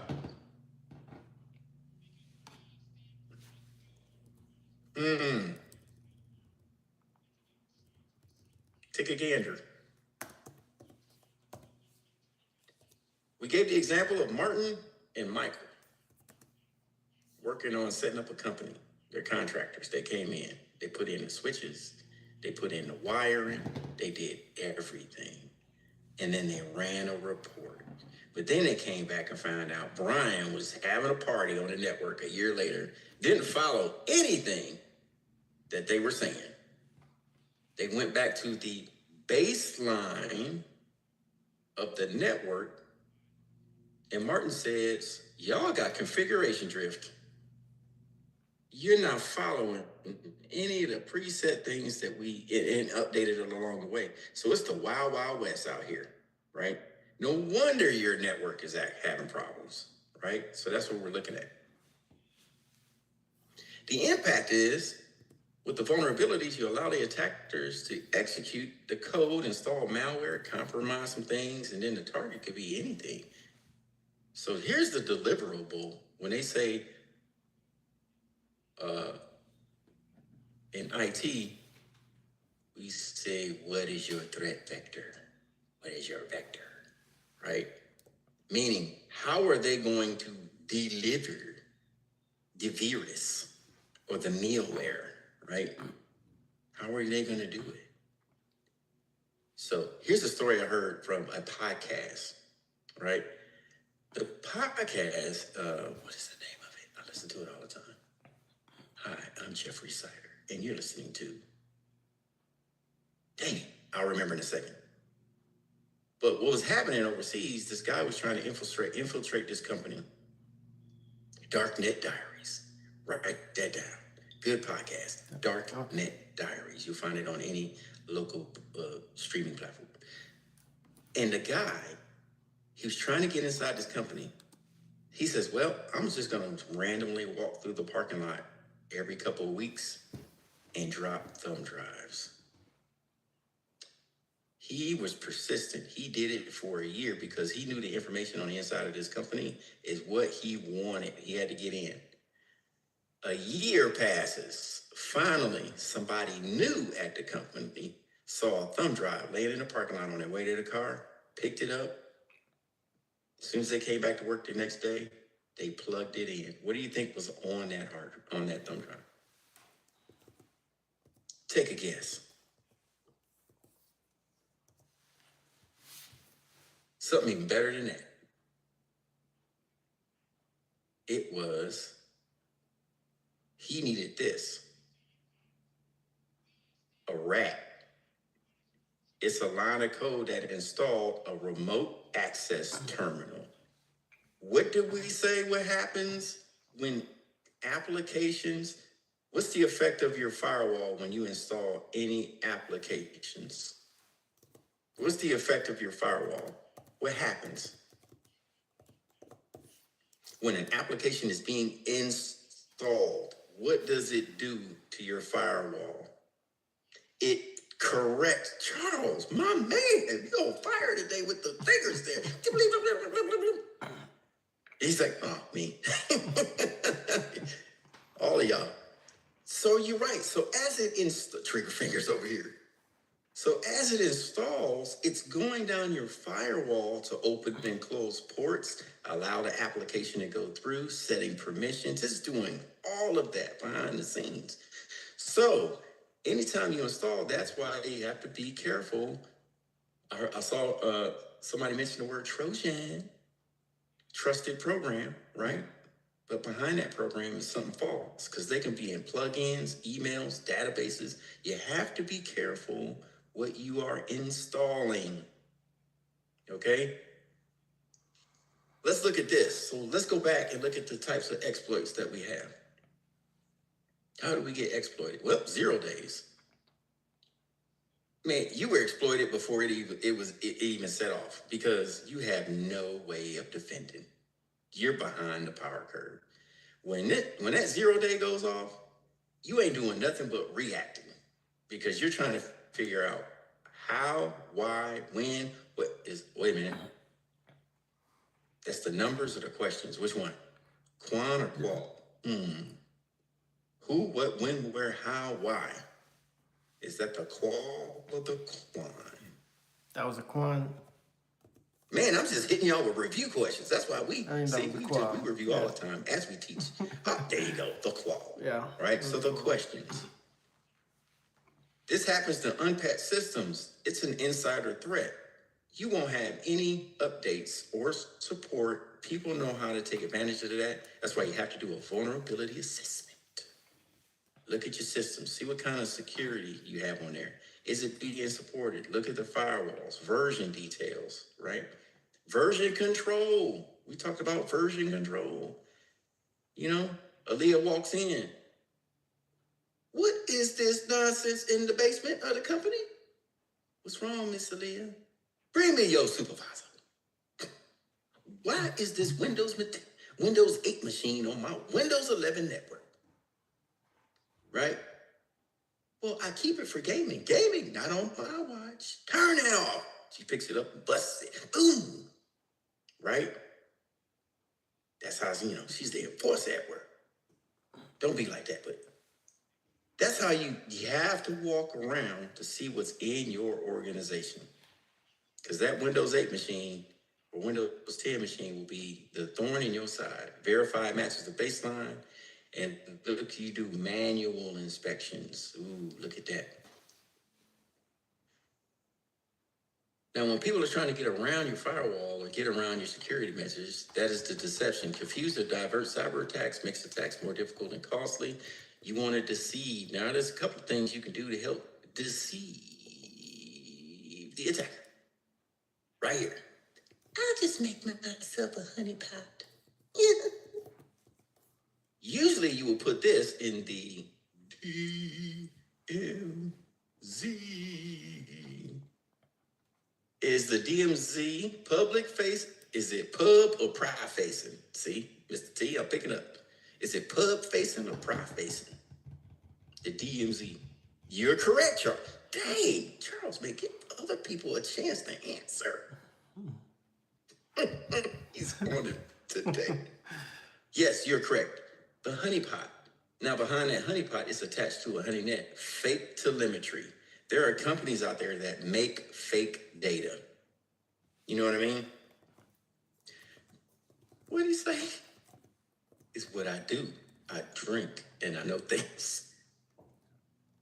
It just comes to it. So they make these spider webs. Yeah, spider webs. Listen, you're correct on that because when people are trying to get inside your network and snoop around, when that firewall is here, you have the server here, and here's your other firewall right here. It sits right in the sweet spot, the public facing. What happens is behind here is the private facing. They got you here all day, and I'm just looking at what you're doing, trying to how to attack me. Okay? The cool thing is, if you have a server in here, they'll point you to the real honey net. They'll divert you and make you think all of this over here is for real when it's actually back here. And they're just watching what you do all day. Right? That's why if you were Mahomes yesterday and you got the line, you put your D-backs over here and the linebacker just comes through to get the quarterback. Then you have yourself a sack. But he should have sent the wide receiver deep. No, I'm just that's the play. It shows you the play that should have ran yesterday. So I couldn't resist. I had to do it. So that's what you're looking at. So the benefits, you have to look at this early attack detection. Look at the analysis, early warning. And then it all depends on where you place it. So like put it in an area of the internet where both people, that's why it puts right there, put it on the internet that's between the internet and the internal network. There you have the screen subnet. That's the best place you could put it. Actually, that is a test question. I answered that question. Where's the best place to put a honeynet or honeypot? Oh. Public facing DMZ/screened subnet. Yeah, probably. All right. I'm giving y'all the tools. Y'all should come back. Y'all gonna pass this thing. You know what I'm saying? Y'all gonna pass it. All right, here we go. Which type of threat will patches not effectively combat as a security control? As they keep rolling in, let's see what y'all got. Let's see who's gonna be different. Anybody different? I got my roof missing. My roof is missing. I'm different. 2 Chains. 2007. All right, everybody saying one. You're right.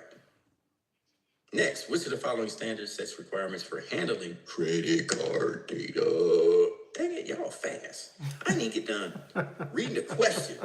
2. Okay, y'all need to be correct. All right, moving on. Nothing to see here. Nothing to see here. That's my clue I picked up. James, shut up, move on. We got it. Then I'll be like, okay, this is the already answered it. I just keep going. I get it. I get it. Next. For your external threats, these are the ones we have. So the exam will ask you right here. Where's it at? Oh, it's not there. The different types of groups.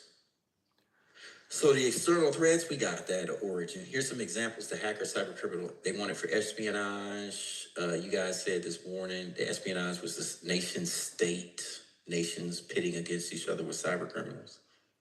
Or intelligence. These are the different characteristics. Super sophisticated. It could be a targeted attack or relentless. So it's just a persistent. Relentless is persistent threat. It's like the bad relationship you were in, and that person always comes back and says, "You want to try again?" No, stop being so persistent. We do that. No, we don't want to do that no more. Right? Are you sure? We made a good couple. No. So that's the persistent part. Mitigation, this is what you could do. Firewall protection. If Mr. T, I think we ought to be there somehow, some way. It don't matter who it was. It's just, woo, Lord, move it on. Did you have a firewall protection? Set up your port security, close ports, open. Mr. T is crazy. I see him over there. Hey, I got a question for you. I want to see what y'all think. I like reading the room.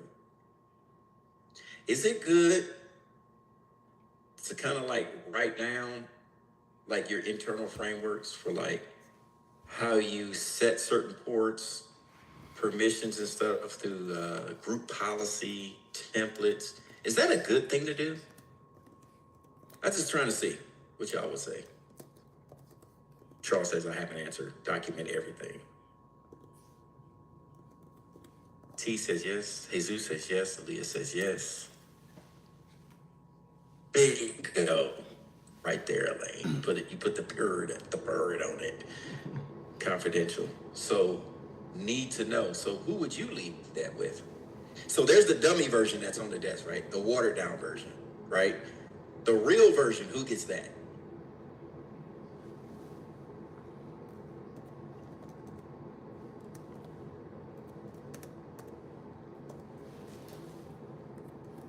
Admin? Who else y'all think?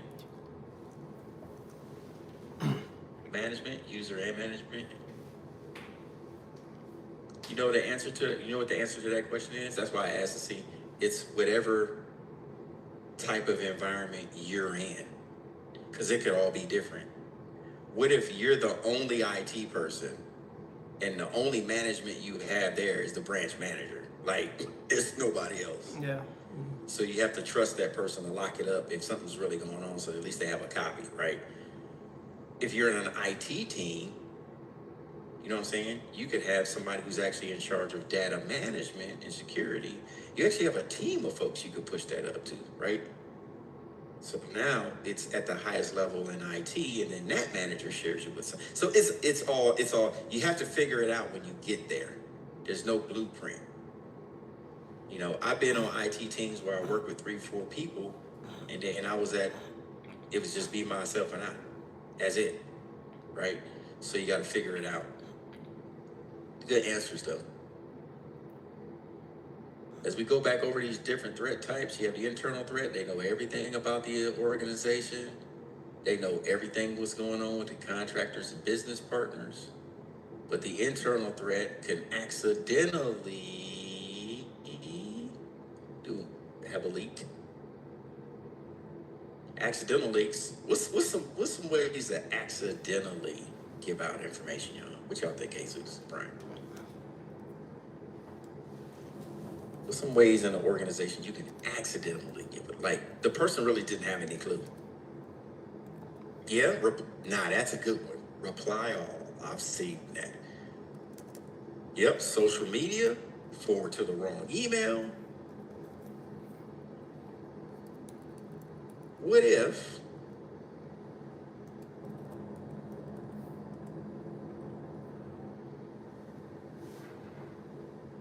there's no shredding? They just toss it. They don't think anything's wrong with it. But if I'm coming out late at night dumpster diving,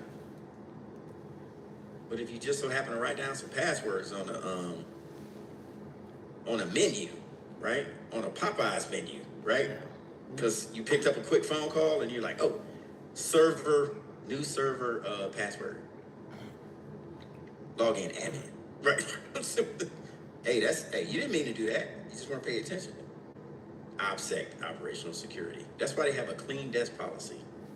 Yep. No passwords, no diagrams, no post-its, no nothing. Yep, and you can do spear phishing, Jesus, you're correct. You take that information and now you're going after the big dogs. Yep. Then you can have to deliver it. We know what that is. Sabotage. What if Coke is trying to take down Pepsi? They want to deface the website. And then insider trading. Martha Stewart, the OG. That's why she did time, right? Insider trading. But you know what? She didn't snitch. That's why Snoop loved her so much. She didn't snitch on nobody. But not saying I'm encouraging that type of behavior. I'm just telling the story on how they came out of jail. Anyway, let's move on. Now, next thing you know, mitigation, role-based access control. Then you have monitoring, regular security training. If on the exam they ask you, what's one implementation that you could do that costs zero money but has the biggest return? Training. Because you can do training every day, all day if you wanted to. And that gives you the biggest return. Jesus says, do on time. Like, I don't need to be, if that's the case, right. He did an interview saying, I like Martha Stewart because she didn't snitch. I'm like, okay, all right. All right. So that's what we're looking at. If we're looking at this, the enumeration attacks, that's when we're getting back to fingerprinting and footprinting. If we're looking at fingerprinting, it is the device.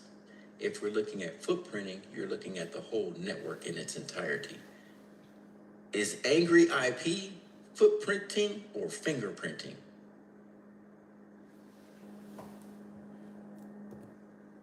Angry IP. Is it footprint? You're correct. Foot. Yep. We could put in address ranges. We could put in bit positions, slashes, figure out. We can even see if we're looking for specifically for range. So we can just play around and see what's there. Telemetry it gave us was open ports. Name of the computer. It even gave us MAC addresses, right? So that in itself, right? You can spoof and use somebody else's MAC address. As long as they're not on the network, you can act as if you're that computer. Now, let me see if this is here.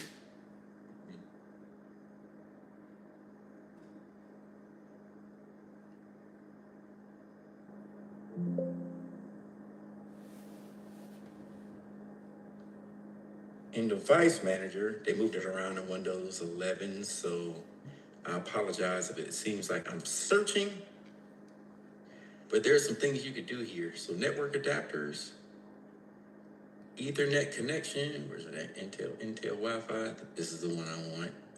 I want to go into properties. Sometimes it'll ask you, would you like to randomly change or act as if you have another MAC address? I wonder if that option is still here.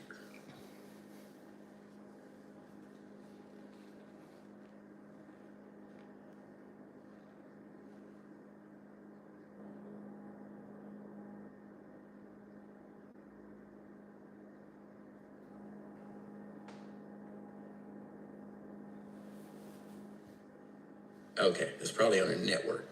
But if you look under your network, possibly view your network settings, and you go into your adapter, look at that, put bridge settings.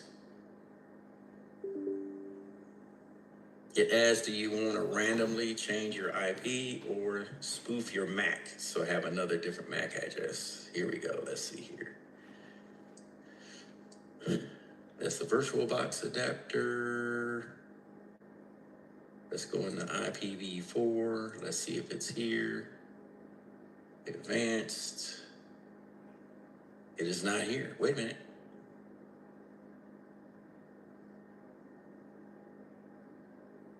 Okay, so it's not there. All right. But sometimes they'll give you another option as far as security and what you want to do. All right. If you ever need to add anything, now this is IPv4, even though this is VirtualBox and it's talking about the host adapter. Let me see if it's here. All right.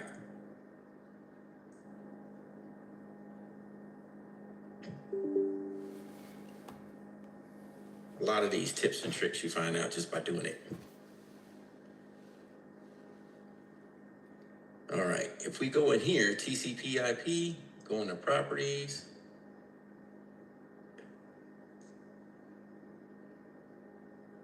You can change your subnet mask. Yep, still not here. Okay, they don't have it anymore. It used to be a tab down here. They probably removed it. It says, do you want to use an alternate or spoof your MAC address so somebody can't get your real MAC address on a network? Okay. Another one that you'll generally see is, would you like to change your IP randomly? Like it'll cycle through on available IP addresses. It'll find it and give it to it. Like it'll always change it. So I don't see that anymore either. All right. So these are just kind of different things you can look at. When you find out with the enumeration attack on what you can do and what you're looking for, enumeration, now you can start doing these type of attacks here. Okay. Now you're starting to get into DOS, the denial of service. What is the whole point of a denial of service attack in your own words? We know what the slide says, but if somebody's doing a distributed denial of service or just a denial of service, what am I trying to do to your resource? Thank you. Slow down the attack, you're trying to flood that machine so it cannot react fast enough. I am trying to bring down your resources. That's my main goal. All right. That's why they call it distributed, because while I'm doing that, on the other end, I can get your MAC address and try to spoof. I could try to replay your traffic back to the server, try to get you disconnected from the conversation. Then I can come in and talk to the server while you don't get anything. You're sitting in the corner wondering, your computer's got the tongue hanging out like, I don't know what just happened. I can't get an IP address, right? So it's de-authentication. Wi-Fi is the same way. I'm trying to take you from a legitimate access point. I have what they call a pineapple, or those different devices we looked at on Amazon. And I'm trying to create a new wireless access point that mimics the real one. hoping you will join. And then once that happens, I'll use a program that we learned about today, which is called to see if I see anything in plain text. What did we learn about this morning? Shark. The weird shark. Yes, the weird shark. Mm-hmm. We learned about that. Now, with Wireshark, I want to make it clear here. You can use Wireshark to decrypt. You can decrypt certain traffic. If you did a session, recorded a session, you can download or get the session keys from inside the traffic. And if you can crack those session keys, you can use that and replay or see the information. So I don't want y'all to think that the only thing you could do with Wireshark is just see anything in plain text. Nope. If you get those session keys, yeah. Can you make alter? Yes, you can. What you need is let me show you something. Let me show you something. Let me show off here since I got my Kali Linux back up. I got the Corvette back on the road. Vroom, vroom. Listen. Even got it updated. How to do ya? No errors. Look at that. Thank goodness. Now, if we look over here,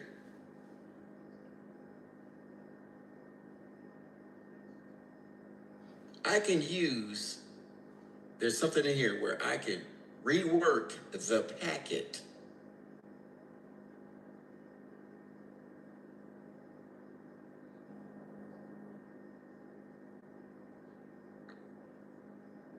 Now, here's the thing. You could do SSL dump.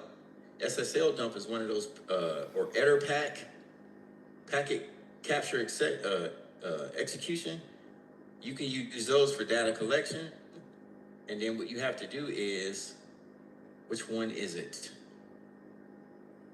Hash deep, MD5, you can crack hashes with that.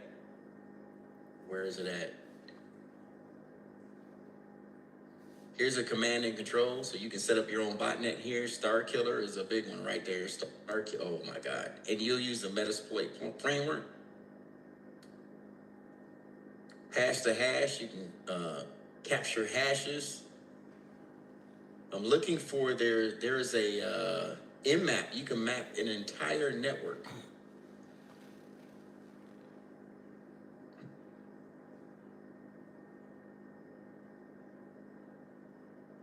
If you had mmap, watch this. First of all, let's do this. ifconfig. What's my IP? 10.0.2.15. Let me see if I want to do a range. 10.mmap, 10.0. It would help if I put number lock on. 10.0.0/23. See, I put the slash it in. I'm taking a whole range to see if there's anything on here that will reveal. You can do that in mmap while I'm on the network.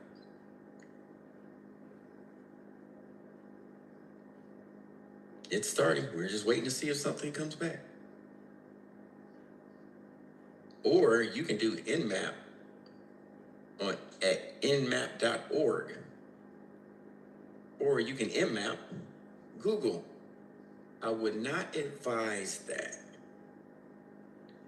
When you start nmapping and doing data collection, Marco, Polo, call and response, usually it does it on TCP traffic. What is it about TCP traffic? What does it do? What's TCP over UDP? Now what does TCP do that UDP won't do, usually?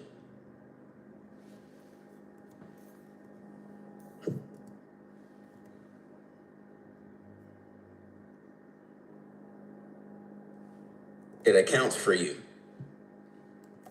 You are accounted for. Usually in these examples, they will allow you to Nmap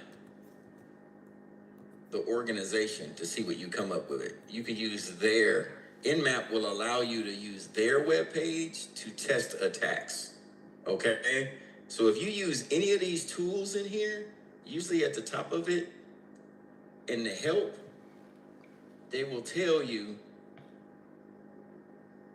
either up here in the beginning, they give you a website you could use to test against, or you can use this right there. You can use ScanMe as a website to test it, or in the example down at the bottom, I'm telling you this for a reason if you want to try it. They will give you verbose information or give you an example to ping whatever they're letting you ping in order to test the command. Does that make sense? So anytime you use anything in Kali Linux, this will help you stay out of trouble. Sometimes they'll give you a website that you can use to do what you need to do. Okay? Here we go. Nmap, nmap.org. Here's the version. Here's the public IP address. So it told me what the public IP address is. The host is up with 0.02 latency, nanoseconds. And look what we have here. Here's the DNS record for that IP address. And here's the ports that are open, what protocols being used on it, and here's the state of it. Now, I'm glad we're here. Y'all know we here.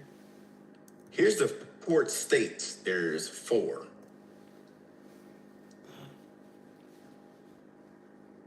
Open, closed, forwarding,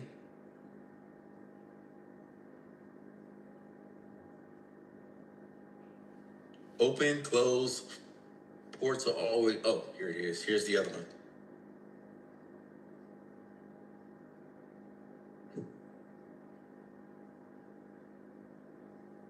If you get this question on the Net Plus exam, port states. This is not link state. This is the port state.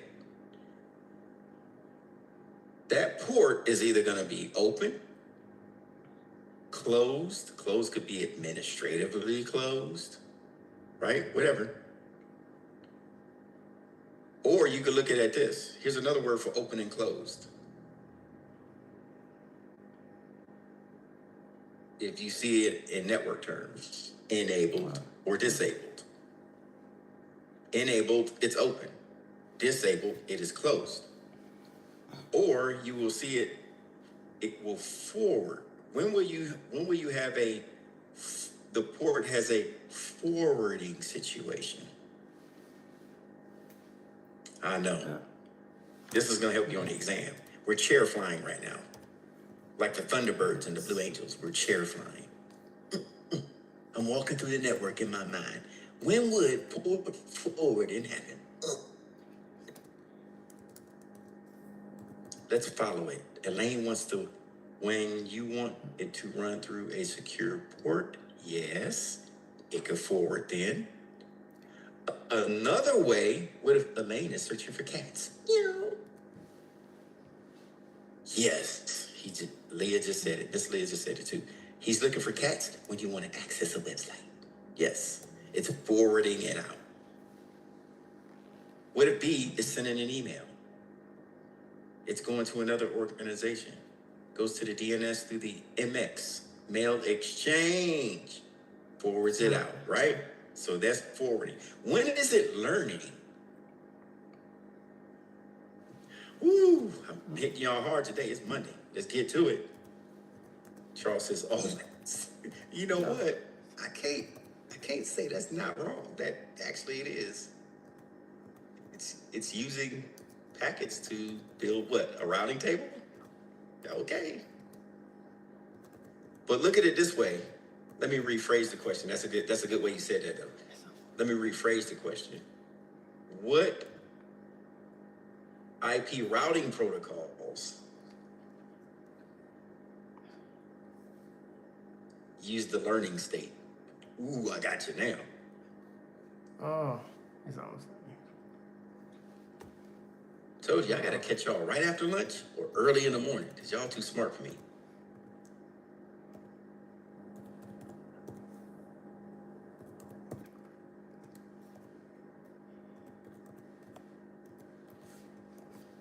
Ports learn. When will they learn? It's almost like incoming and outgoing for broadcasting signals. Like in the OSI model. Yep. So they use these three initials that start with an L, excuse me. These little packets go out. They're always updating their routing tables or their advertisements. They're always sending this to their neighboring device, LSA, link state advertisement. Yeah. So that port, now follow me now, the port by itself, if I just turned on a switch, can it do everything I want it to do? If I'm thinking it, it should already be there. Leah says no. No. She's correct. A switch out of the box they don't know nothing. It's just gonna do the basic routing. No. It's a hub pretty much. Yeah. You have to figure it, you gotta configure it. Yeah. The switch does not know. Now, if I go into the switch, log in the command line interface, hit config T to do configure terminal, then I go enable, put the port number. Now I can teach the port what I want it to do. I can teach the port what I want it to do. So now I assign it to the port interface, not the port itself.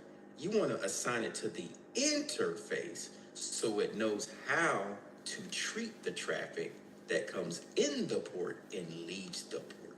That is the port interface configuration, right? Then you hit Control Z, you type end, and then you save it. Then you go back and you hit, see, this is how we do review.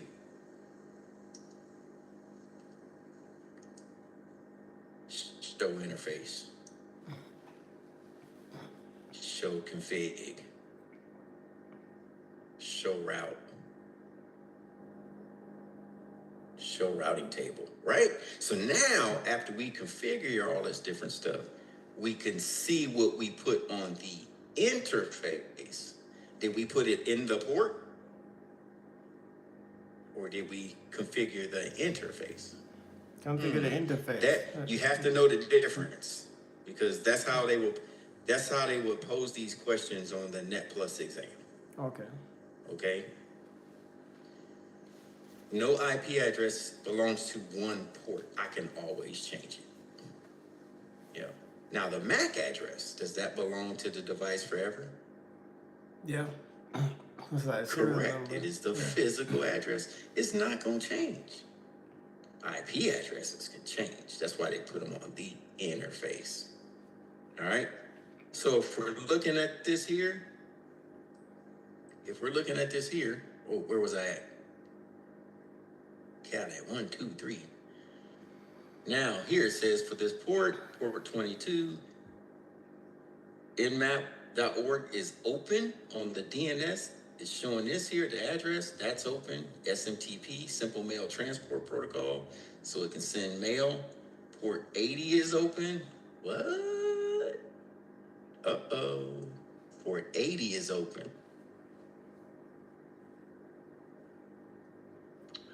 The random hardware address option. For the NIC card, that's the security feature that most NIC cards have, where you can randomly move either the interface IP around or it will mask the real physical address. So some of them have it on the interface of the NIC card. That doesn't mean that the MAC address will change. It just obfuscates it. It's always moving it around. Okay, I got a question for you. I think y'all gonna figure this out. I have a physical address, right? Does it change? No. No. I want to obfuscate the address. I want to put a check mark in that, right? I don't want nobody else to figure out what my address is, right? So how does the computer know what real address to come back to? Ooh. Where is this documented so they know how to return to me? And everything that's sent on the wire has this.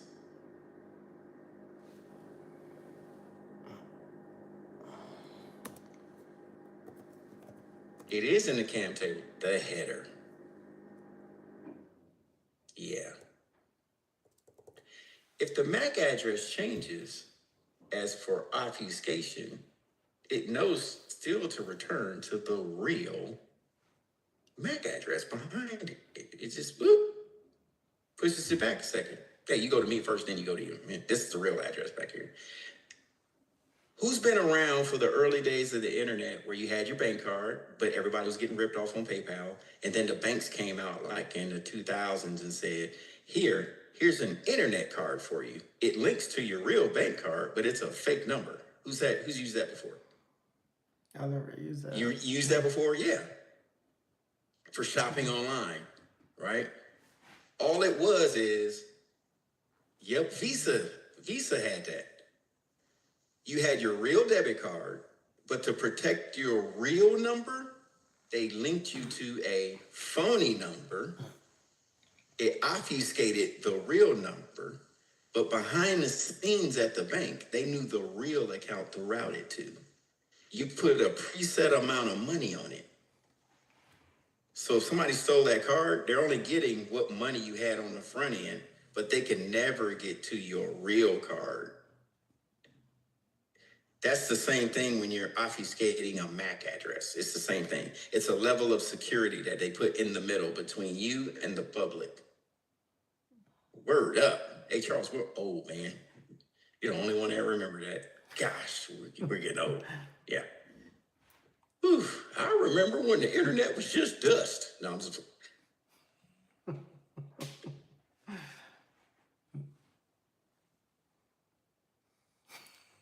I remember sitting at the table in the Wild West coming up with names, and we just, all as far as we got was in. It's in something. In what? I don't know. We entered the door. Internet. Oh my gosh, y'all are so funny. Oh, we got Miss Jewel here. Yay! Woo-hoo. She's in the house. We just talking about the internet. Oh, okay. Tumbleweeds. Anything interesting? Nah. No. Nah. We were talking about, as you see on our screen, well, it is interesting. This is all interesting. We're looking at Nmap and looking at networks to see what open ports, how information is moved. Yeah, but that's what we did. But let me stop talking. We got the life of the party here. Miss Jewel is here. Whoop, whoop. And all we right. actually, we got about 3 minutes till class starts. I don't know what you guys covered right before. I would like to give them a quick 5-minute break. Is that fine? That works. That'll work. Okay. Take 5 real quick and come back for Miss. I'll give you your rest of the break on the back end.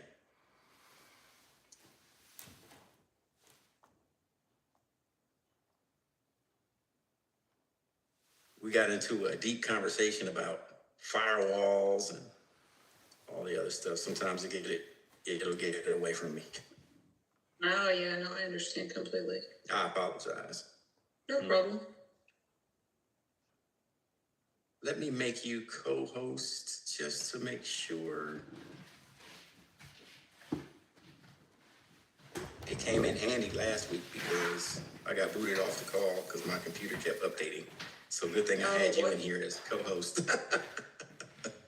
Yeah, no, it happens. I don't know. My computer, sometimes it'll say update and shut down, and I'll select that particular option, and then it'll update and turn right back on. So who knows what's going on? Oh my goodness. That's crazy. Not sure what the deal is. All right. I opened up 2 breakout rooms for you too. What did they put in the comments? Kevin says, James always know when you are coming. Miss Jules, he relishes in the joy of keeping us from our breaks. Yes, I do. Yep. Trying to keep you in the information wheel.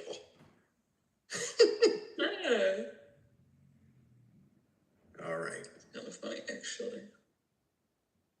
These guys keep me going. They keep me on my toes. Somebody had to call me out. Of course they did. I appreciate it. Keeps me on schedule. That's funny. Yeah, they keep me on my toes. Good stuff. No, it's I feel like work is enjoyable when you don't know what you're going to get day by day, as far as like you mentioned, keeping you on your toes, or just keeping things interesting as an instructor, especially. Yeah, I like this group. Yeah, they're pretty cool. This is actually my first class where I had so many students based in California. Oh, really? Yeah, most of the time they're based. I had a lot of, I used to work specifically with the Dallas campus, so I would have a lot of people like based in Texas, like North Carolina and Maryland. That's where I had a lot of students at. So East Coast time. Do you typically have to work like later in the evening to kind of balance your schedule to work with them too? No, I'm based in Arizona, so I mean half the year I'm in Pacific time, the other half of the year I'm in Mountain time, because we don't change in Arizona for the time zones. But I do work based off of East Coast time. Okay. This is my first class where it's where it's just Pacific time. Before I had East Coast time, so this is pretty cool for me. I like it. Nice. Are you based on East Coast time as well? My class is based off the Pacific time, which is great. Yeah, so regardless of what they're doing on the East Coast clock, I'm on the Pacific clock. Yeah, I hit the East Coast clock when we're doing company meetings and have to keep up with both of them just to find out where I need to be. Yeah, it's funny actually because my work computer is like based on East Coast time. I think my Google might be based differently, if that makes sense. So sometimes I get scrambled about what time is it really, and where am I supposed to be. So as you mentioned, they keep you on your toes. That figuring out what time it is keeps me on my toes, I guess you could say. Yes, ma'am. Yeah. All right, class, looks like you guys are back. So James, what we're going to be doing today actually is doing mock interviews. So what I'll do is I'm going to pull people into breakout rooms with me to do their mock interviews. Outside of that, they can continue to talk with you about anything that you guys have been covering. On the flip side, if you guys are not ready for your mock interview, I would say look over the materials that I've sent you guys in preparation for your mock interview. So actually, maybe we could do this real quick, James. Maybe we can give them about like 20 minutes or so to kind of take some time to like look at their materials outside of the first person that I call. But hands up, just literally put your hands up if you're prepared for your mock interview, like right now. No? Okay. James, I think probably give them 20 minutes, let them look over the materials. I still am going to pull somebody for a mock interview, but let them at least have 20 minutes to look over the materials. And then after that, you can kind of resume talking about, whatever topics that might need to be talked about with regard to your class. And then I'll continue to pull people. Whatever you want me to do, I'm on board. Just let me know. Okay. All right. Okay. So with that being said, let's see who am I going to call on first. Tapasaran, you're pretty poised. So I'll have you go first. So what I'm going to do is I am going to go into room 1 and Tapasaran, I'll see you there. Okay. Miss Jewel, before you take off, quick question. Yep. Have you sent us some new stuff that we should go over for this mock interview, or just the old one, the strengths of Just the weakness? old stuff. Okay. Yep. Just wanted to make sure it wasn't something I was supposed to be looking at beforehand. Good question. That's still a good question, so good on you. Thank you very much. You're welcome. Okay, so I'm gonna hop into room 1, and then I'll be cycling back out. Let me see here. Looks like they're all open. Okay, all right, I'm gonna go ahead to room 1. Tapasaran, I think you should be able to join me there. I think it sent you a little prompt to join, so I'll see you.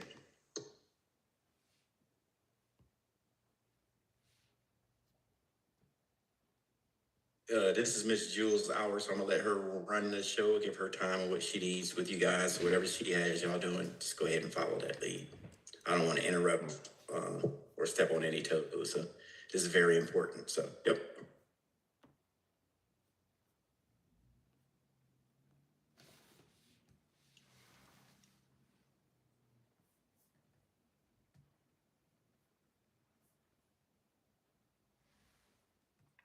Converting that binary back to decimal.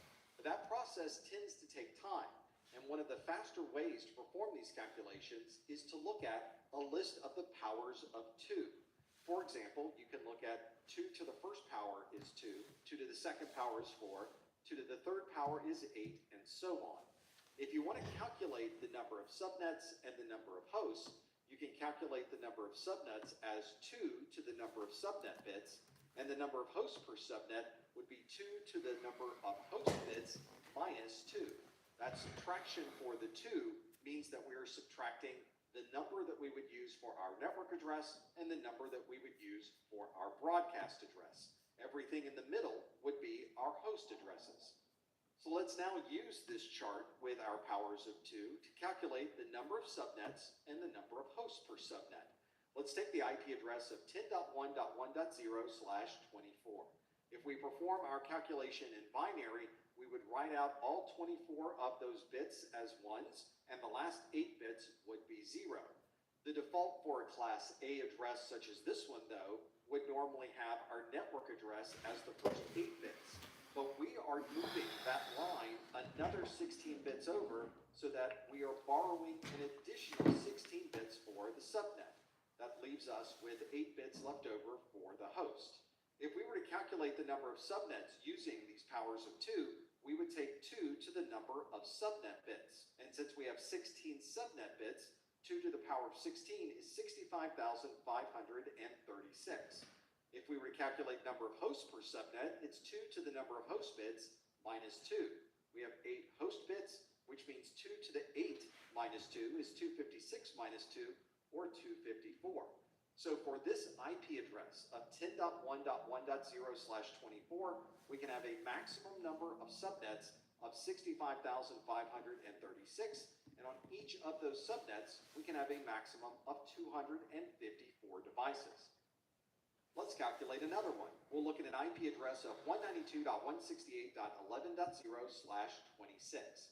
If we were to write out that /26, you can see there are 26 ones. That leaves us with 2 ones in the last octet, and we have 6 zeros left over at the end. If we calculate the class of this address, we look at the first octet, which is 192, which means this is a class C address. That means it has a total number of 24 bits as the network address by default. But we borrowed a couple of extra bits into the last octet, so there are 2 additional bits available that we will call our subnet bits. And then, of course, we have the last 6 bits available as the host bits. Let's perform our calculation again. To calculate the number of subnets, we use 2 to the number of subnet bits. We have 2 bits left over as the subnet bits. 2 to the second power is 4. To calculate the host per subnet, we have 6 bits, so we take 2 to the 6th power and subtract 2 from there. That means we have 64 minus 2, or 62. So for this IP address of 192.168.11.0/26, we can create a total of 4 subnets, and on each of those subnets, we can have a total of 62 devices. This same process works with any type of subnet mask. Let's take, for example, 172.16.55.0/21. If we looked at this in binary, we would have 21 ones, which means we have 8 in the first octet, 8 in the second octet, and 5 ones in the third octet. Everything else, of course, would be zeros. And if we look at this IP address, it starts with 172, which by default would be a Class B address. So by default, the first 16 bits would be your network address. We borrowed some additional bits, in this case, 5 additional bits to be our subnet bits, and then everything left would be our 11 host bits. Performing our calculation again, we have 5 subnet bits, so to calculate the number of subnets, it's 2 to the 5th power, or 32. We have 11 host bits left over, so if we calculate that as 2 to the 11th power minus 2, that would be the same as 2048 minus 2, or a total of 2046 devices. So for this IP address of 172.16.55.0/21, we can have a total of 32 subnets, and on each of those subnets, we can have a maximum of 2046 devices. If you use this powers of 2 to perform these calculations, it can be a very quick way to determine what the number of subnets might be and what the host per subnet might be. But there are some shortcuts available that might get you to these values much faster, and in the next couple of videos, we'll give you some different options for calculating this process using those shortcuts.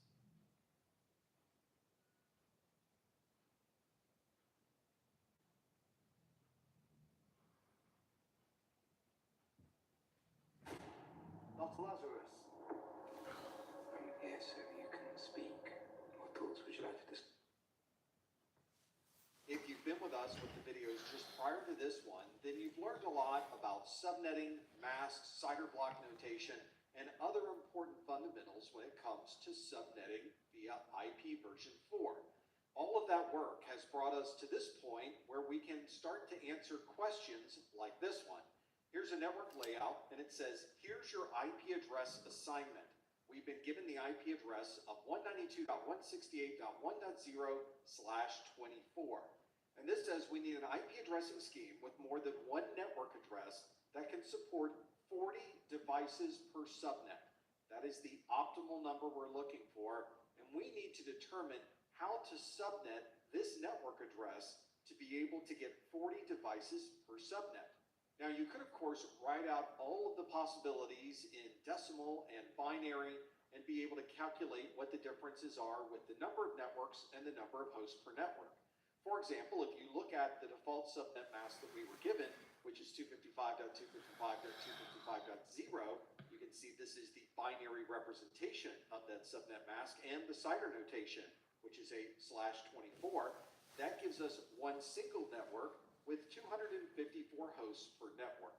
If we borrow 1 bit from the host side, so that we are 255.255.255.128 as our subnet mask, or a /25, we would be able to create 2 networks with 126 hosts per network. We are getting closer to that number of 40. Let's keep going by borrowing another bit so that our subnet mask is 255.255.255.192, or a /26. This allows us to have 4 networks with a total of 62 hosts on each of those subnets. This is certainly getting close to 40, but let's go one more step to see if we're getting even closer to that 40 value. The next step would be to borrow 1 more bit from the host side. So now we're borrowing 3 subnet bits, which means our subnet mask is 255.255.255.224, or a /27. If we subnet in this way, we can have a maximum of 8 networks, but it would only allow for 30 hosts per network. This means that the optimal subnet mask, if we're looking for a total of 40 devices per subnet, would be the next one up, or the /26, which would give us 4 networks and a maximum of 62 hosts per network. Now, we can certainly speed this process along by performing a calculation based on powers of 2. Let's look to see how we might do that. We have a starting IP address of 192.168.1.0 and a subnet mask of 255.255.255.192. And based on this information, we can show the network address and the subnet mask in binary. And you'll notice in the subnet mask, we have the default number of bits for that address, plus the 2 extra bits that we borrowed from the host side. Visually, you can see where the 24 subnet bits might be, the 2 extra bits we borrowed for the subnet, and the 6 bits that are left over on the host side. If we were to now calculate the number of subnets and the number of hosts per subnets using this powers of 2 formula, we would take 2 to the second power, because the second power would be 2 bits, and that would be a total of 4 networks. We would determine the number of hosts per subnet by taking those 6 host bits that are left over at the end and calculating 2 to the 6th power minus 2, which would be 64 minus 2, or a total of 62 hosts per subnet. This is a relatively straightforward way to calculate the number of subnets and the number of hosts per subnet, but it requires you to perform a binary conversion and then count the number of bits to be able to calculate what that total might be at the end. There are some shortcuts that we can use, and in this video, we're going to look at a shortcut that uses the magic number method. We are gardeners. We are farmers. Bum, bum, bum, bum, bum, bum. And Toasty Thomas's brekkie. Oh. Thanks, Tom. Huzzah! These calculations are intended to give us 4 separate pieces of information. First, we need the network address or subnet ID. This would be the first address in the subnet. We also need a broadcast address. This is the last address in the subnet. We need the first available host address. This is an address that we can assign to a device on this subnet. And then we need the last available host address. We need to be able to calculate these as quickly as possible. Now, obviously, we could calculate this by converting everything to binary, looking at the subnet bits, and then calculating for every possible scenario what this particular network address might be and the subnet mask for each one of these. And for this particular IP address, where we determined there were 4 separate subnets, these are all the calculations that we would need to do to be able to calculate all of that information for all 4 of those subnets. You can see looking at this screen that there are a lot of separate binary to decimal conversions you'd have to do just to calculate those specific details for all 4 of those subnets. We can simplify this process by using the magic number shortcut. This allows us to perform subnet calculations very quickly, and very often we can do all of these calculations in our head. There's still a little bit of math involved with the magic number method, but it's limited to powers of 2 and some very simple addition and subtraction. You could even create a few charts that might help you with the process, but once you get accustomed to using this method, you'll find that you memorize very easily what's in the charts. You may not have to write them down at all during your exam. One chart that might help you is a chart that easily converts between a CIDR block notation and the decimal subnet mask notation. You can see an example of this might be to use a /9 is 255.128.0.0, /10 is 255.192.0.0, and so on. You will notice that there are some patterns after a while. For example, a /9 has the 128 as the number that is a bit different than a 0 or a 255, and a /17 also has a 128. So we could write this chart in a simplified form that shows a /9, a /17, and a /25 use the 128 as the decimal value.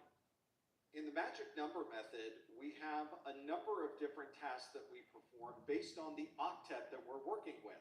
So we might want to modify this CIDR to decimal chart to have something that's a little bit different. For example, if you wanted to see the CIDR notation for interesting octet 2, you can see it ranges from a /9 through /16. The CIDR block notation for interesting octet 3 would be /17 through /24, and the CIDR block notation for interesting octet 4 ranges from /25 to /30. You notice that we don't use /31 by default because it doesn't leave any room for any hosts on the subnet, and we don't use a /32 because that leaves 0 bits available for any hosts. For each of these columns with the CIDR block notation, you'll notice there is a magic number, and in a moment, we'll learn how to use that magic number value. We can also put in this chart the subnet mask for an interesting octet, and you can see those mask values are also listed as well, starting at 128 and working all the way up to 255. Optionally, you can also create a host range chart where you can take an address block and then separate out what the differences are for that particular block. For example, an address block of 128 splits the network into two different pieces, 0 through 127 and 128 through 255. An address block of 64 hosts per block would be 0 through 63, 64 through 127, and so on. And you can continue this process with a host block of 32 hosts, 16 hosts, 8 hosts, and so on. So let's see how the magic number method works. It's a series of steps, and once you go through these a couple of times, they become very second nature. The first step is to convert the subnet mask to decimal if it's not in decimal already. From there, we need to identify the interesting octet. We'll talk about the interesting octet in just a moment. We then need to calculate the magic number, which is 256 minus the value of the interesting octet.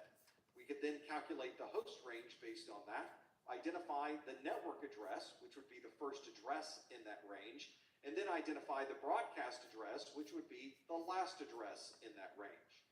So now let's take an IP version 4 subnetting problem and answer this problem using the magic number method.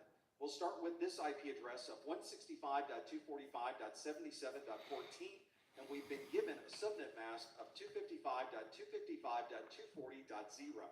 Our first step would be to put the subnet mask into the chart. You can see that it's already in decimal form, so we simply need to copy it over with 255.255.240.0.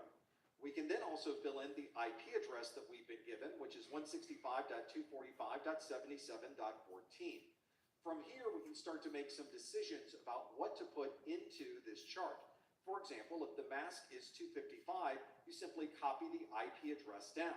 So in this case, the mask is 255 in the first octet, so we're going to copy that down, which means our subnet ID will be copied down with the same number that's in the IP address row.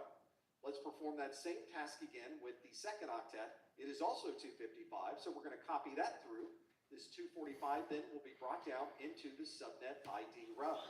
We no longer have any octets with the 255, so our next step will be to look at any octets where the mask is 0. And if the mask is 0, we bring that 0 down to the subnet ID row. In this case, our last octet does have a 0, so we're going to copy that 0 all the way down and put it into the subnet ID row in the last octet. We can start whenever you're ready. Ready? Yeah. No, stop! Wrong pedal, other pedal! Here! What do you want? Stop the car! There's a kid! Kid!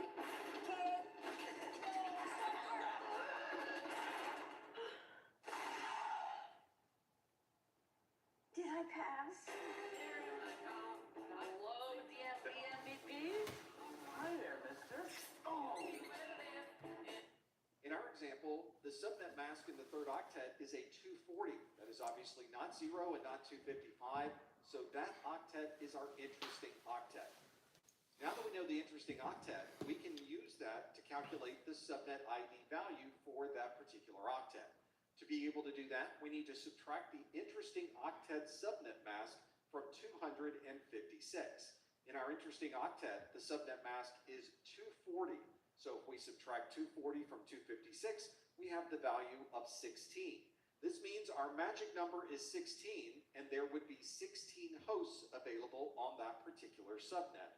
If we put our chart at the bottom that shows the 16 different hosts that you would have and the delineation between each one of those subnets, you can see that we have a range between 0 and 15, 16 through 31, 32 through 47, and so on. Now, if we look at the IP address, we can see the IP address is 77. And if we look on our chart, we can fit the 77 IP address in the range between 64 and 79. Since we're trying to determine the subnet ID, we take the very first number in that particular range, which would be 64, and we add that 64 into that subnet ID in our interesting octet. So for the IP address 165.245.77.14 that has a subnet mask of 255.255.240.0, the subnet ID is 165.245.64.0. Of course, not only do we need to know the subnet ID, but we also need to know the broadcast address. To calculate the broadcast address using the magic number method, it's a very similar process. We use the same chart with the same subnet mask and the subnet ID, but at the very bottom, we have broadcast address instead of subnet ID. The rules for determining the broadcast address are very similar to the rules we used for the subnet ID. If the subnet mask is 255, we copy the subnet ID all the way down into the broadcast address row. We have two of our octets that show a 255, so we'll do this for the first and the second octet. Here's where the rules are a little bit different when calculating the broadcast address versus calculating the subnet ID. If the mask is 0, we're going to write into that column a 255. And of course, if the subnet mask octet doesn't contain a 0 and it doesn't contain a 255, then that octet is our interesting octet. This will obviously be the same interesting octet when we're calculating the broadcast address as it was when we were calculating the subnet ID. To calculate the magic number, we perform the same process that we did earlier. We take 256, we subtract from that the value that's in that interesting octet mask, leaving us with a magic number of 16.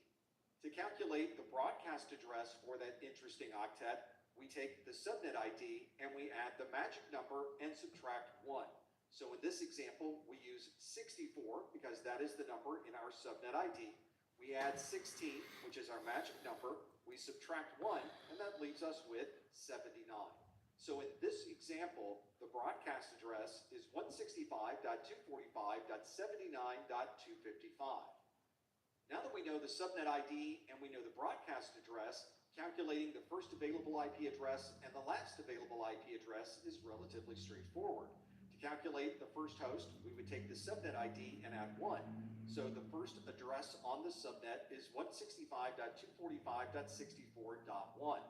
To find the last usable address on this subnet, we take the broadcast address and subtract 1. So the last usable address on this subnet is 165.245.79.254.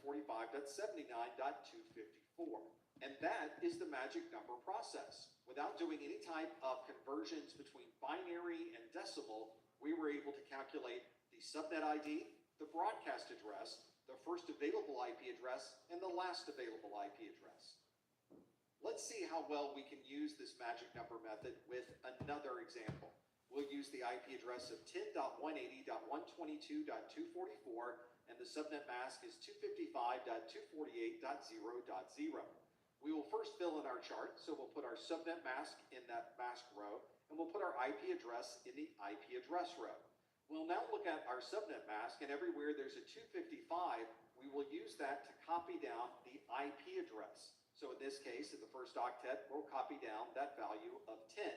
Every place there is a 0, we're going to copy down the 0 and put that into the subnet ID row, and the third and the fourth octets both have a 0. Since we don't have a 0 or a 255 in this second octet, that means that this octet is our interesting octet. When I was overseas, I saw some really bad stuff. I do understand injury loss, both seeing it and experiencing it. That's important. But to calculate the magic number, we use 256, subtract the value that we have in that subnet mask range, which means we use 256 minus 248. So in this example, our magic number is 8.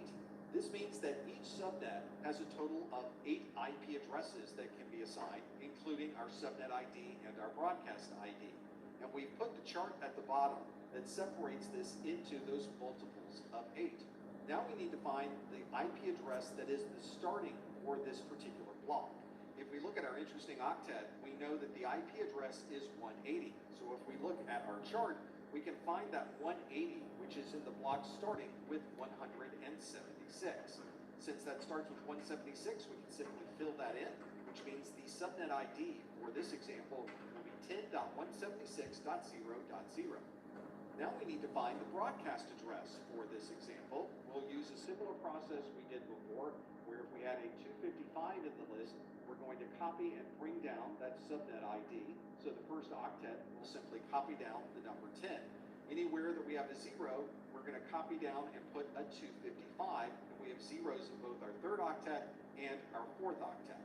As we already know, the second octet is our interesting octet. So we're going to perform our calculation taking 256, subtracting 248 from that, meaning our magic number is 8. This is obviously the same magic number we calculated earlier. To calculate the broadcast address, we need to take the subnet ID, add the magic number, and subtract 1. So the example here would be 176 plus 8, since that's our magic number, and if we subtract 1, that leaves us with a number of 183. We'll add this to our broadcast address row, which means the broadcast address for this example is 10.183.255.255. Now that we've calculated the subnet ID and the broadcast address, it's relatively easy to determine the first host ID because we take the subnet ID and add 1. So the first available host on the subnet is 10.176.0.1. To determine the last address, we take the broadcast address and subtract 1. So in this case, it would be 10.183.255.254.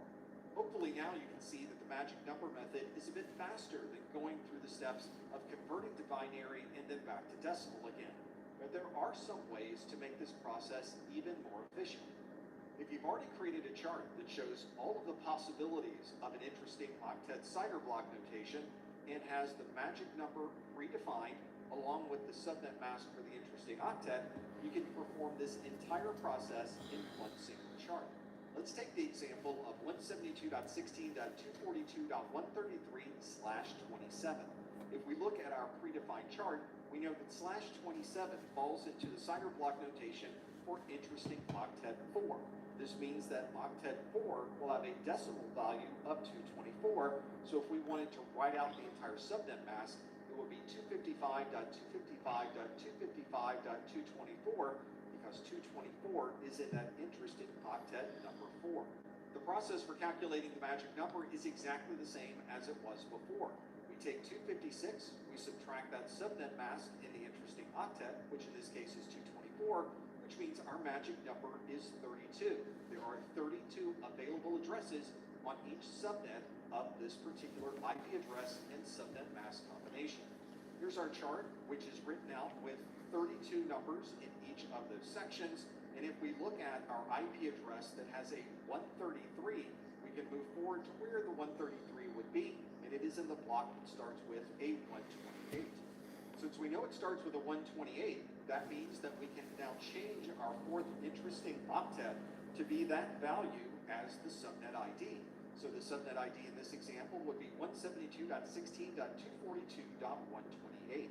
If you recall from our earlier calculations, to be able to calculate the broadcast information, we need to take the subnet ID value in the interesting octet, add that to the magic number, and subtract 1.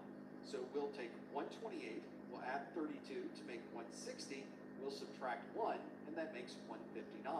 So the broadcast address on this subnet is 172.16.242.159.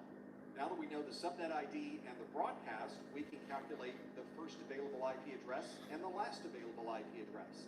We add 1 to the subnet ID to determine the first IP, so the first IP would be 172.16.242.129. If we subtract 1 from the broadcast address, we would get 172.16.242.158. So there is the faster way to be able to calculate our subnet ID, our broadcast address, the first IP address, and the last IP address using the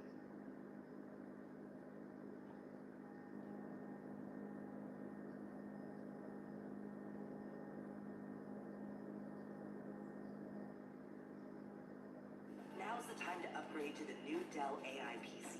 It's optimized for AI workloads and engineered for the future. So no matter what's next, you're ready.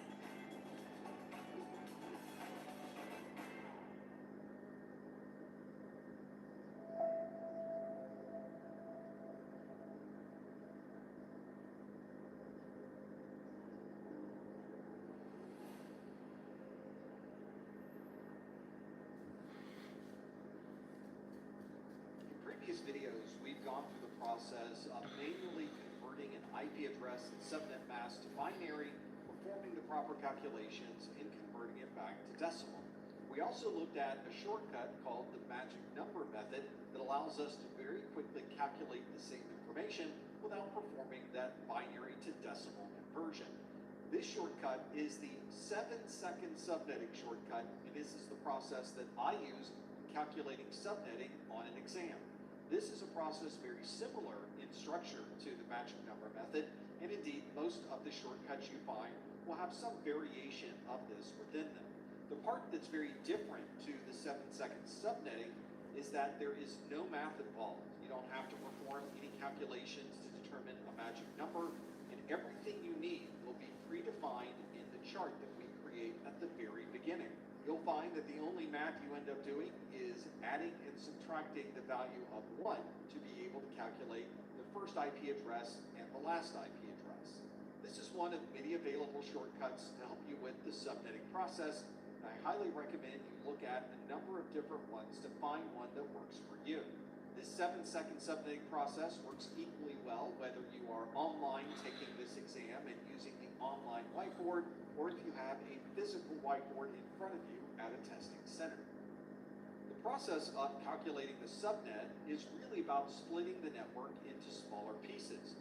You may start with a network that has 256 total hosts available, or you might break it up into smaller subnets such as a .128, where you might have 2 different subnets, a .192, which separates it into 4 different subnets, a .224 separates it into 8 individual subnets, and so on. The core to the 7-second subnetting process is creating this chart. We will start with a chart that defines the subnet masks. This allows us to very quickly determine what the decimal mask might be if we're given a CIDR block notation and vice versa. You can see this is very similar to the chart you would create with the magic number method. We're simply performing the same math on the 7-second subnet. We also have a networks column. You would calculate that by starting with the number 2 and doubling it all the way up until 256. And then you have an addresses column, which starts with 128, and you would divide by 2 all the way down until you get to the number 1. And to help with the conversion between the CIDR block notation and the decimal mask, we have a subnet mask and decimal column that we'll add in as well. Once you've created this chart, you have everything you need to be able to calculate everything necessary for a subnet without having to perform any type of additional math. If you're like me and you have problems determining what the start of a subnet might be on a subnet that has 16 hosts or 32 hosts, you may want to write out those subnet boundaries into a separate chart so you can very quickly find what those might be during the process of performing your calculations. For example, a network that has 128 hosts per network would have host boundaries at 0 and 128. A network that has 64 IP addresses per subnet has network boundaries at 0, 64, 128, and 192. And you can calculate similar boundaries for networks with 32 IP addresses, 16, 8, and 4. The 7-second subnetting process is a 4-step process. The first step is to convert the IP address and the subnet mask to decimal. This is necessary if you're provided the subnet mask in CIDR block notation, but fortunately we have a chart that can very quickly translate between CIDR block notation and decimal. The second step is to determine the subnet address. This is something you may be able to do in your head, or if you're like me, you've written out that second chart that shows you where the delineations are for each individual subnet. Got the new iPhone 17 Pro and Verizon picked up the tab. No way. Handsome and hilarious. It's a rare combo. New and existing customers can get the new iPhone 17 Pro on us on the best 5G network. I mean, where else would I get it, right? We're looking for adults 45 and under to be in our HPV vaccination ad. Sound like you? Not me. In a relationship. If you're sexually active and not vaccinated, it could still be you. I'm too old. If you're under 45, you're not. For most people, HPV clears on its own, but for those who don't clear the virus, it can cause certain cancers. Wow. Gardasil 9 is a vaccine given to adults through age 45 that can help protect against certain HPV-related cervical, vaginal, vulvar, anal, and certain head and neck cancers, such as throat and back and mouth cancers, and genital warts. Gardasil 9 doesn't protect everyone who doesn't treat cancer or HPV infection. These diseases may have many causes. Your doctor may recommend screening for certain HPV-related cancers. Routine cervical cancer screenings are still needed. You shouldn't get Gardasil 9 if you're allergic to the vaccine, its ingredients, or yeast. Tell your doctor if you have a weakened immune system, are pregnant, or plan to be. The most common side effects include injection site reactions, headache, fever, nausea, dizziness. That same chart shows us what the broadcast address might be, because we can simply look at the last address in that particular range.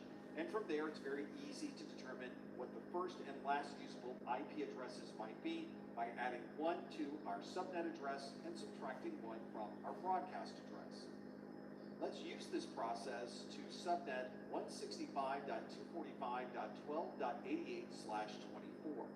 The /24 needs to be converted from the CIDR block notation into decimal notation. You may be able to do this one in your head very easily, but you can also reference your chart by finding the /24.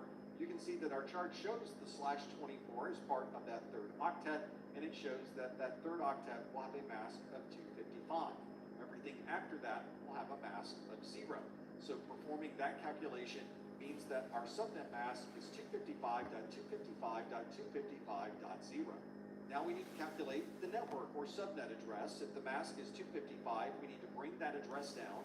And if the mask is 0, we're going to simply bring down a 0. So if the mask is 255, we bring down the address. And you can see in the first, second, and third octets, the mask is 255, so we'll bring down the 165, 245, and 12.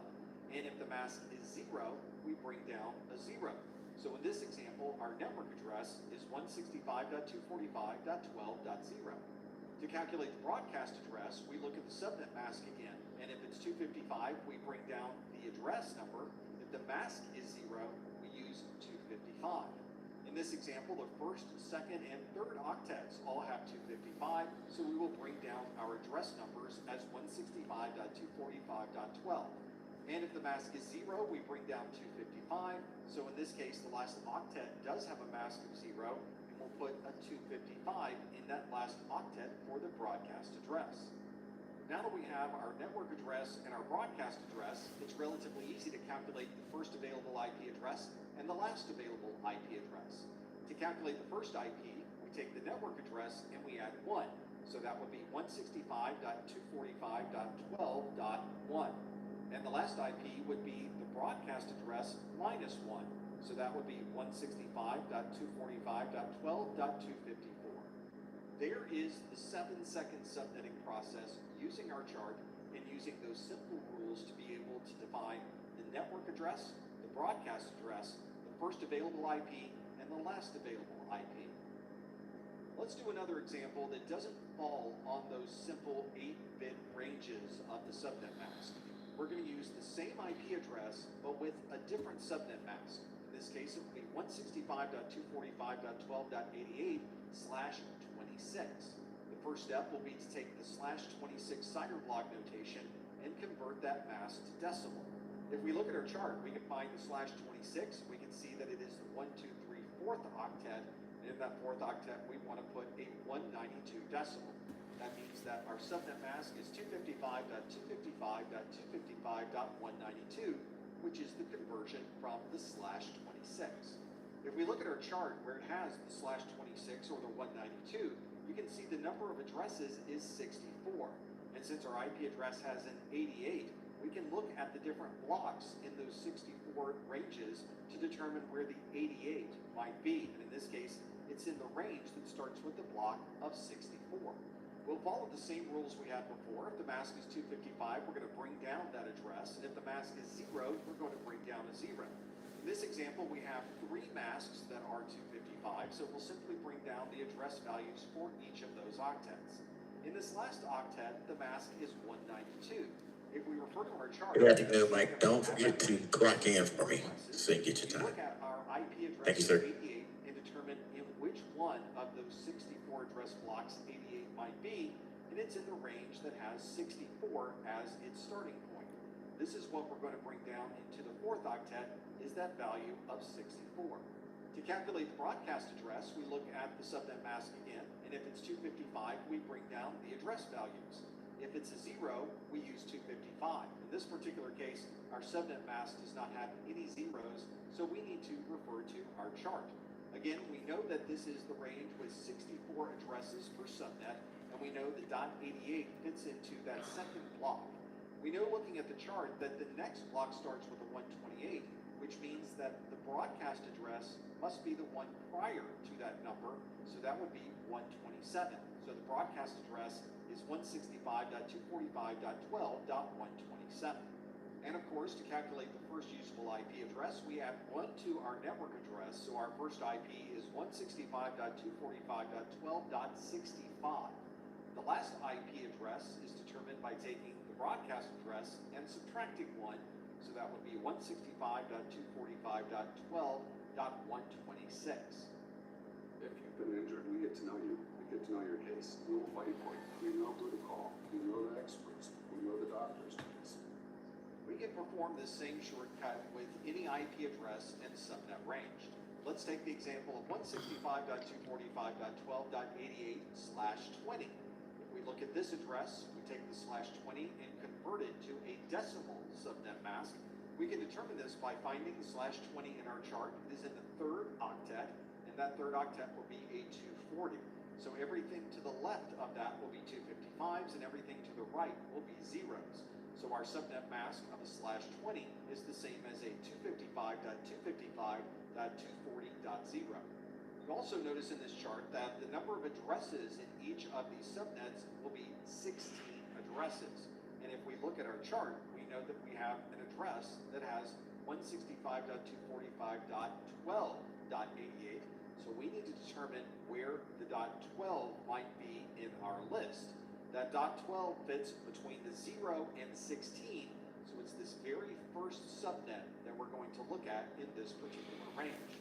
Let's calculate our network address. If the mask is 255, we bring down the address, and if the mask is 0, we use 0. In this case, we have a 255 in the first two octets and a 0 in the last octet, so we simply bring down each one of those. Since we're looking at the range that has the .12, and we know that there are 16 hosts on each of these subnets, and that .12 is in that range between 0 and 16, and the first number being 0 means that that is our network address, and so we'll bring that down as our third octet. This means that our network address is 165.245.0.0. To calculate the broadcast address, we look at every place there's a 255, and we bring down that address, so that would be our first two octets. And if there's a 0 as part of the subnet mask, we use 255, and we'll bring down that 255 for the fourth octet. Since we have a 240 as the subnet mask in that third octet, we need to look at our chart again and determine what number we would bring down. Since we know there are 16 addresses in each of those blocks, we know that the next subnet will start with a 16, so one number prior to that 16 would be a 15.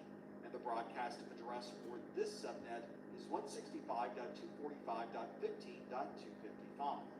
Now we can calculate the first available IP address by looking at the network address and adding 1. That would make it 165.245.0.1. And we can calculate the last available IP address by subtracting 1 from the broadcast. That would be 165. Hey, Kevin, I got you clocked in on time today. Oh, I see it. 5:55. Gotcha. But I only have you clocked in the one attempt for the afternoon, so. Are you sure you're not trying to clock in under mastery course? And it has a value up to 24. So our I can't guarantee that I clicked the wrong button. There's definitely a chance, but I know that I've been here the entire day today. Yeah, I saw you after lunch. You were here. Yeah, I've been here. Did I click the flex course? You might have clicked flex or mastery. Okay, so is the pink one? The pink one's the wrong one, huh? I don't know what color it is, but on my screen this pink one keeps popping up and it's so inviting. Yeah. And I think it might be the wrong one. Yep, just like the pink It says network on it though. Oh, okay. But when I click on it, it doesn't bring me to any of the classwork. So I think I may have just done the wrong thing. Yeah, probably the wrong button. But yeah, I've been here. I've been listening, and I'm ready for Miss Jewel to come grill me on how to not get hired.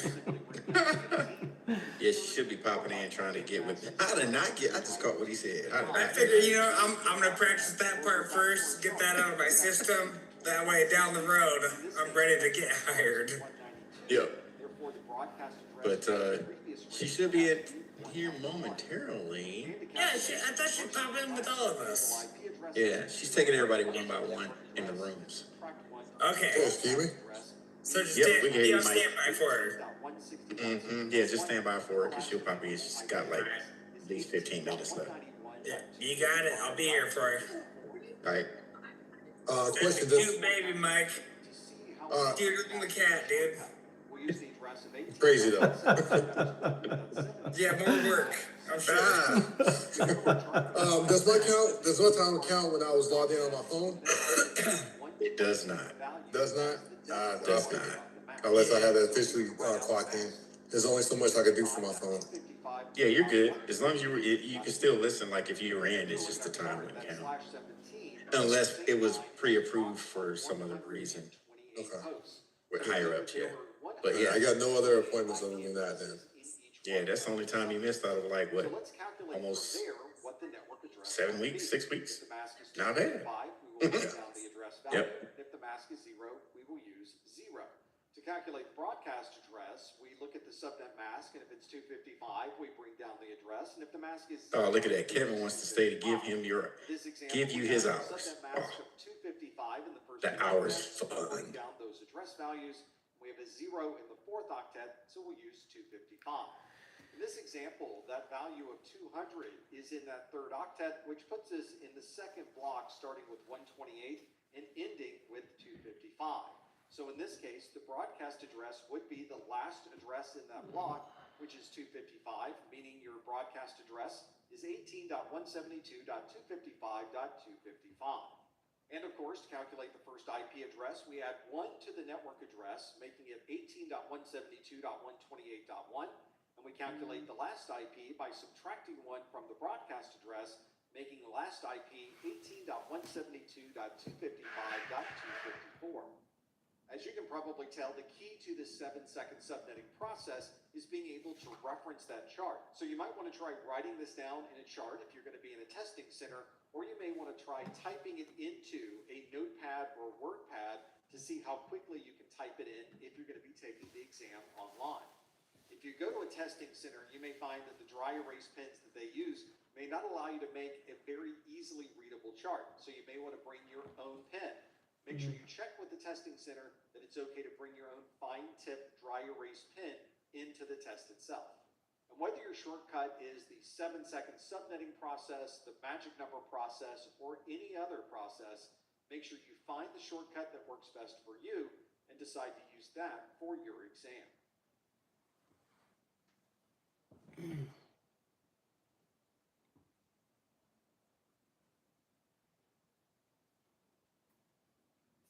Dell AI PC, built for AI. It was designed to optimize your battery life, so it works longer without a charge, and in places without a charger. Organic and dairy-free. Here we go. At Sprouts, our shelves are filled with new, exciting, and delicious discoveries. This is that Sprouts feeling.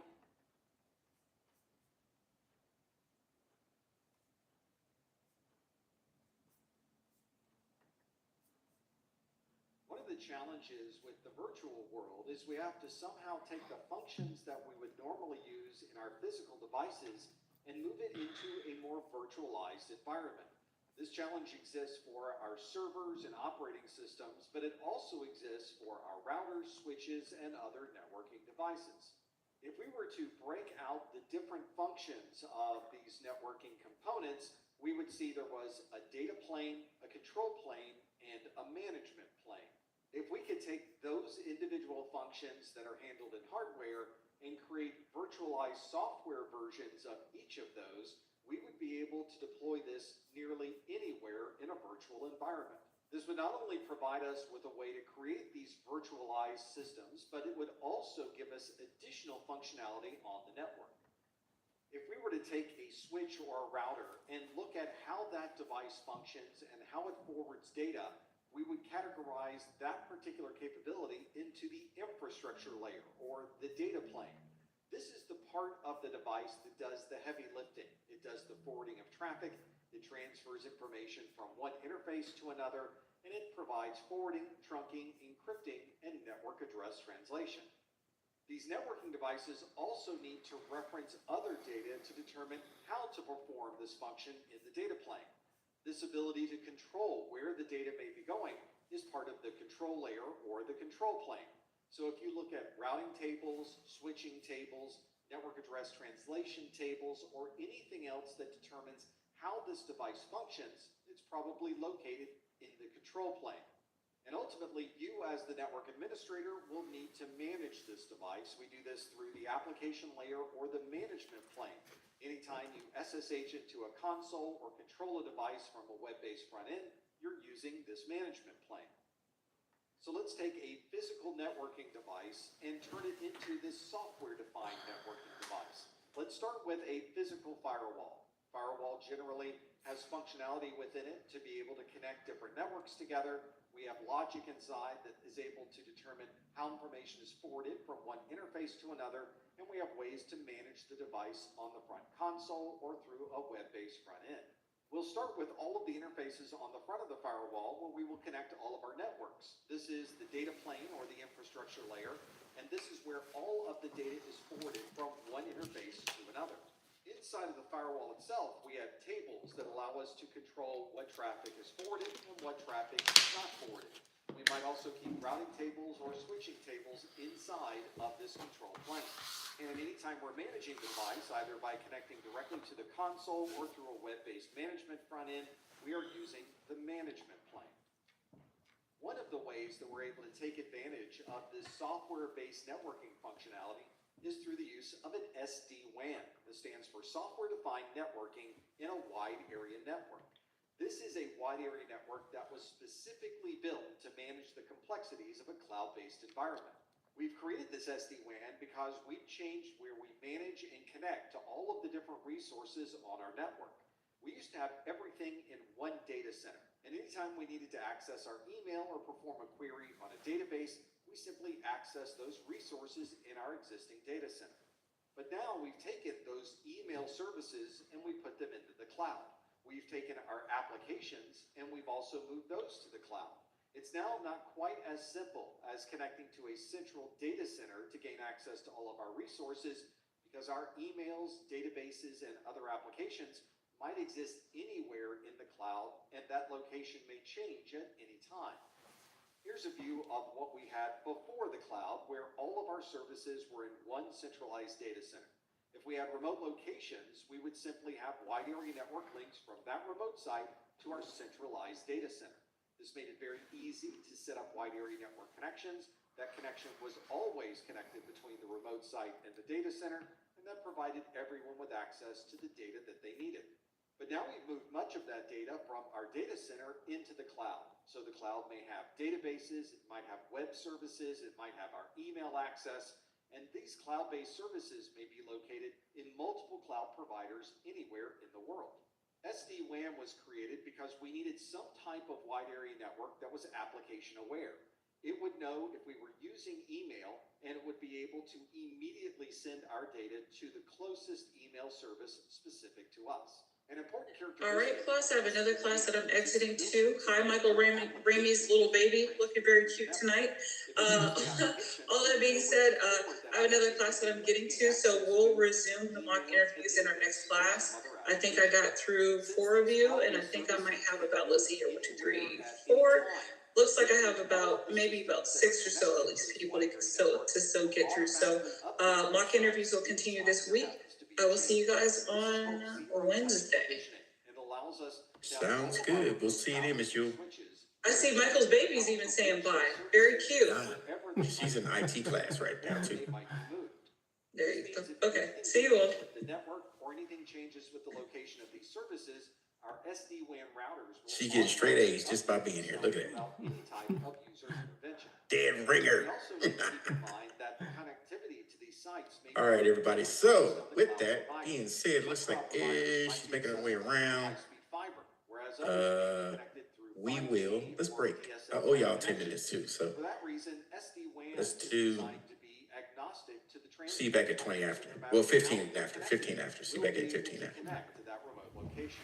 And instead of configuring the policies used for this network through each individual SD-WAN router, we have central policy management, which makes all of those changes on one central management console, so these changes are pushed out of all of those SD-WAN routers automatically. So if there are resources in the data center that need to be accessed from a remote site, those locations can still go directly to the data center. But if someone in a remote site needs to access a database or their email system, they can go directly to that cloud-based service using this SD-WAN technology.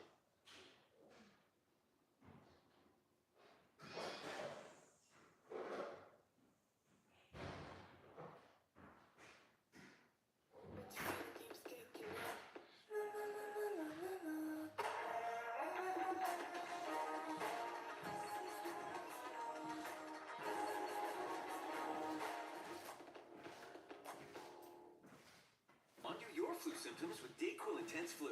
The daytime coughing, aching fever under your flu medicine.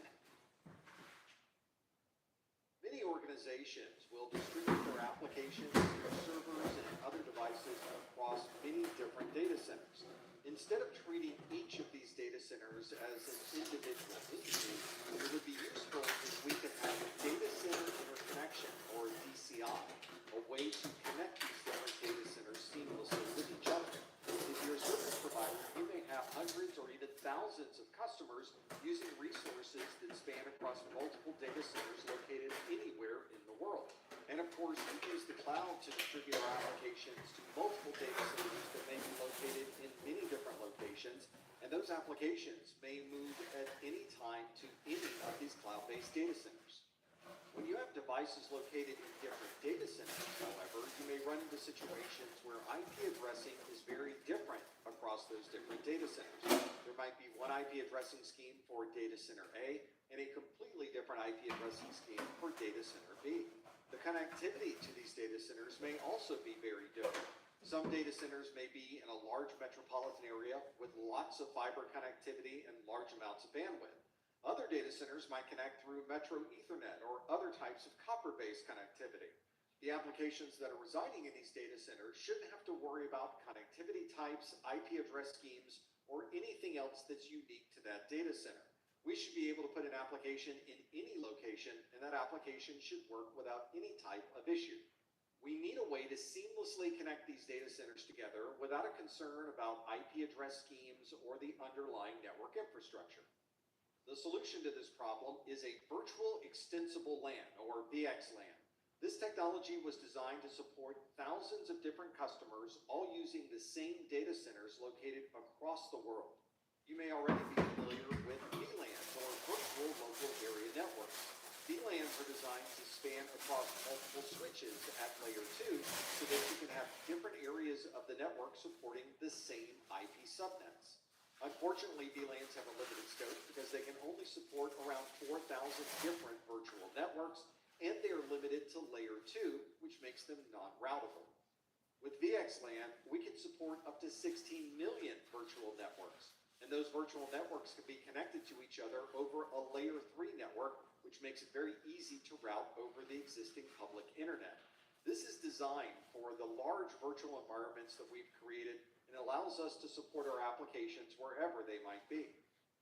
Let's take a scenario where we have two data centers. In one data center, we have a virtualization server. Inside of that virtualization server is a virtual switch and 3 separate virtual machines, A1, B1, and C1. In a different data center, we have a similar virtualization server with its own vSwitch and a virtual machine A2, B2, and C2.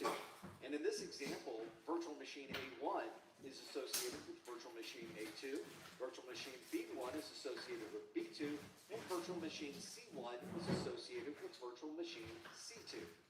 This virtualization server is contained within a rack that has a top-of-rack switch that contains a VXLAN tunnel endpoint. In one data center, that VTEP is numbered 1.1.1.1, and in a different data center, there's a completely different IP address for this VTEP of 2.2.2.2. Notice that both of these VXLAN tunnel endpoints will support a VXLAN network identifier, or VNI. You can see there is a VNI 2000, a VNI 3000, and a VNI 4000 in both of these data centers. So the challenge is connecting VNI 2000 in one data center with VNI 2000 in another data center, VNI 3000 in one data center to the other, and VNI 4000 in one data center to the other. The way that we would accomplish this is through the use of a VXLAN tunnel. This uses an existing IP network to be able to provide the transportation, and we're able to encapsulate information in one data center, send it through this tunnel, and decapsulate it on the other end. Here's how this would work. We have our original frame in the first data center. This is a standard Ethernet frame with an Ethernet header, an IP header, and the payload that we would like to send to the other data center. We're going to encapsulate that original frame within a VXLAN header that sits inside a UDP header, and an IP header, and an Ethernet frame.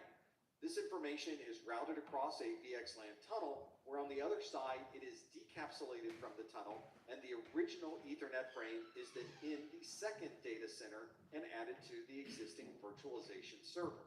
This allows us to connect virtual machines in two completely different data centers, but still have those virtual machines feel that they are both directly connected to each other.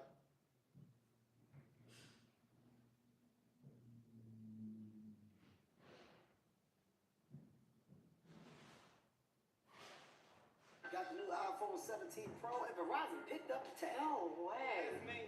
Handsome and hilarious. It's a rare combo. New and existing customers can get the new iPhone 17 Pro on us on the best 5G network. I mean, where else would I get it, right? Traditionally, we've always done a good job at protecting the edges of our network. This allowed us to control who may be entering the network and who might be leaving the network. But once you're on the inside, all of the network tends to be very accessible.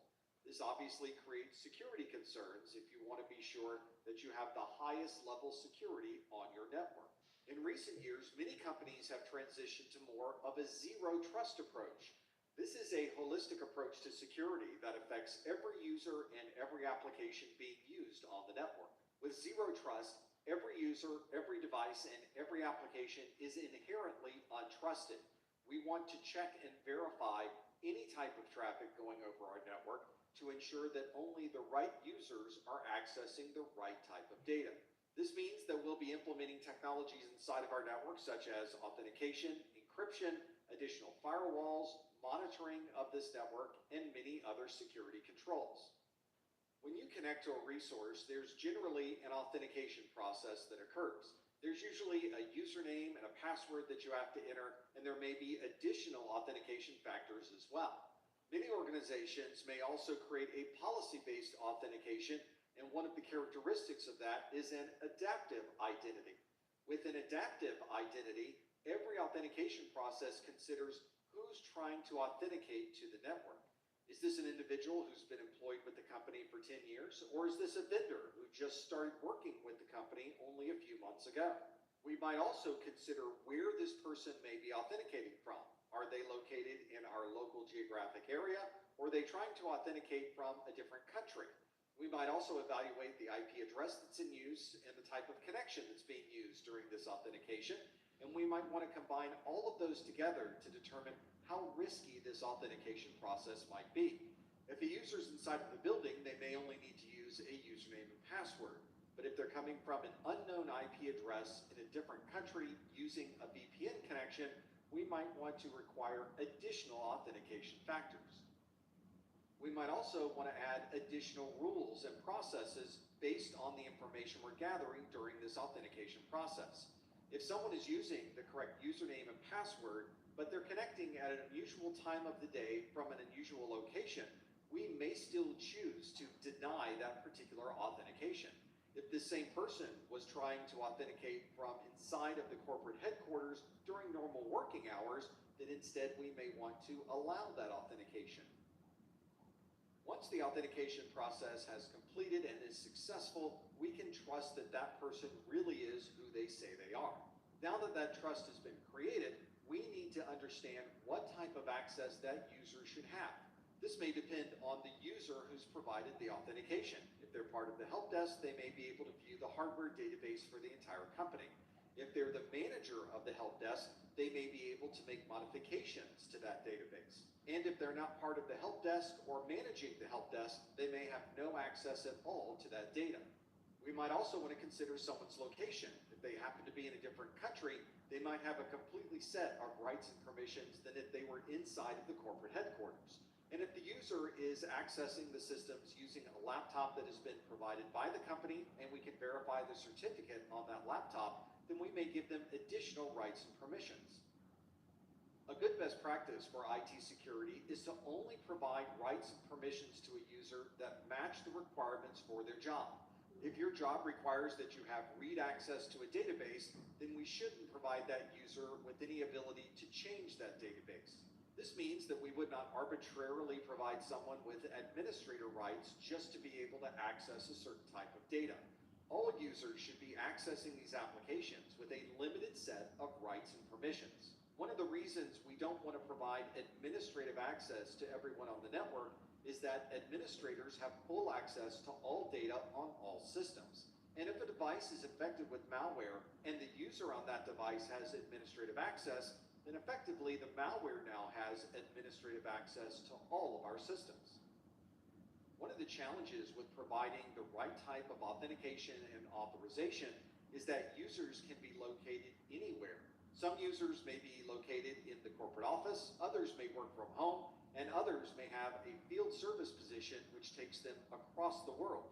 And the applications that we use may be located on a public cloud, across the internet, or they may be in our private data center. We need some way to provide a secure mechanism for communication regardless of where the user happens to be and regardless of where the application resides. One way that we can create this secure environment is through the use of SASE. This stands for Secure Access Service Edge. And you can think of this as a next generation virtual private network. This moves our security technologies into the cloud itself, very close to where the application data might be. And we would have a SASE client installed on every user's device, so no matter what system they're using or where they happen to be, they're able to take advantage of this Secure Access Service Edge. At the top of this SASE diagram is a public cloud, data center, software as a service, or an internet connection. This is where our applications reside. Our users may be at our corporate office, they may be working from home, or they may be mobile users. As the users are accessing these resources, we're able to provide network as a service, so there's quality of service and routing that we can provide. We might also have security built into this. Zero trust network access, firewall as a service, and DNS security are just a few examples of what SASE can provide. And because the SASE clients are installed on all of the devices and these connections are made automatically, the users don't have to worry about turning on or turning off this SASE functionality. Users simply use the devices they've always used, they connect to the applications that they need to access, and security is built into the entire process.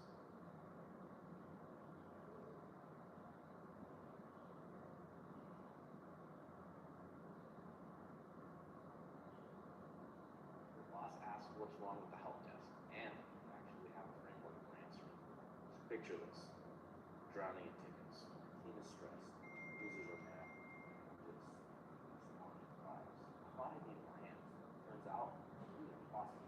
I took Dion's high-field course, and suddenly I'm out here rapping service value change like it's my superpower. Now, I don't just fix issues. I predict them, categorize them, assign SLAs, and manage risk like I'm running NASA ground control. My coworkers are like, how do you stay so calm? And I'm like, ever heard of continual improvement? Basic guess what people want. Now, I log service requests and deliver outcomes. ITIL isn't just for managers.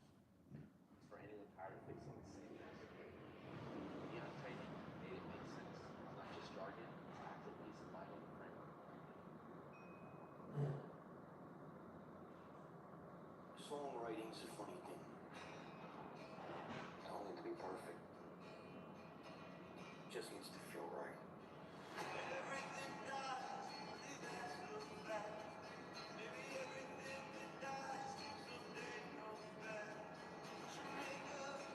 Let it find it. Whatever it takes.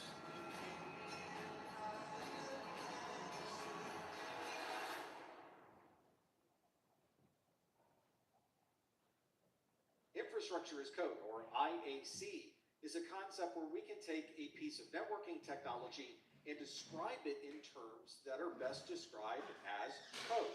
This means that we could build a configuration file that could accurately describe everything in our infrastructure.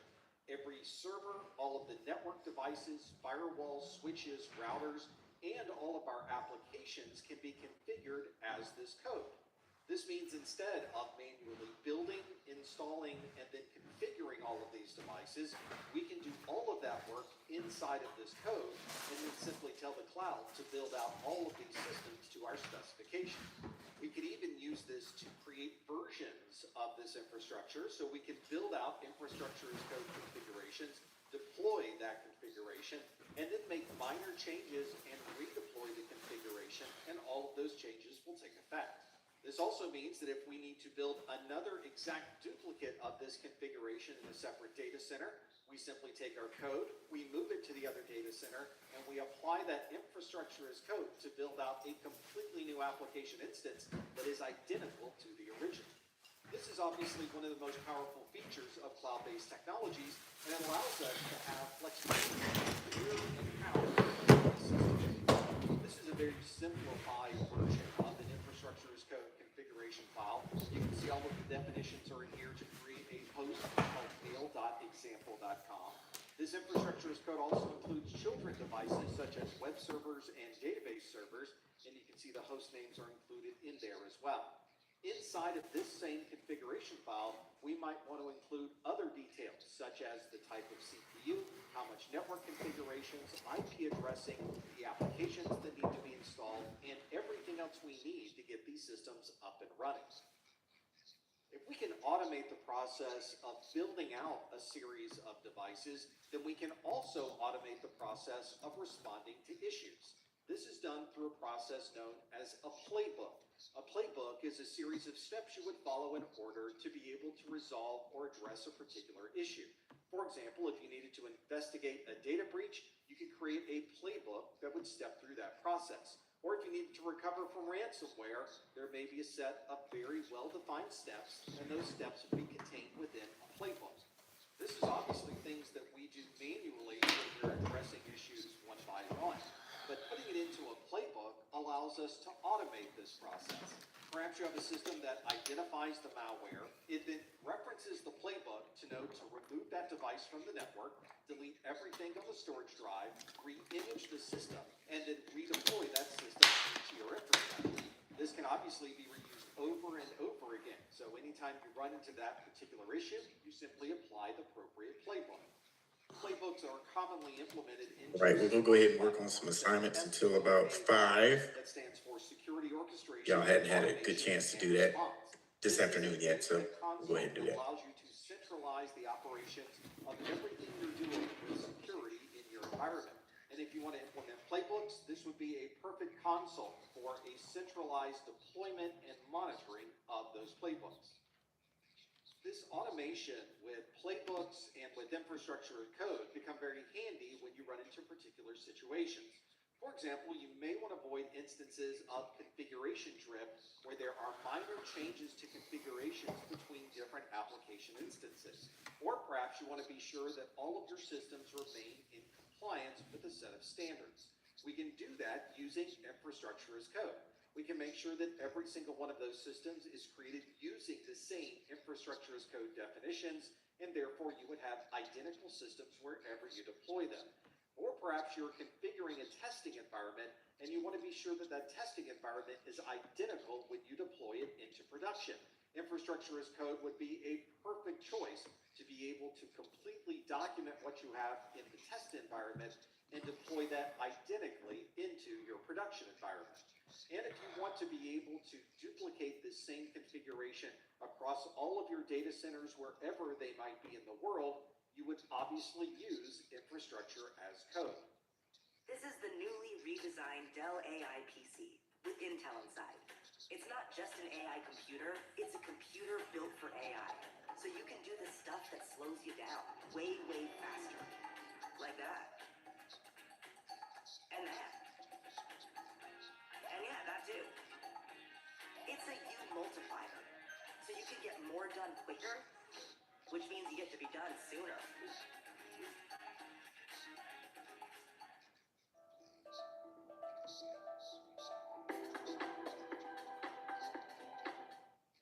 would also be valuable if you needed to make a configuration change or an upgrade to an existing piece of software or system you may have already deployed. You simply make that definition change within your infrastructure as code definition file, and then you deploy that to those systems. It will note the difference and make those changes that you need to be able to upgrade those systems. We can also use infrastructure as code to be able to document the configuration that's been made to an existing system. So we may want to scan through a system that we would like to duplicate, have all of those configurations implemented within an infrastructure as code definition file, and then we'll not only have documentation of that system, but we'll be able to duplicate that system at will. As you can imagine, in large environments, these definition files become extremely important, and you want to be sure that you're running the latest version of that configuration file when you deploy these systems. To be able to ensure that level of control of the configurations, you need source control. This allows you to manage any type of change you may want to implement into those definition files, and then you'll be able to test those configurations and then ultimately deploy those into a production state. This prevents many different people from making their own minor changes to a configuration file, and instead you have one central repository where all of these changes are kept. And if somebody wants to make a change, they would need to make that change into your source control system. Sometimes we refer to this as a version control system for that very reason. A very popular type of a version control system is Git. We use that often on the internet to be able to maintain these source codes across multiple users wherever they might be in the world. So you might have this central repository of a production system. You might want to make some changes, and those changes would be tracked and merged together into the final version. There could be many people making their own changes and merging all of those changes into the final config. This means that we can have many people working on these infrastructure as code definition files. They could be making changes to the area that's specific to their part of the build, and then we can merge all of those changes together into one centralized configuration. There might be occasions where one person makes a change to a line within the code, and another person makes a different change to the same line within the code. If you try to merge all of those together, there will obviously be a conflict. So your version control software not only needs to recognize these conflicts, but also give you a way to manage what change you would really like to make into the final code. This might be something that the version control software can do automatically, or it may require manual intervention by one administrator who can decide which configuration is really the best one. This change control software also allows us to create branches of different types of code. So we can create a version of an infrastructure as code definition file. We can branch that code off to do our own testing with, make some changes, and then later we can merge that into the original code to create a new version. This allows us to have a production definition and then take that and configure it in a testing environment for upgrades, changes, and optimization. And then once we've tested that, we can then merge it back into the production environment.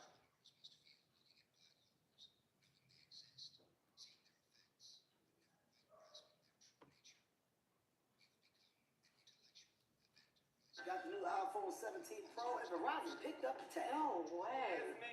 Handsome and hilarious. It's a rare combo. New and existing customers can get the new iPhone 17 Pro on us on the best 5G network. I mean, where else would I get it, right?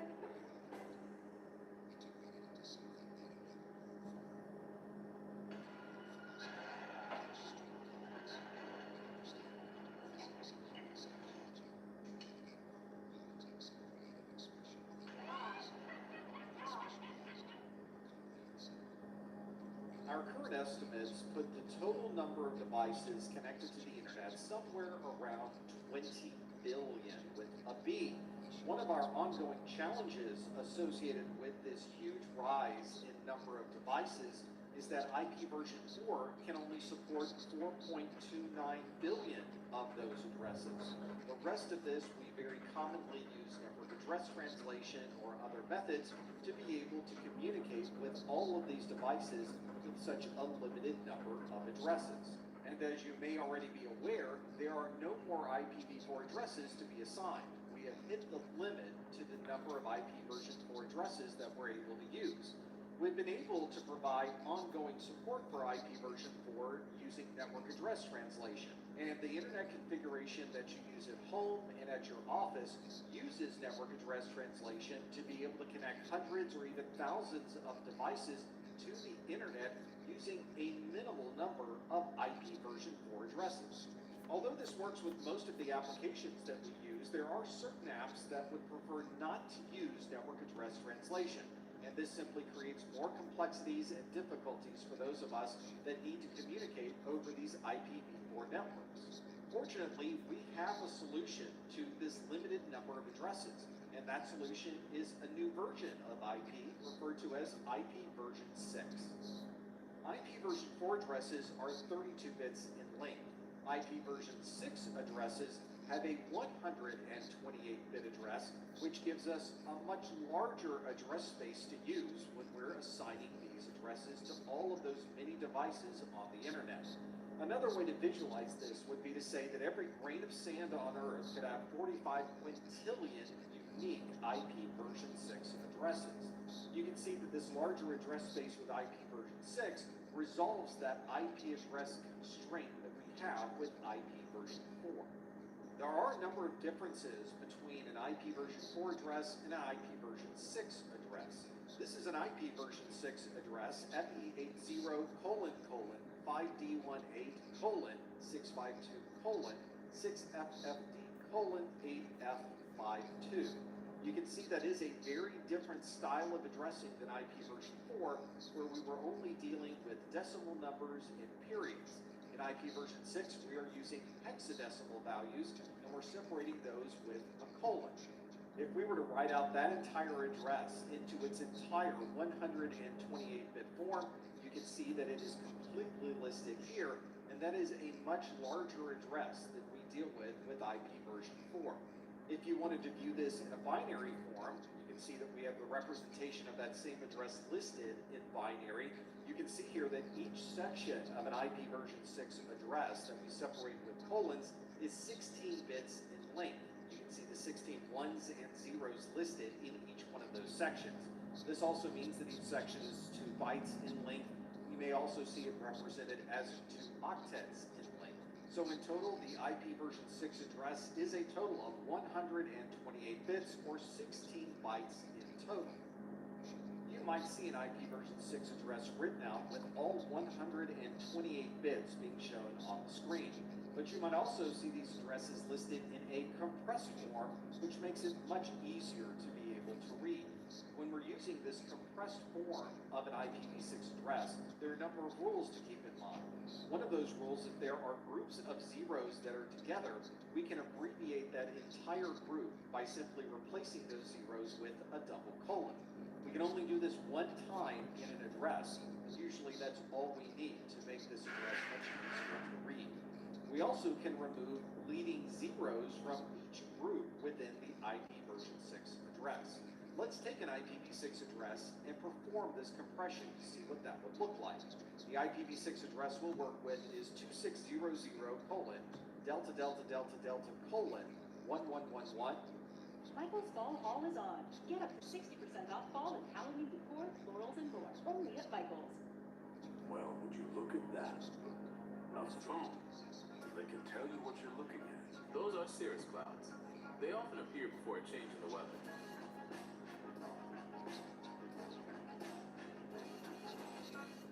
:0001:000. You can see the zeros go all the way through to the end to the number 1. Our first rule here is that we can remove any of these leading zeros that might be in all of these groups. This means that our IPv6 address with those zeros removed would be 2600:DDDD:1111, and then each of those leading zeros in all of the remaining groups would be removed. You'll also notice that there are 3 individual groups here that are simply zeros. And one way that we could simplify the writing of this IP address is to abbreviate 2 or more of those groups together with double colons. So all 3 of those zeros would be removed, and we would replace them with one series of double colons. This means that we would have a very simplified form of this address. Instead of having all 128 bits of that address shown on the screen, the address is now simply written as 2600DDDD1111 and 1. Let's look at another IPv6 address and perform the same compression. This IPv6 address is 2601.04C3.4002.BE00, 3 groups of zeros, and it ends with 0066.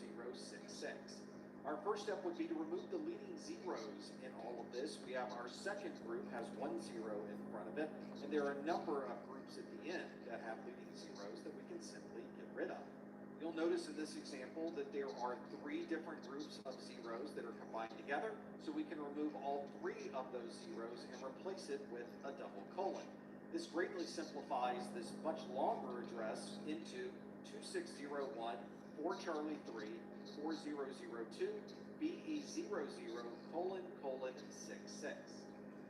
As you can see, the IP version 6 addresses are very different than the IPv4 addresses that we're used to seeing. And because of this, IP version 6 and IP version 4 cannot directly communicate with each other.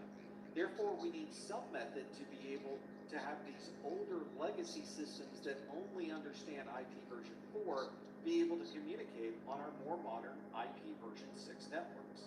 This creates some communication challenges when trying to combine IP version 4 and IP version 6, but fortunately there are a number of different ways to bridge this gap. One of these methods would be to tunnel the traffic.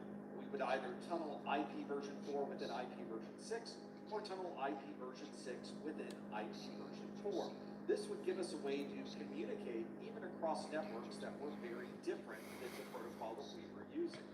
Another way to bridge this gap would be to use a dual stack configuration where the system that you're using can communicate with both IP version 4 and IP version 6. And another way would be through the process of translation, where we are converting one IP version 4 address into a completely different IP version 6 address. Obviously, these are stopgap measures, and they're not designed to be a long-term solution for connecting these different types of networks together. Ideally, the best long-term solution would be for all of us to move to IP version 6, and hopefully one day we'll be able to take all of our systems and be able to run them as a pure IPv6 environment. In the early days of IPv6, where we did not have a lot of infrastructure devices that understood IPv6, we did a lot of tunneling of that IPv6 traffic. This was obviously designed to be a short-term use, and these days it's not very common to still see this tunneling being used. One of these tunneling types is 6-to-4 addressing. This allows us to send IP version 6 traffic over an existing IP version 4 network. It creates an IPv6 address based on the IP version 4 address that you're currently using, but it requires you to have a specialized relay router to be able to transfer that data. And one big disadvantage of 6-to-4 addressing is it does not support any type of network address translation. Because of both those limitations and because we have more devices these days that natively support IP version 6, we no longer commonly see 6-to-4 being used, and this functionality has now been removed from all Windows versions. If you can tunnel IP version 6 traffic across an IPv4 network, you can also do the reverse with 4in6 tunneling, where we can tunnel IP version 4 traffic across an existing IP version 6 network. Both of these were used as relatively short-term solutions, and it's very unusual to find 6-to-4 addressing or 4in6 tunneling still being used on our enterprise networks. A much more common method of migration, and one you're probably using on your existing system, is dual stack routing. This allows us to use both IP version 4 and IP version 6 at the same time on the same system. You might have an Ethernet adapter on your computer, and that Ethernet adapter has both an IP version 4 address assigned to it and an IP version 6 address assigned to it. This is the Dell AI PC, built for AI. It was designed to optimize your battery life, so it works longer without a charge, and in places without a charger. Undo your flu symptoms with NyQuil Intense Flu. The nighttime sniffling, aching fever, best sleep with flu medicine. The IP version 4 side works exactly the same as it always has, and all of your applications that use IP version 4 can use that address to be able to communicate onto the network. If you have applications that would prefer using IPv6, they can use the IPv6 addressing associated with that Ethernet adapter. These applications will use the IPv6 address that is assigned to your Ethernet adapter. It will use the routing table within your system for IPv6, which is a different routing table than you're using for IP version 4. And all of the IPv6 settings that are associated are all independent from anything that's happening with IP version 4. This tends to be a very good middle ground because our application can choose IP version 4 or IP version 6, and either one of those will work properly on the network. One of the things that we used with IPv4 to minimize the restriction that we had with IP addresses is to perform a network address translation.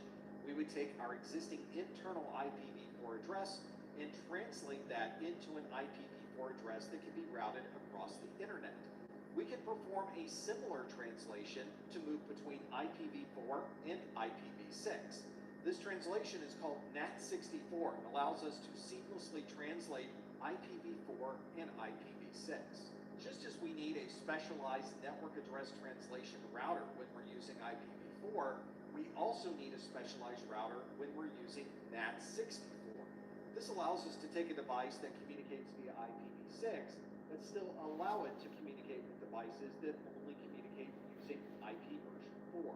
The key is in the middle, we're able to use a NAT64 capable router to make that translation change between those two protocols. This also uses a specialized DNS server to be able to translate the DNS requests from IP version 4 to IP version 6. This is called DNS64, and it's an important part of the overall NAT64 process. For example, let's say that you wanted to communicate from your device, which is an IPv6 client, and you wanted to communicate to ProfessorMesser.com. Let's assume for this example that ProfessorMesser.com can only communicate using IPv4. The first thing that happens, of course, is we need the IP address of ProfessorMesser.com, so we send a DNS request to our DNS64 server. This server is going to make a DNS request on our behalf to that IPv4 network containing the DNS server that is used by ProfessorMesser.com, and of course that DNS server is going to respond back with the IP version 4 address associated with that server. Once that IPv4 address is received by the DNS64 server, it creates an IP version 6 version of that address that redirects it to the NAT64 router. To the IPv6 client, it thinks it's received the IPv6 address of ProfessorMesser.com, but it's really received the IPv6 address of the NAT64 router. So now when our browser needs to communicate to ProfessorMesser.com, it sends its initial send to that IPv6 address, which is the NAT64 router.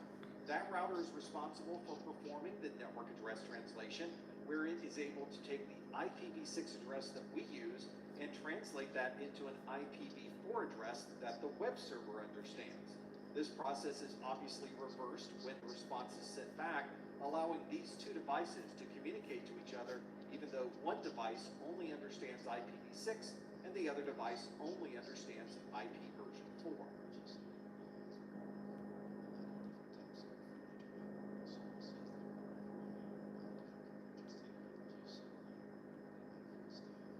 Dion Training's dynamic practice exams generate unique questions every time you take it, so you're prepared for everything. The practice exam draws from thousands of questions, creating a unique exam every time. This ensures you're learning the material and not memorizing, which is necessary to pass the real CompTIA exam. Join over 2 million IT professionals who trusted Dion Training for their CompTIA, Security Plus, and Network Plus certifications. Your career is waiting in IT.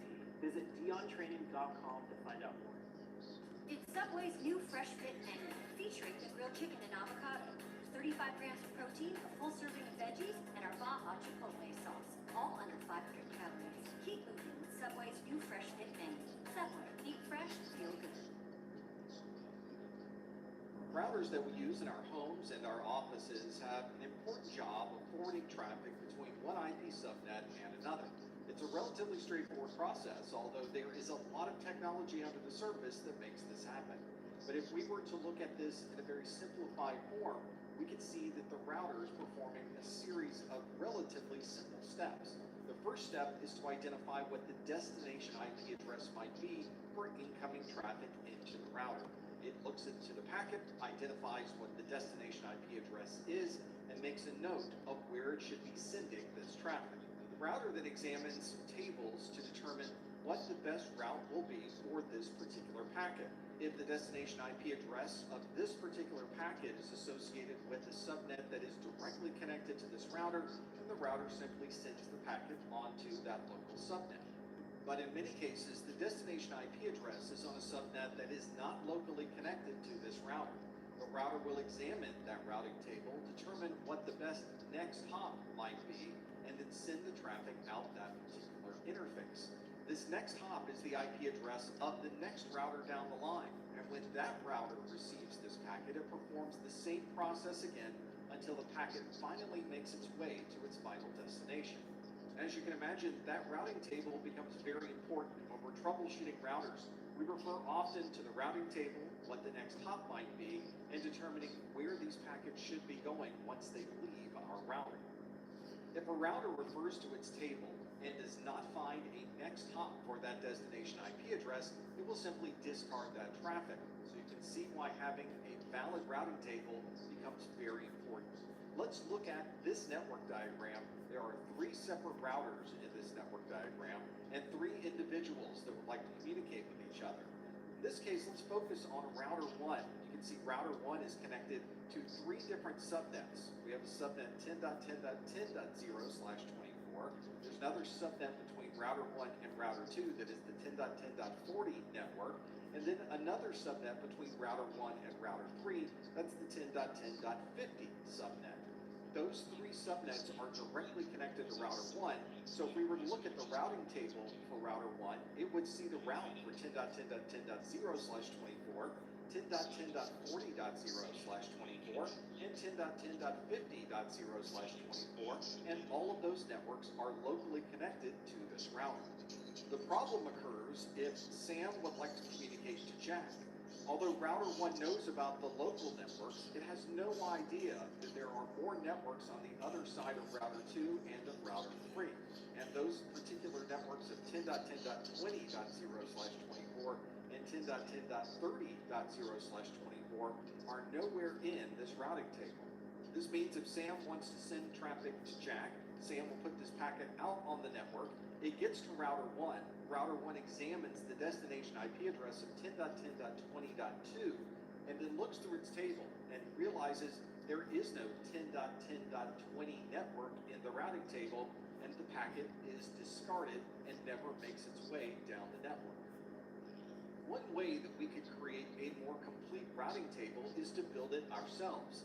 This administrative creation of a routing table is referred to as static routing. And if you would like to build static routes as the administrator of your routers, then you will manually be configuring these routes inside of every router that you use. Static routing is a very quick way to configure a route inside of the router, and if you're managing a smaller network, this might be a perfectly reasonable way to manage where the routes might be. Because we're static routing, there's no overhead that you would normally see from a dynamic routing protocol. We'll talk about dynamic routing in a future video. So there's no CPU cycles, there's no memory usage. We are simply adding the route ourselves. We don't have to do any additional processing to the routing table from there. This is very common for remote locations where you might have a single internet connection into that remote site and all communication takes place over that single connection. We often refer to these as stub networks. And because we don't have to worry about any type of dynamic routing updates or having any changes to the router configuration because of those updates, this is a relatively secure form of routing. However, this can be challenging to configure on larger networks.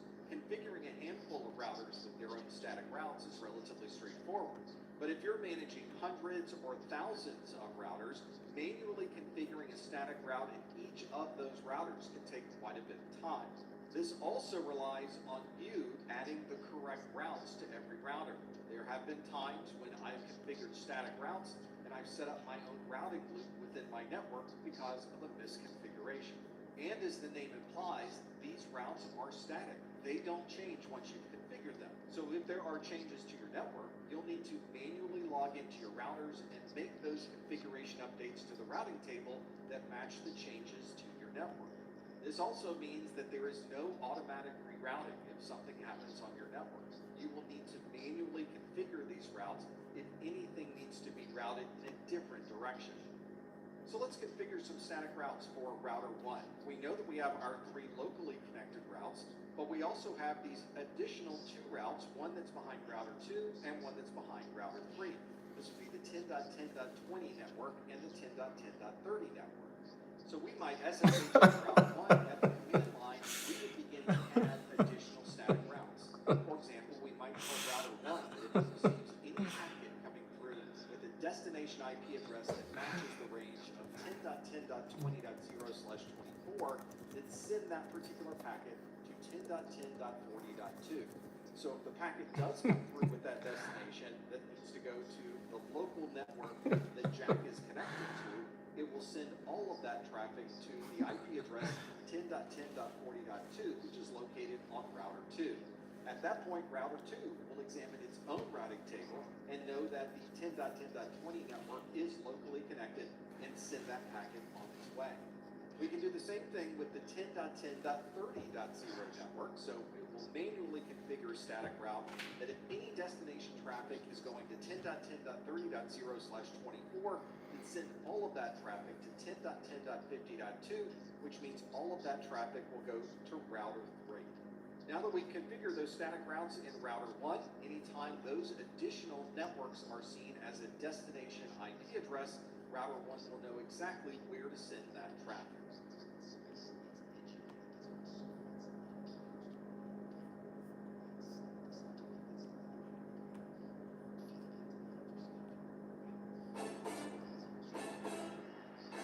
Hey Denver, you work hard.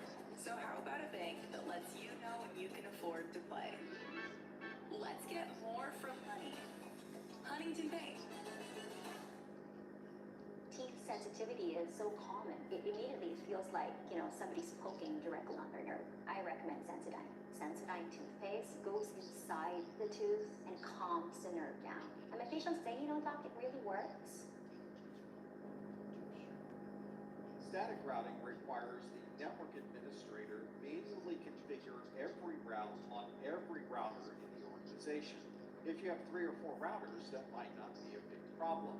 But if you have tens or even hundreds of routers, you might want to have a more automated way for configuring your routing tables. One way to do that is through the process of dynamic routing. Dynamic routing will have the routers handle this process for you, automatically discover these routes, and update each other as to where the best route might be. This means that you as the network administrator don't have to do any type of static route configuration. You don't have to SSH into the router, make any configuration changes, or update those routes if anything changes with your network infrastructure. Anytime you bring a new router online, all of the other routers will automatically know where the new route is, and if you happen to remove a router from the network, all of the routers also know that that route is now no longer available. There is a bit of overhead required inside of the router to be able to automatically discover these routes and update the routing tables. This will require some CPU and memory inside of the router, so you may need to do additional monitoring to make sure that your router is able to handle that load. This also requires you to initially configure the dynamic routing protocol. This may be a relatively easy configuration process, or it may require additional planning and engineering to be able to implement it properly in the config of the router. Let's look at this network configuration where we have Sam that may want to communicate across the network to Jack or to Tilt. You'll notice that there are 3 different routers, and for this particular example, let's focus on router 1. You'll notice that router 1 is directly connected to 3 different subnets, but there are 2 subnets on the other side of router 2 and router 3 that router 1 simply can't see. So we need some way to update router 1 with those additional routes. One way to do this would be to have router 2 send a routing update via EIGRP to router 1. Router 1 receives that update and then updates its own routing table with this new route to 10.10.20.0/24. And the way that you get to that network is to go to 10.10.40.2. We also have another EIGRP update that has come from Router 3. And when that update is received, Router 1 identifies a new route to 10.10.30.0. That's the subnet down at the bottom. And you can see that the next hop is 10.10.50.2. All of these updates occurred in real time behind the scenes without any type of user intervention. And if we happen to add or remove routers from this network, this routing table will be updated with an additional EIGRP update that will either add or remove those routes from the table. Although it looks relatively straightforward to perform these dynamic routing updates, there's actually a lot of work that occurs behind the scenes. First, the router needs to listen to the traffic that is on the local subnet and see if there are other routers that are sending routing updates that it can use to build its own routing table. These are very often sent directly from router to router, either directly or with a multicast. Once a router then builds its routing table, it needs to inform other routers of routes that it knows. So it will send its own multicast to other routers that are nearby, informing them of all of the routes that that router happens to know. Once the other routers receive this update, they need to interpret this information and determine if that's a better route than what they already have, or if they should use this as a secondary route.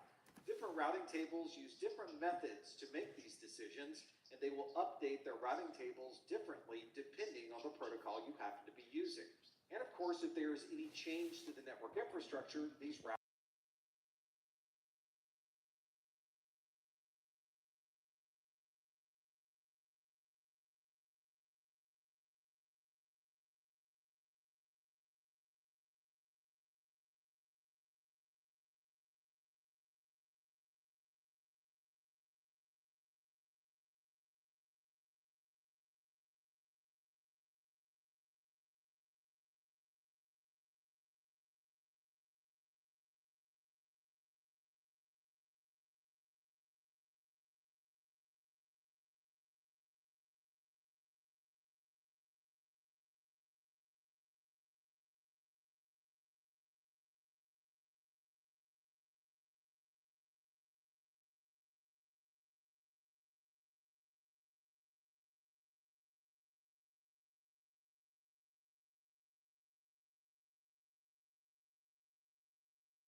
based on the number of hops that a link might be away from you or the speed of that connection. Based on the routing protocol that you're using, that decision might be very different.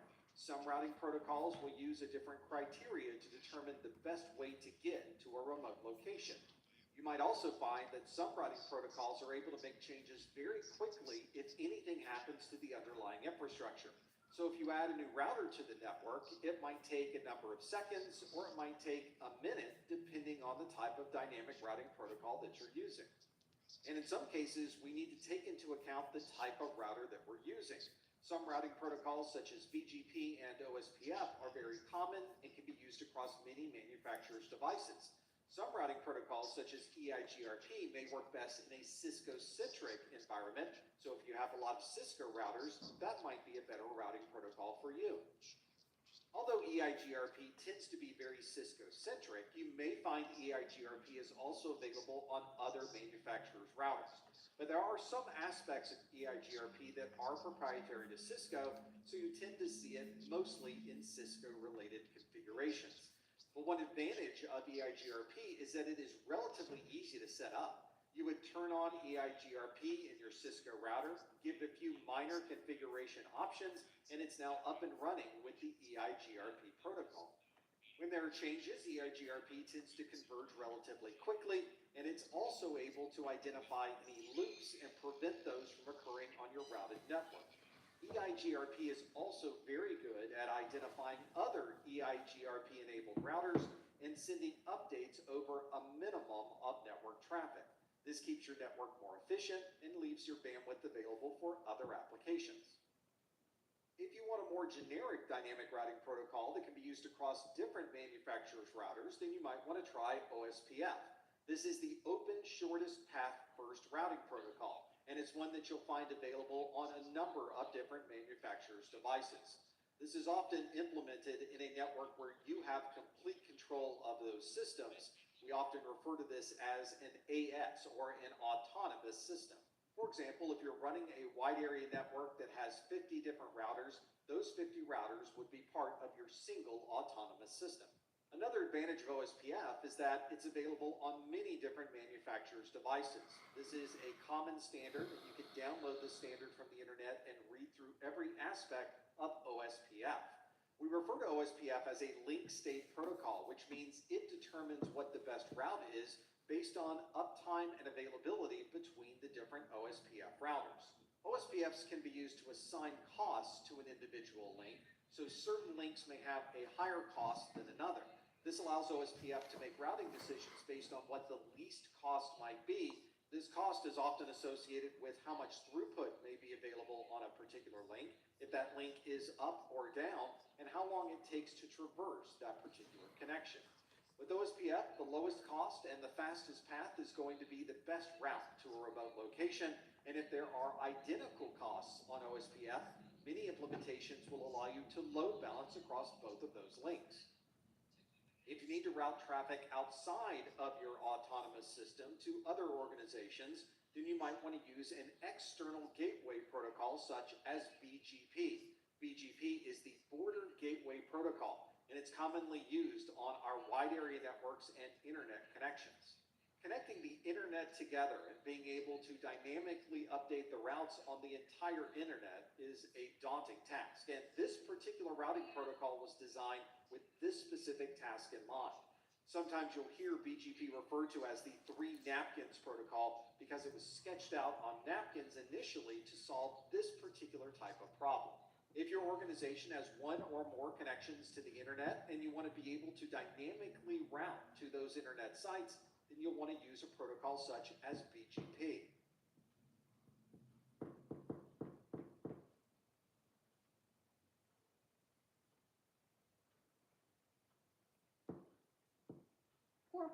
Used to mean nothing to me. Now, it's my room in Empire. Bro, I used to treat ports like they were Pokemon stacks. Just numbers. No clue what they did. Then I took Dion's Security Plus course, and they broke it down using actual real-life examples. But 422?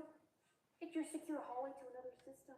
443? That's your secure tunnel to the internet. Well, it clicked. And don't even get me started on the practice labs. Once I SSH'd into a mock server using 422, the job of a router is to evaluate incoming traffic, determine what the destination might be for that traffic, and then send it out the appropriate interface. The router is effectively determining what direction a packet might go to depending on the knowledge it has about the rest of the network. All right, everybody. We are approaching the last hour of the day. Yeah. So what we're going to do is we're going to take our last break of the day. Let's go ahead and take 10 minutes. When we return, I will show you TCP dump real quick. And then after that, me and my uncle, we can continue our conversation. So that's what we'll do when we get back. See you at 7 after. Everything that we do when we're troubleshooting a router will begin and end with the information contained within that routing table. One thing you might even find with a router is that there may be multiple ways to get to a location, and there will be a tie as to which route a router might choose. Fortunately, there are ways to break the tie within the router, and in this video, we'll look at a number of ways that that tie-breaking process might occur. Let's look at a routing table. This is a routing table I learned from a Cisco router, but it's almost identical in form and function to routing tables that you would find in a workstation, in a server, or in any other manufacturer's routing. In this particular example, this routing table was built based on a number of networks that were directly connected and routes that were received using the RIP dynamic routing protocol, specifically RIP version 2. If we look at the routing table, the top part of this routing table is a legend that gives us more information about the codes that are used within the routing table itself. In the bottom is the routing table, and you can see that the first set of letters on each one of these lines corresponds back to a different set of codes that are shown in that legend. For example, you can see the first line of this routing table starts with the letter C, which means that that particular route is directly connected to this router. If we want to see the route that was added using RIP version 2, then we need to find a line that starts with an R. And indeed, there is a line that has an R, which means that everything on this line was created because of information that was received by this router using the RIP version 2 dynamic routing protocol. And you can see there is a lot of information contained within this line. We can make out some IP addresses. There are different values such as 120/1, and it does appear there are even counters here along with information about specific interfaces. Let's break out just this line of information to determine what is contained within this line of a routing table. Let's break out this line of information to see which each one of these provides. We know that that first R at the beginning of the line is the route code, and if we refer back to the R in the list of codes, it does say that this was received using the RIP protocol. The next one is 10.10.30.0/24. This is the destination subnet that has been added into the routing table along with a prefix link of /24. We also have the 120/1. This is actually two different values. The 120 is an administrative distance. We'll learn more about administrative distance in a moment. And the next is a metric. We'll also talk about metrics in this video. You can also see that it's via 10.10.50.2. This would be the next hop or the destination that we would be sending this traffic if we needed to go to this particular location. We also have this time value. This is a timestamp that tells us how long this route has been active inside of this routing table.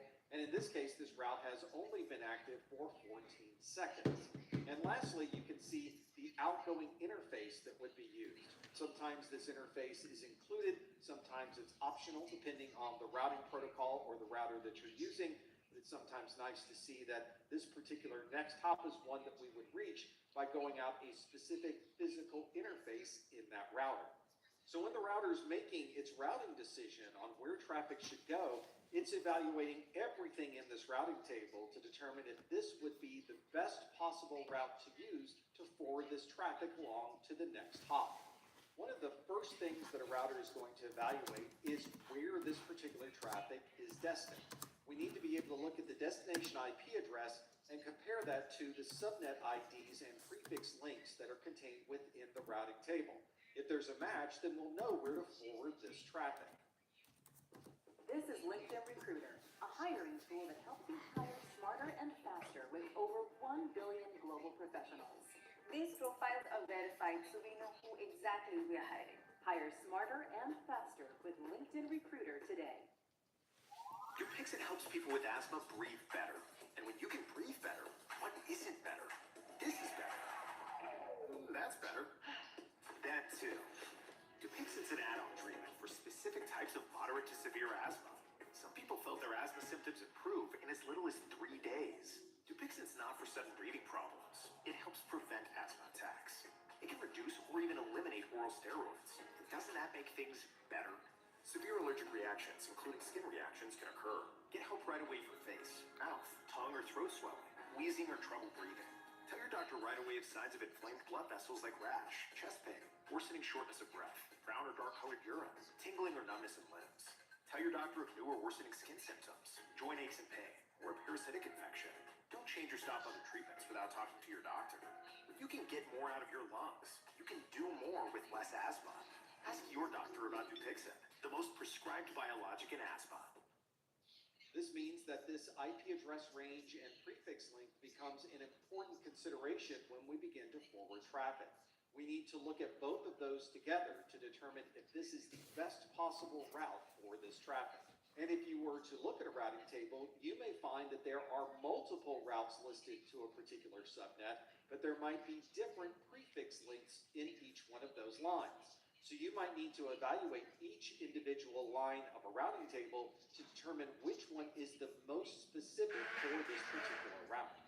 For example, let's say that you need to communicate with a device that's located at 192.168.1.6. And your routing table has 3 different routes that would match that particular IP address. One of them is 192.168.0.0/16. The other is 192.168.1.0/24. And the third is 192.168.1.6/32. All of these would be valid routes to that particular destination, but only one is the most specific. We need to evaluate not just the subnet ID, but also the prefix length to determine which one of these is the most specific for that particular destination. And if we were to look at 192.168.1.6, we would know that 192.168.1.6/32 would be the most specific route. In fact, that is the most specific route because a /32 is specific to an individual IP address, in this case, 192.168.1.6. Now, if this route was not in our routing table, we would have to choose between 192.168.0.0/16 and 192.168.1.0/24. The /24 is the more specific route than the /16, so we would choose the middle route if we had a choice between those two locations. This can get even more complicated if your routing table happens to have identical routes to a location that go to different next hops. How do you know which next hop would be the correct one if everything else was identical? And the one way that you would be able to make that determination is by examining the administrative distance. Different routing protocols are assigned different administrative distances within the router itself. This allows the router to pick the best route based on the type of protocols or the type of information that it has received. For example, if this is a local connection, it is physically connected to the router, this is the best possible way to get to that subnet, so it has an administrative distance of 0. As you can see here, the lower the administrative distance, the better the route might be.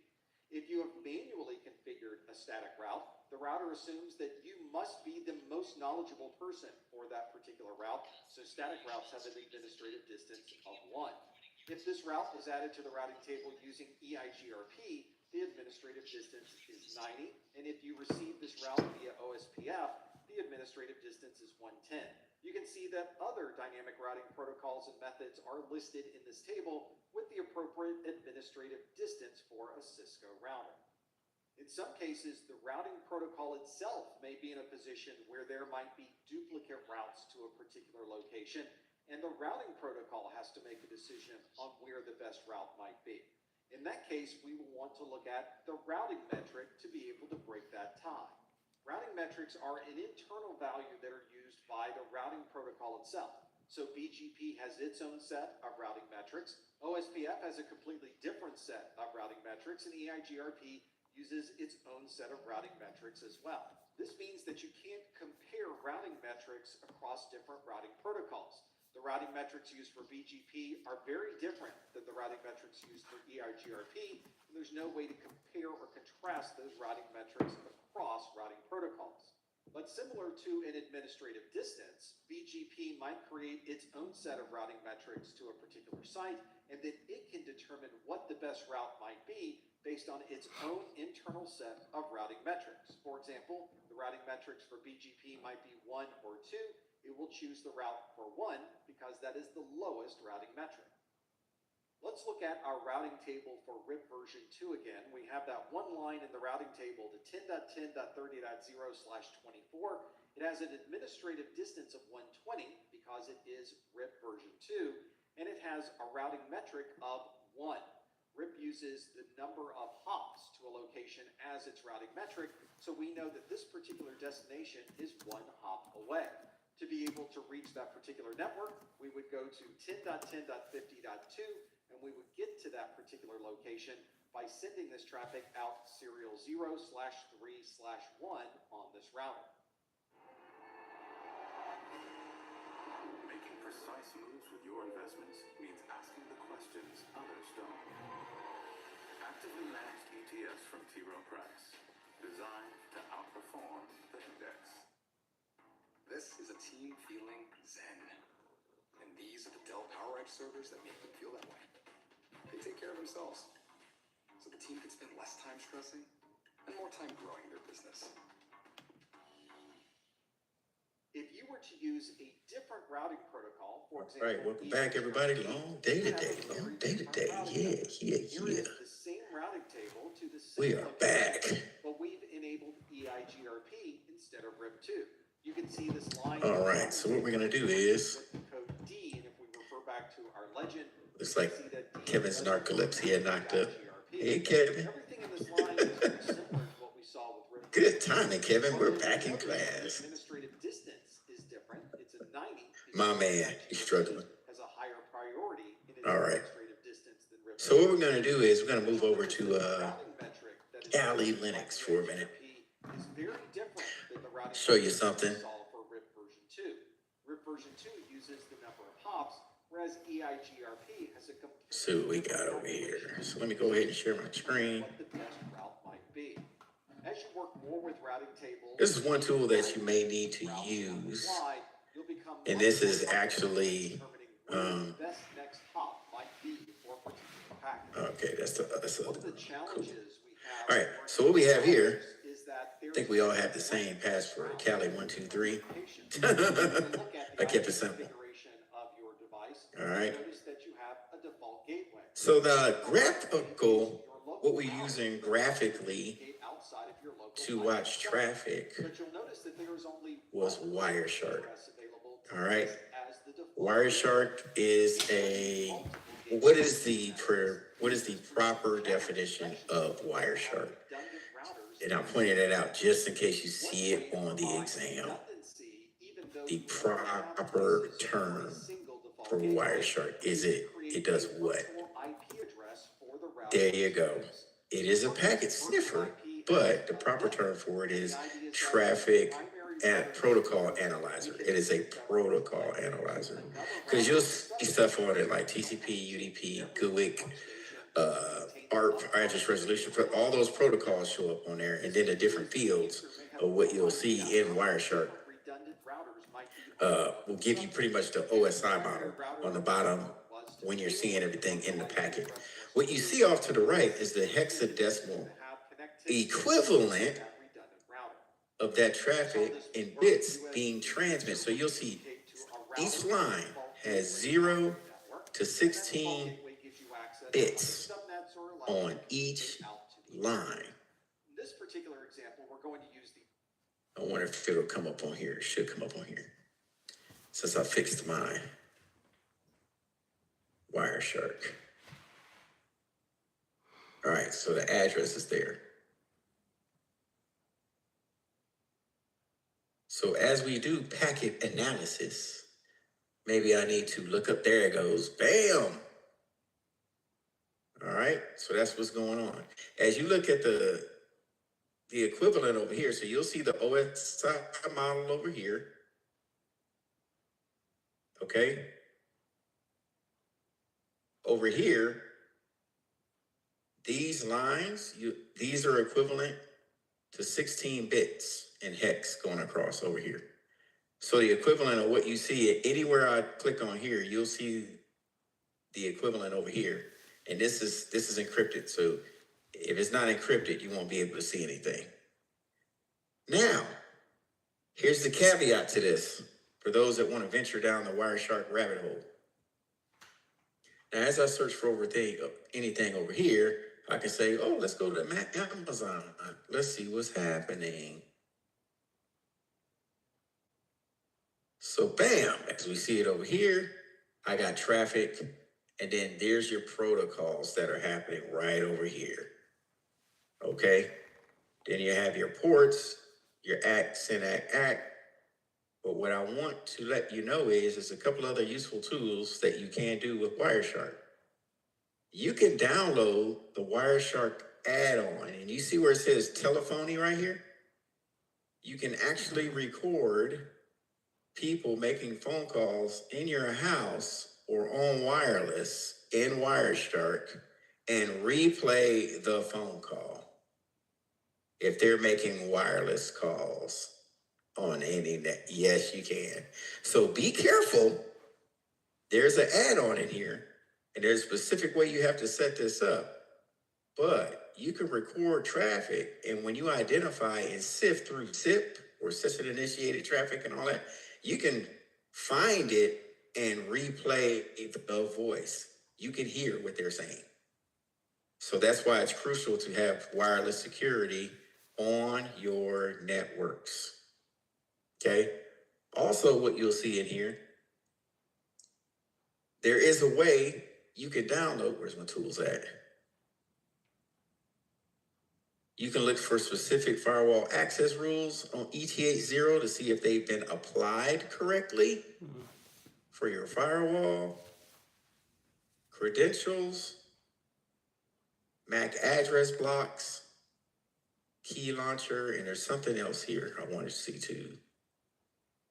So what you do is you'll see RTP traffic or real-time stream protocol.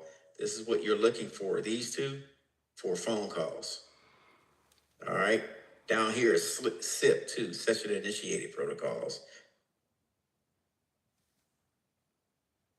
You can get even more granular. You can look for statistics information. But what I wanted to show you here is, where is it at?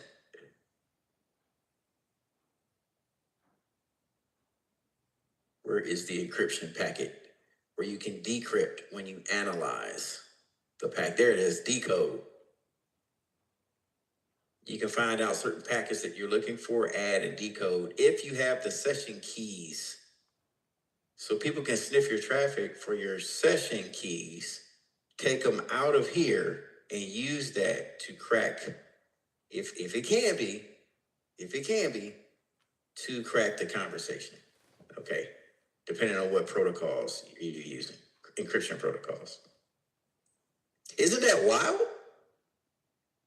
So now, is this a passive analyzer or an active?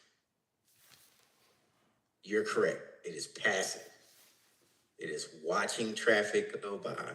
You're simply just snatching the conversation off the wire or from the air. That's all you're doing.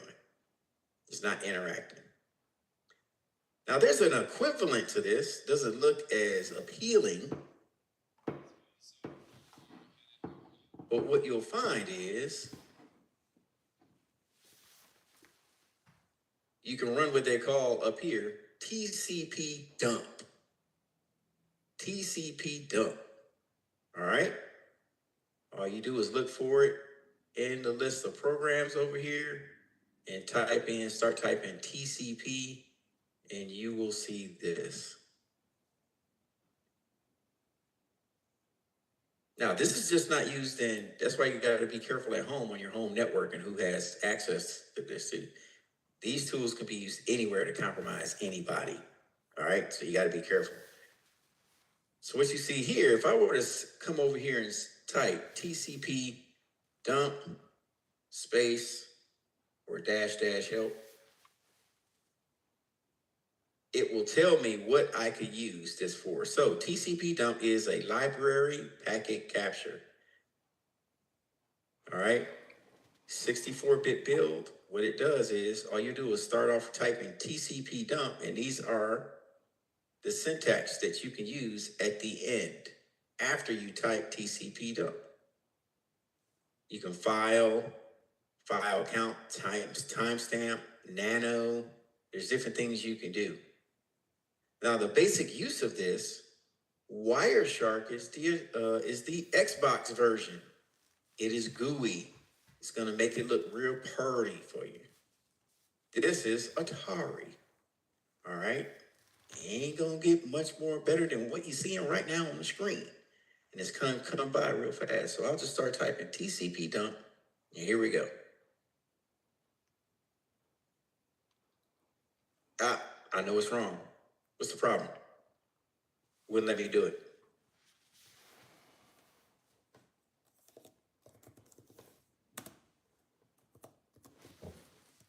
Possibly. Let's try it. Now, if I wanted to look at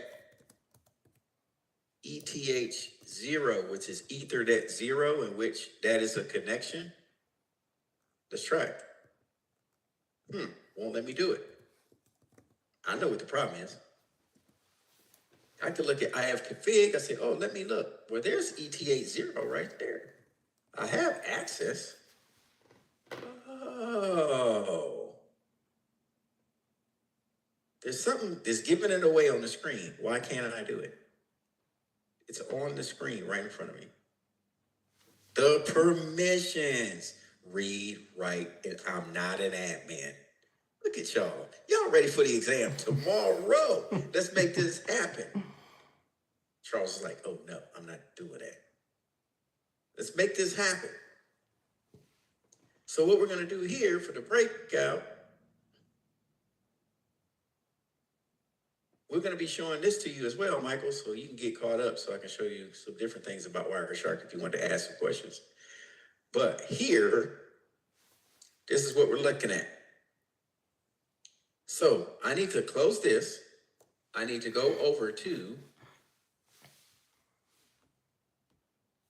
not that, I need to do this drop down over here. I need to be root. I need to be the root. Put in the password, authenticate, and now I'm here. So now when I go TCP dump ETH0,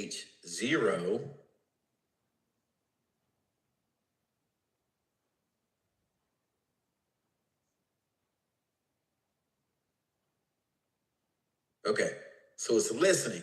Bam, here we go. Now I could do -v verbose, which would give me more information than I need. It would just vomit information. Ooh, look, a pointer file in the DNS, PTR. Cox.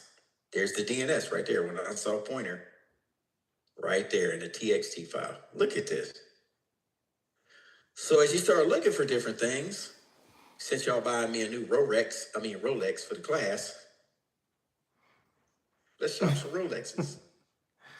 Oh, look at that. So as I go, I can see with the packets how the traffic is flowing. Now that's what it looks when it's full screen. So all you're gonna do is get a one-liner going all the way across. AWS is right there, look at that. Tells you your different flags. I need another 20 practice tests. My brain is melting. Oh my gosh, yeah. So this is what we're looking at, okay?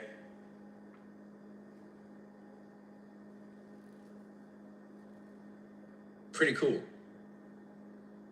Now, once you practice this, you start reading the traffic and the flags, you can see the whole conversation. You'll be like the Matrix reading this thing after a while. It's pretty fun, actually, after a while. Now, go ahead, Mike. I was gonna ask, cause someone after like learning, studying, and getting good with this, cause someone see you look at this and point out the flaws or anomalies and be like, oh, that's what happened and whatnot. Yeah, so when you were at your appointment today, we walked through.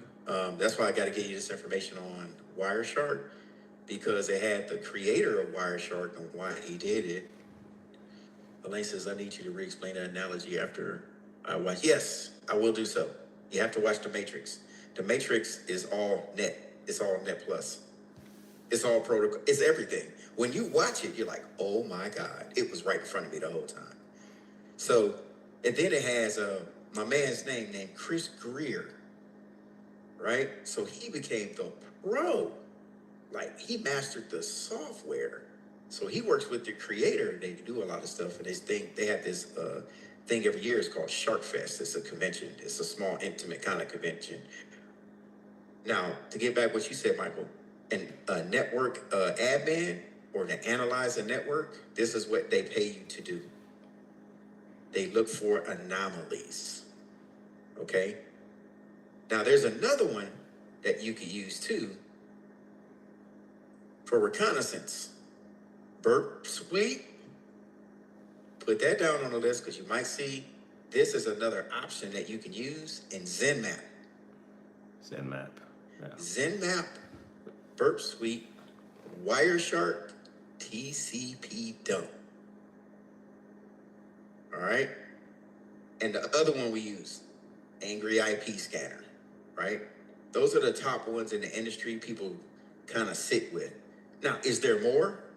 Of course. But those are like the top ones everybody kind of refer to kind of use. All right? So I just wanted to show that to you. Here we have Mmap. I already showed you Mmap before we went to lunch. And then this is how you can footprint a network. All right? Just to show it to you again. Let's do, if I want to see a range of IP addresses, oh, it's right there. All I do is hit arrow up. Oop.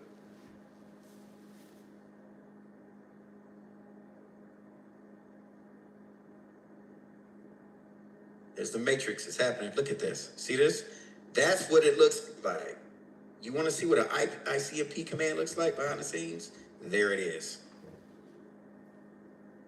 Now you see why they like to turn that stuff off. They don't want devices to respond to ICMP commands. Now over here, it's starting to Mmap or look to see what's open or what's closed.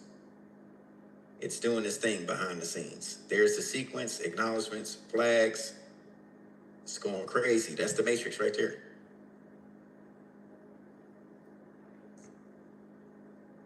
And then I have to wait for them to give me my results because I'm looking on the /23. How many devices am I looking for?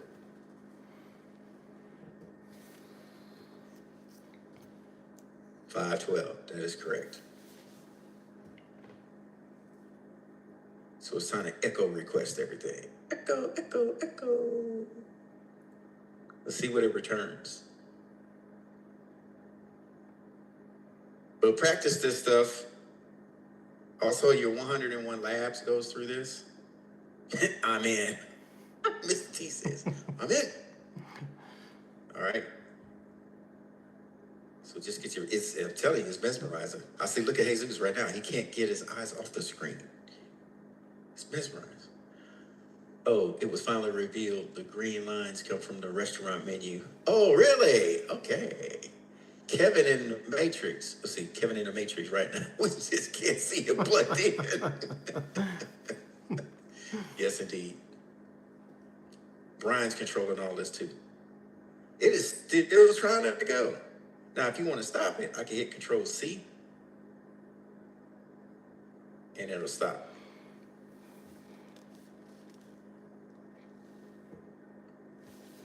Now, what did I say about any commands that you use and you do help and all this comes up? What was the important to keep you out of trouble? What did I say? I pointed this out specifically.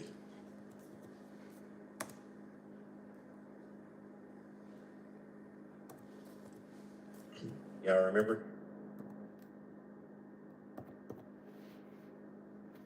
Leah's in the Matrix now. She says she'll be right back.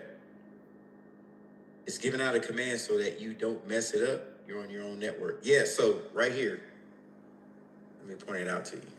Usually they give you a hint on how to use the command when you do -- help behind it. And they also will give you a website that you can use it on so you won't run into get monitored and logged on a real website. Excuse me, I can't talk today. Right? So like Google and all these other ones, you stay out of their networks. They're providing you something that you could practice, right? So if I want to do, whoa, I stopped it. Look at that. See, I got out of it before it finished. It was doing stealth scans and everything. So if I would have stayed, there it goes. It's still going. Look at this. I'm telling you, it's pretty fun. Now, you can scan to a website or a fully qualified domain name. All right? It'll do either one. But that's all I have for the example for both of those. Is that cool? Yeah, it's cool. Yeah. So once you just see it, you might see it on the example. Any questions? Any questions? All right. If you don't have any questions, Mike, if you're ready, we can jump in real quick. Oh, we got one. Elaine says, can this diagnostic finish faster? Yes, you can. There are switches that you could do. So if I come over here, Control C, I get out of it. So there are switches that you can use on the end.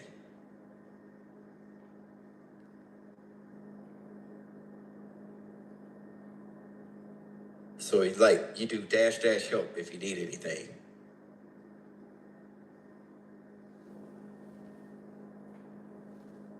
So this is what you do, host discovery tools.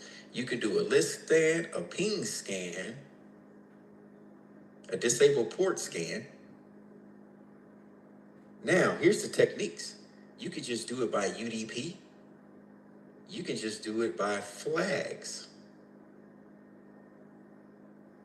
You can also give port ranges like I did before, or fast mode. That's the one you can do, fast mode.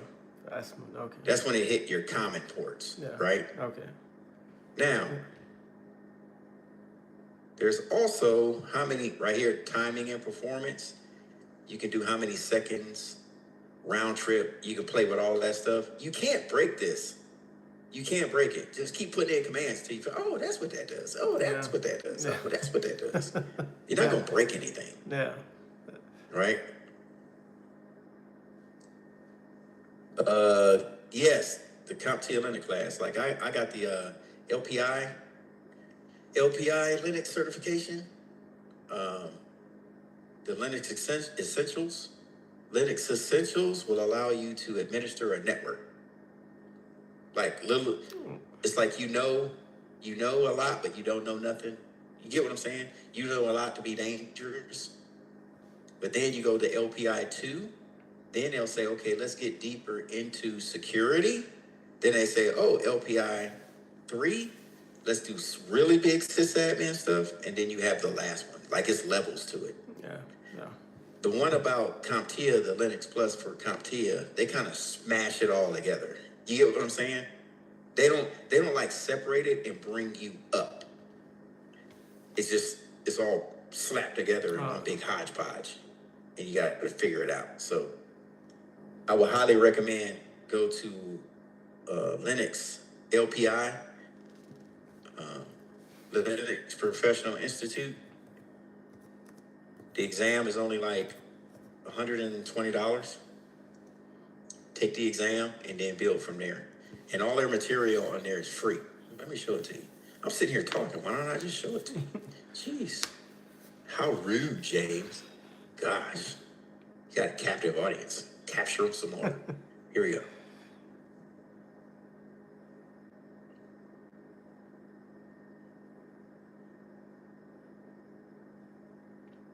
There it is. Linux Professional Institute.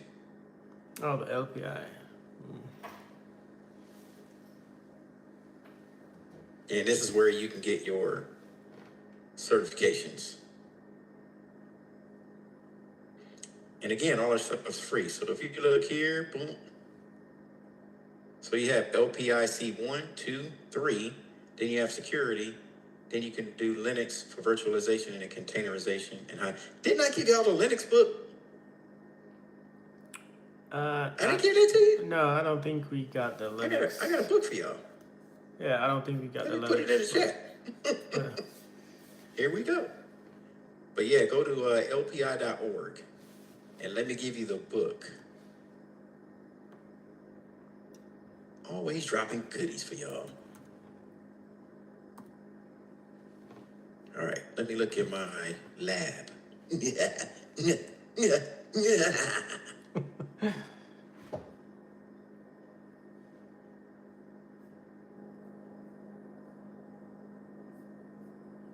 There you go.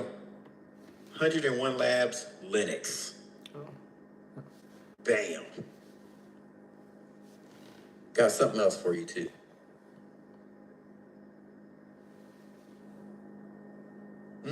Goodies.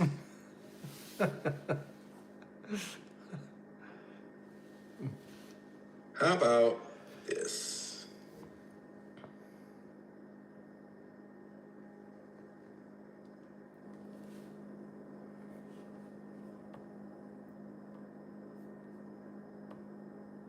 Here's another one.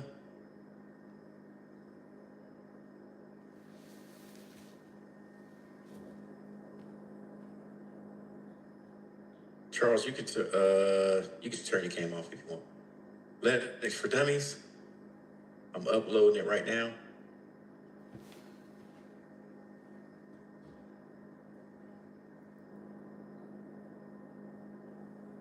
Come on, there it is, bam. Here. Download that. And here's one for you too, PowerShell Cookbook.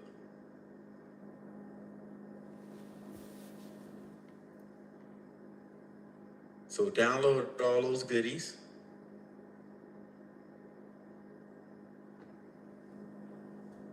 Let me send Charles a message. Hold on a second. Charles, I'm gonna send you a message.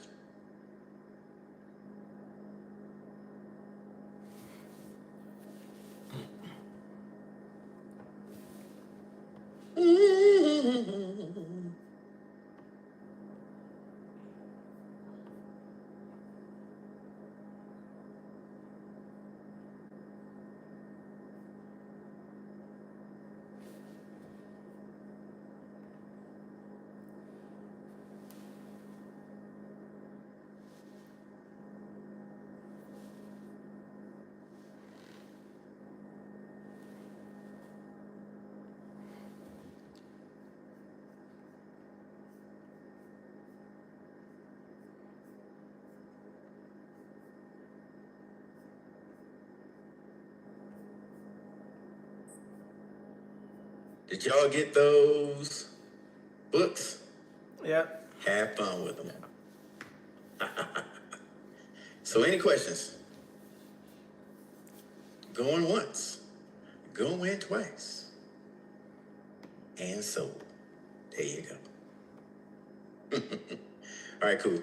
All right, so if you're looking for us, me and Mike will be in room 1 maybe. I know if it gets towards 6, just do not forget to clock out if we're still going over some things. All right, don't forget to clock out for class. But if you need something, come in there. All right? Yeah. And peek in on us. All right, we'll be right back.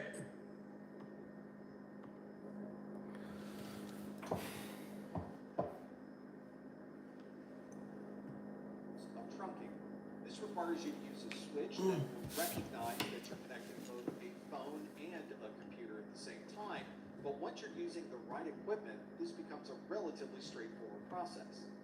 So now with this switch configuration, we can assign our phones to be VLAN 200, assign our computers to be VLAN 100, and send all of that traffic to our switch, where it will be able to break those two apart and put them on the correct VLAN for that particular use. This means we can now download as much information as we'd like from our computer while we're on the phone communicating with others and be able to perform both of those seamlessly.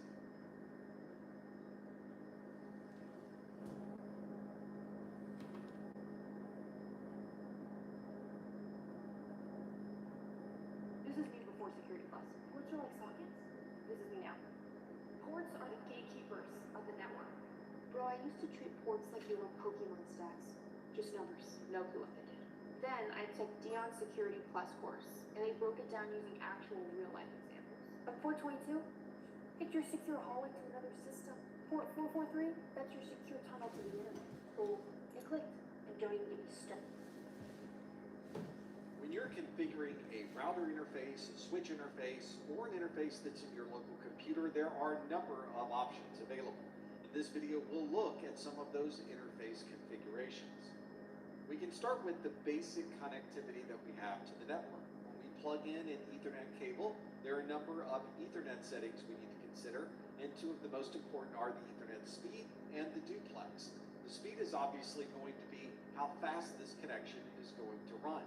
This might be a 10 megabit connection, 100 megabits, 1000 megabits, which would also be 1 gig connection, 10 gig, or even faster. We have to be sure that this configuration is the same on both sides. So if we have a computer that's connected to a switch, the speed on both of them has to be configured the same. In many cases, we would set this to automatically configure itself. So you can simply plug in any device and the switch will automatically adjust to the configuration speed. The other option we might have available is either half duplex or full duplex. In most cases, this is also set to automatic, but if you do set these manually on both of these devices, you have to make sure that both of them are set to be the same. If you have the speeds mismatched on both sides, the connection will not work at all. You'll never get a link light.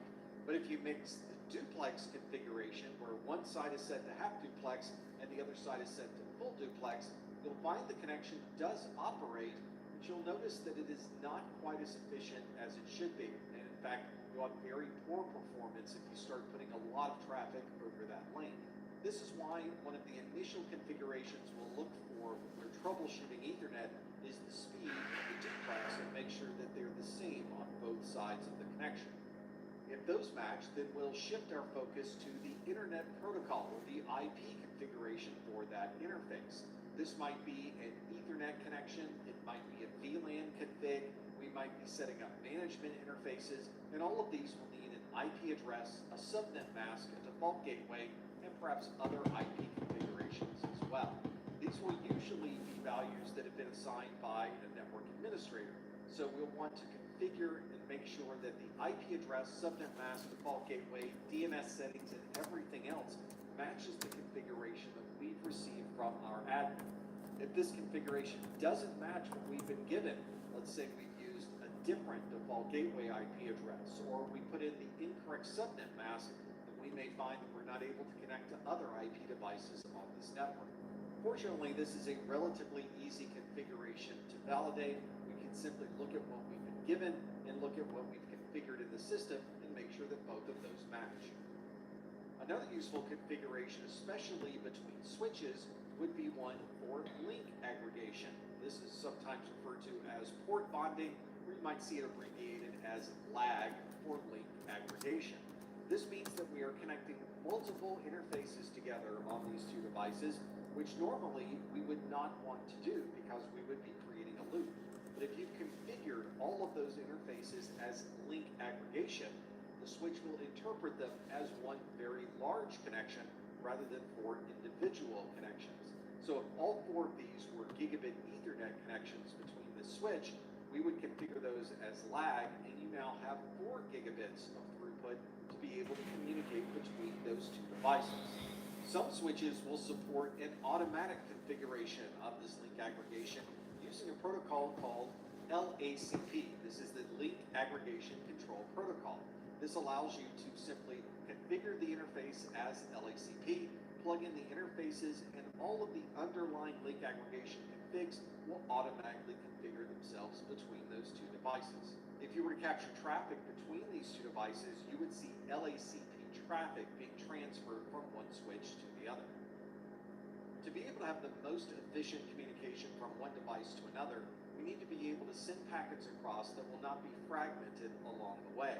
Since we don't always know what networks are located between the two devices, there may be times when our data is fragmented and therefore is less efficient to transfer across the network.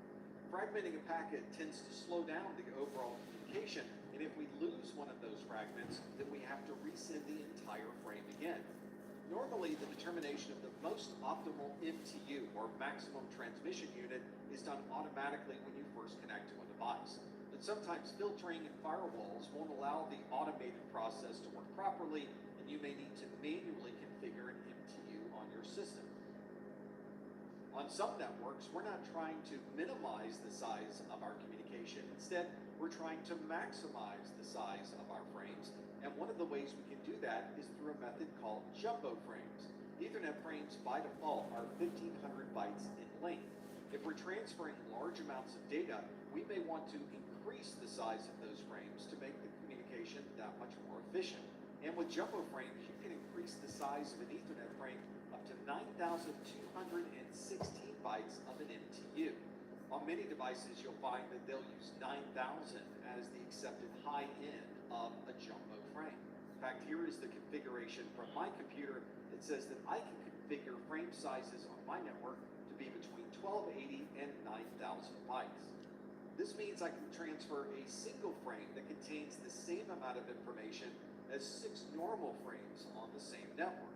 This means there are fewer packets to have to switch or route through my network, and I can transfer much more in a shorter amount of time. The challenge, though, is all of the devices that are in that communications path must understand jumbo frames.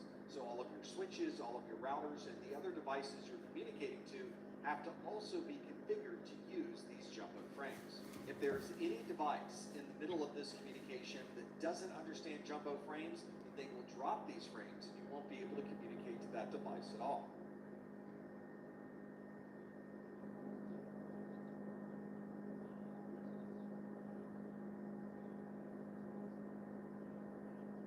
Transparency in the supply chain is no longer optional.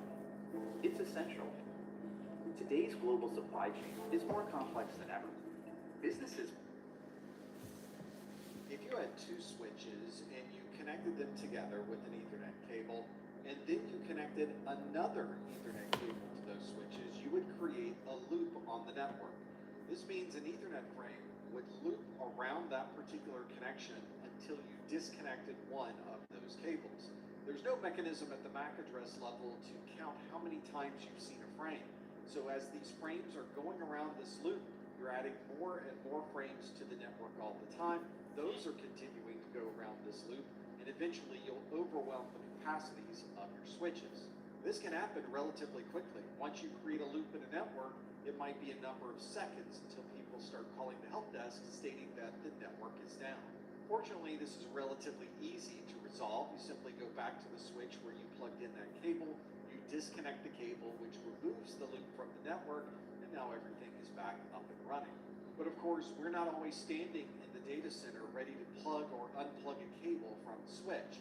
We need some type of automated method to recognize a loop on the network and to prevent those loops from occurring. Fortunately, we have a standard that's able to recognize and prevent loops on a network. This is the IEEE 802.1d standard, one that we call the spanning tree protocol. Spanning tree can configure interfaces on our switch in a number of different ways. It may configure the switch port to be blocking, which means it's not going to forward any traffic. This is commonly used to prevent loops on a network. If we were to plug in that second cable to our switch, Spanning Tree would recognize that a loop was being created, and it would cause one of those interfaces to be in a blocking state. The listening phase is used by Spanning Tree to clear out existing tables and restart the process. It's going to go through a learning process where it listens to understand where all of the other switches might be and if there might be any loops on the network already running. And then it will configure an interface to be forwarding, which means traffic can be transmitted through that interface, or will configure an interface to be blocking. We might also have interfaces that are administratively disabled. Those obviously would not participate in this spanning tree process. Here's a network that is already running spanning tree, and there are a number of switches. They're identified as bridge 1, bridge 6, bridge 5, and so on. You can see there are 5 of them in this particular design, and you can see that many of these switches are connected to each other, and if we didn't have spanning tree running, there would be a loop on this network already. But on this network, we already have spanning tree that's operational, and it has configured a number of different interfaces. There are 3 different types that you can see on this screen. One is the root port, or RP. This is the interface on a switch that is connected ultimately to the single root bridge on the network. There's also a designated port, which would be any other port that can forward traffic, but it's not the port that is connected directly to the root bridge. And there are blocked ports. These are ports where Spanning Tree has disabled that port from sending or receiving any traffic. You can see on this network that bridge 21 has a blocked port and bridge 11 has a blocked port, and those have been blocked so that there is not a loop on the network. If we were communicating from bridge 11, you can see there's a single root port, and you can follow that all the way back with those root ports to the final root bridge. The designated ports are also available to be able to send and receive traffic. In this scenario, let's say that we're on network A and we've been communicating with a device on network M. You can see that we can communicate through bridge 6, which has a designated port and a root port that allows us access to network M. But what if there is a problem on this network and we lose connectivity between network A and bridge 6? Now we need some other way to communicate to network M, But as you can see, there is a blocked port on bridge 11, so we would not be able to communicate through that connection. Fortunately, Spanning Tree recognizes that we have this disconnection, and it begins clearing out the existing configuration and relearning the topology of the existing network. Spanning Tree has changed bridge 5 so that the root port is now on the other side, and it has removed the block port on bridge 11, allowing us on network A to be able to now communicate all the way through the network back to network M without having another loop on the network. On many networks, we do talk about enabling Spanning Tree and making sure that our Spanning Tree configuration is turned on inside of our switches, but in reality these days we're probably running a newer version of Spanning Tree called the Rapid Spanning Tree Protocol. This standard is the 802.1W standard. In the original Spanning Tree Protocol, it might take 30 to 50 seconds for the convergence process to occur. And on today's networks, that is a very long time to wait without any type of connectivity. With Rapid Spanning Tree Protocol, this convergence process goes down to about 6 seconds, which means anytime there's a disruption on the network, we can be back up and running relatively quickly. Fortunately, this Rapid Spanning Tree Protocol is backwards compatible with the original Spanning Tree, so if you have a mixed set of devices on your network that support one or the other standard, you can run them all at the same time. Fortunately, Rapid Spanning Tree Protocol works very similar to the original Spanning Tree configuration. It simply operates much faster. There are some shortcuts and other configuration settings within the Rapid Spanning Tree Protocol, but it has such familiarity that if you understand Spanning Tree Protocol, it will be very easy for you to understand the details of Rapid Spanning Tree Protocol.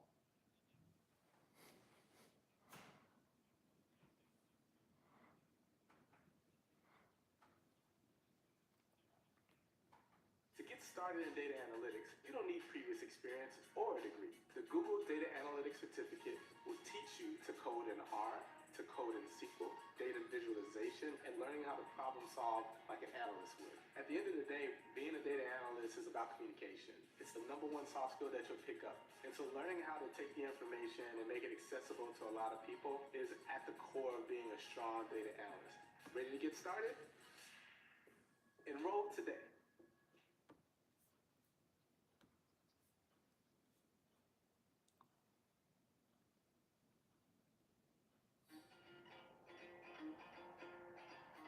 The demand for energy is only increasing. We need reliable, affordable, clean energy that works around the clock. Geothermal is one of the most promising ways to get there. I'm here in Utah at Fervo's first project, Project Keith, and seeing the progress they've made. Geothermal energy taps the Earth's natural heat. Water is pumped deep underground, heated by the Earth, and brought back up to generate electricity. It's not just clean, it's available all the time. Traditionally, it's only been possible in a few places. But Fervo is using innovations from oil and gas, like horizontal drilling, to unlock geothermal almost anywhere. Facilities like this will create jobs, power data centers, AI, even cities, and help balance the grid. This will be the world's largest enhanced geothermal plant. Clean, reliable, and American-made.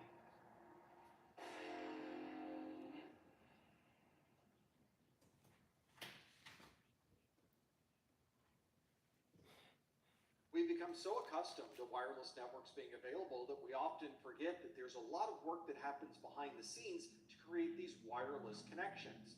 This work is done primarily by the Institute of Electrical and Electronics Engineers, or the IEEE.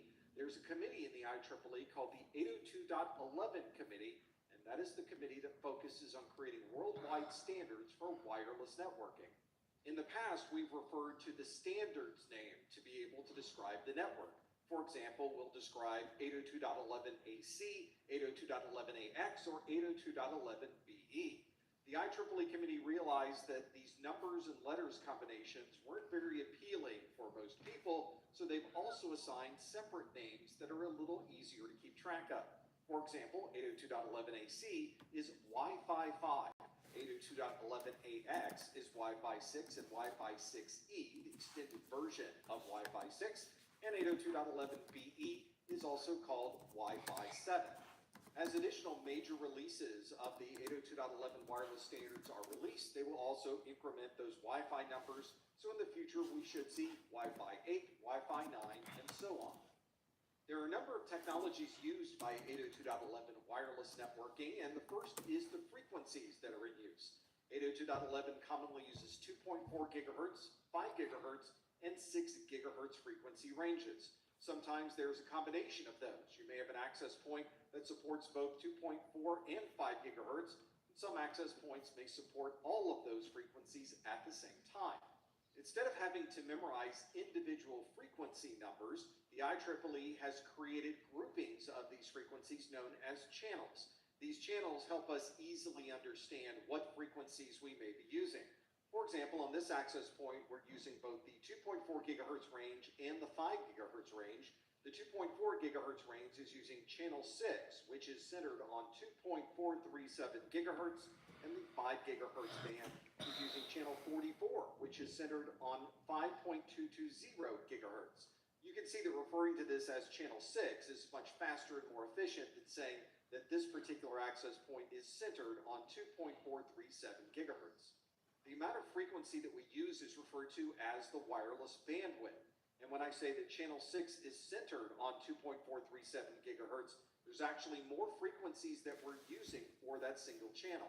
Different frequency bands have different sizes of bandwidths that can be used, but it's very common to see 20 megahertz, 40 megahertz, 80 megahertz, and 160 megahertz bandwidths. Here's a diagram that shows the 2.4 gigahertz range, the 5 gigahertz range, and the 6 gigahertz range that's used by 802.11 wireless networks. We'll start with the 2.4 gigahertz spectrum.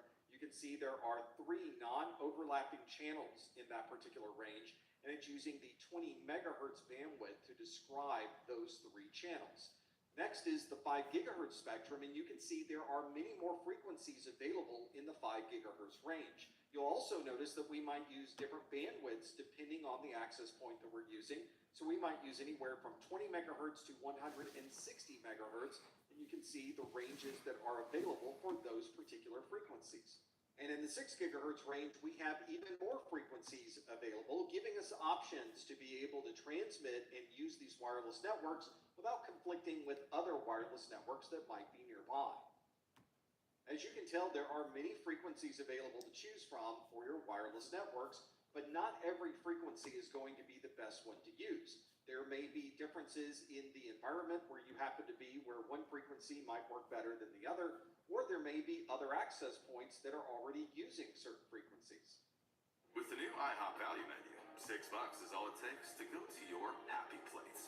Or your breakfast faves like pancakes, eggs, and bacon, or French toast with sausage and eggs are all just $6.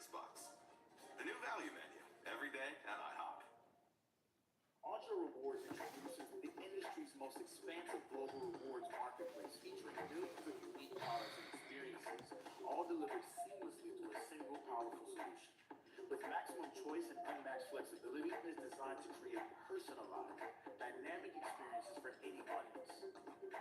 This is Aja Rewards. Schedule your demo today. You might also be using older devices that aren't able to communicate on the 5 or 6 gigahertz ranges and may only be able to communicate on 2.4 gigahertz frequencies. But if you have a modern wireless device, you might have options. Your phone, for example, may be able to support 2 or more different types of frequencies. It just needs to be able to choose the optimal frequency for where you happen to be. Your access points can be set up with a feature known as band steering. This allows you to specify how the users might be able to use the frequencies in the best possible way. For example, you might have a user that has a mobile phone, and that phone can support either a 2.4 gigahertz connection or a 5 gigahertz connection. And you might have access points that also support both of those frequencies. So which frequency does your phone choose when it's connecting to that access point? If band steering is not configured in the access point, the device will simply use the one that has the best possible signal. Sometimes that best signal will provide you with the best throughput, but that's not always the case. And you may find that you get better throughput using a different frequency, even though that frequency may not be the one that has the strongest signal. If band steering is turned on, the administrator of the access point can determine what frequency a user will choose if they have a choice. For example, if a user is connecting to an access point with band steering enabled, and that device can support either 2.4 gigahertz or 5 gigahertz, you can force it or steer it into using the 5 gigahertz frequencies by default. One of the challenges with these wireless networks is that each country makes its own decisions about how this wireless bandwidth is to be used. For example, in the United States, we have the Federal Communications Commission, and they are responsible for managing all of the frequency allocations in the US. Of course, the FCC can't control how other countries manage their frequencies, but they do work very closely with other countries around the world to make sure that everyone is properly managing these very important frequencies. Another challenge with this is that we are coming up with new technologies and new ways to use these frequencies all the time, and we sometimes have to make sure that different services can use similar frequencies without any type of conflict. The popularity of these wireless networks has almost required that all of these countries work together to come up with standards that everyone can agree on. A good example of these organizations working together can be found in the 802.11h standard. This adds a number of interoperability features to 802.11 wireless networks so that you can have many different wireless networks in one area, but still allow all of those networks to work together. There are a series of guidelines for wireless communications that are published by the International Telecommunications Union. The ITU provides a worldwide approach to managing these many different wireless technologies.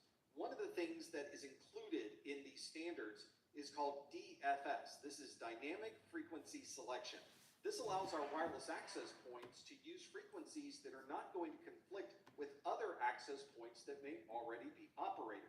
This is one of the reasons that when you turn on your wireless access point today, that you don't have to manually configure any of the wireless settings inside of that device. It automatically looks at the frequencies that are in use and chooses a series of frequencies for you that are not going to conflict with anything that may already be operating.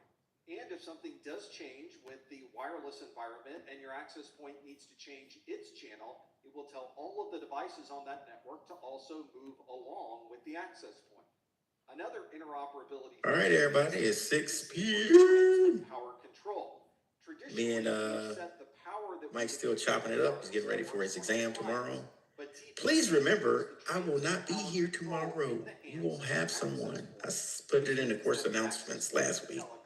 I have to get my tooth taken care of. Root canal. Can you believe it? They better give me some strong meds, I'm telling you. Yeah.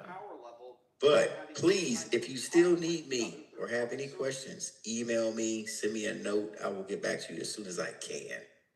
Fair? All right.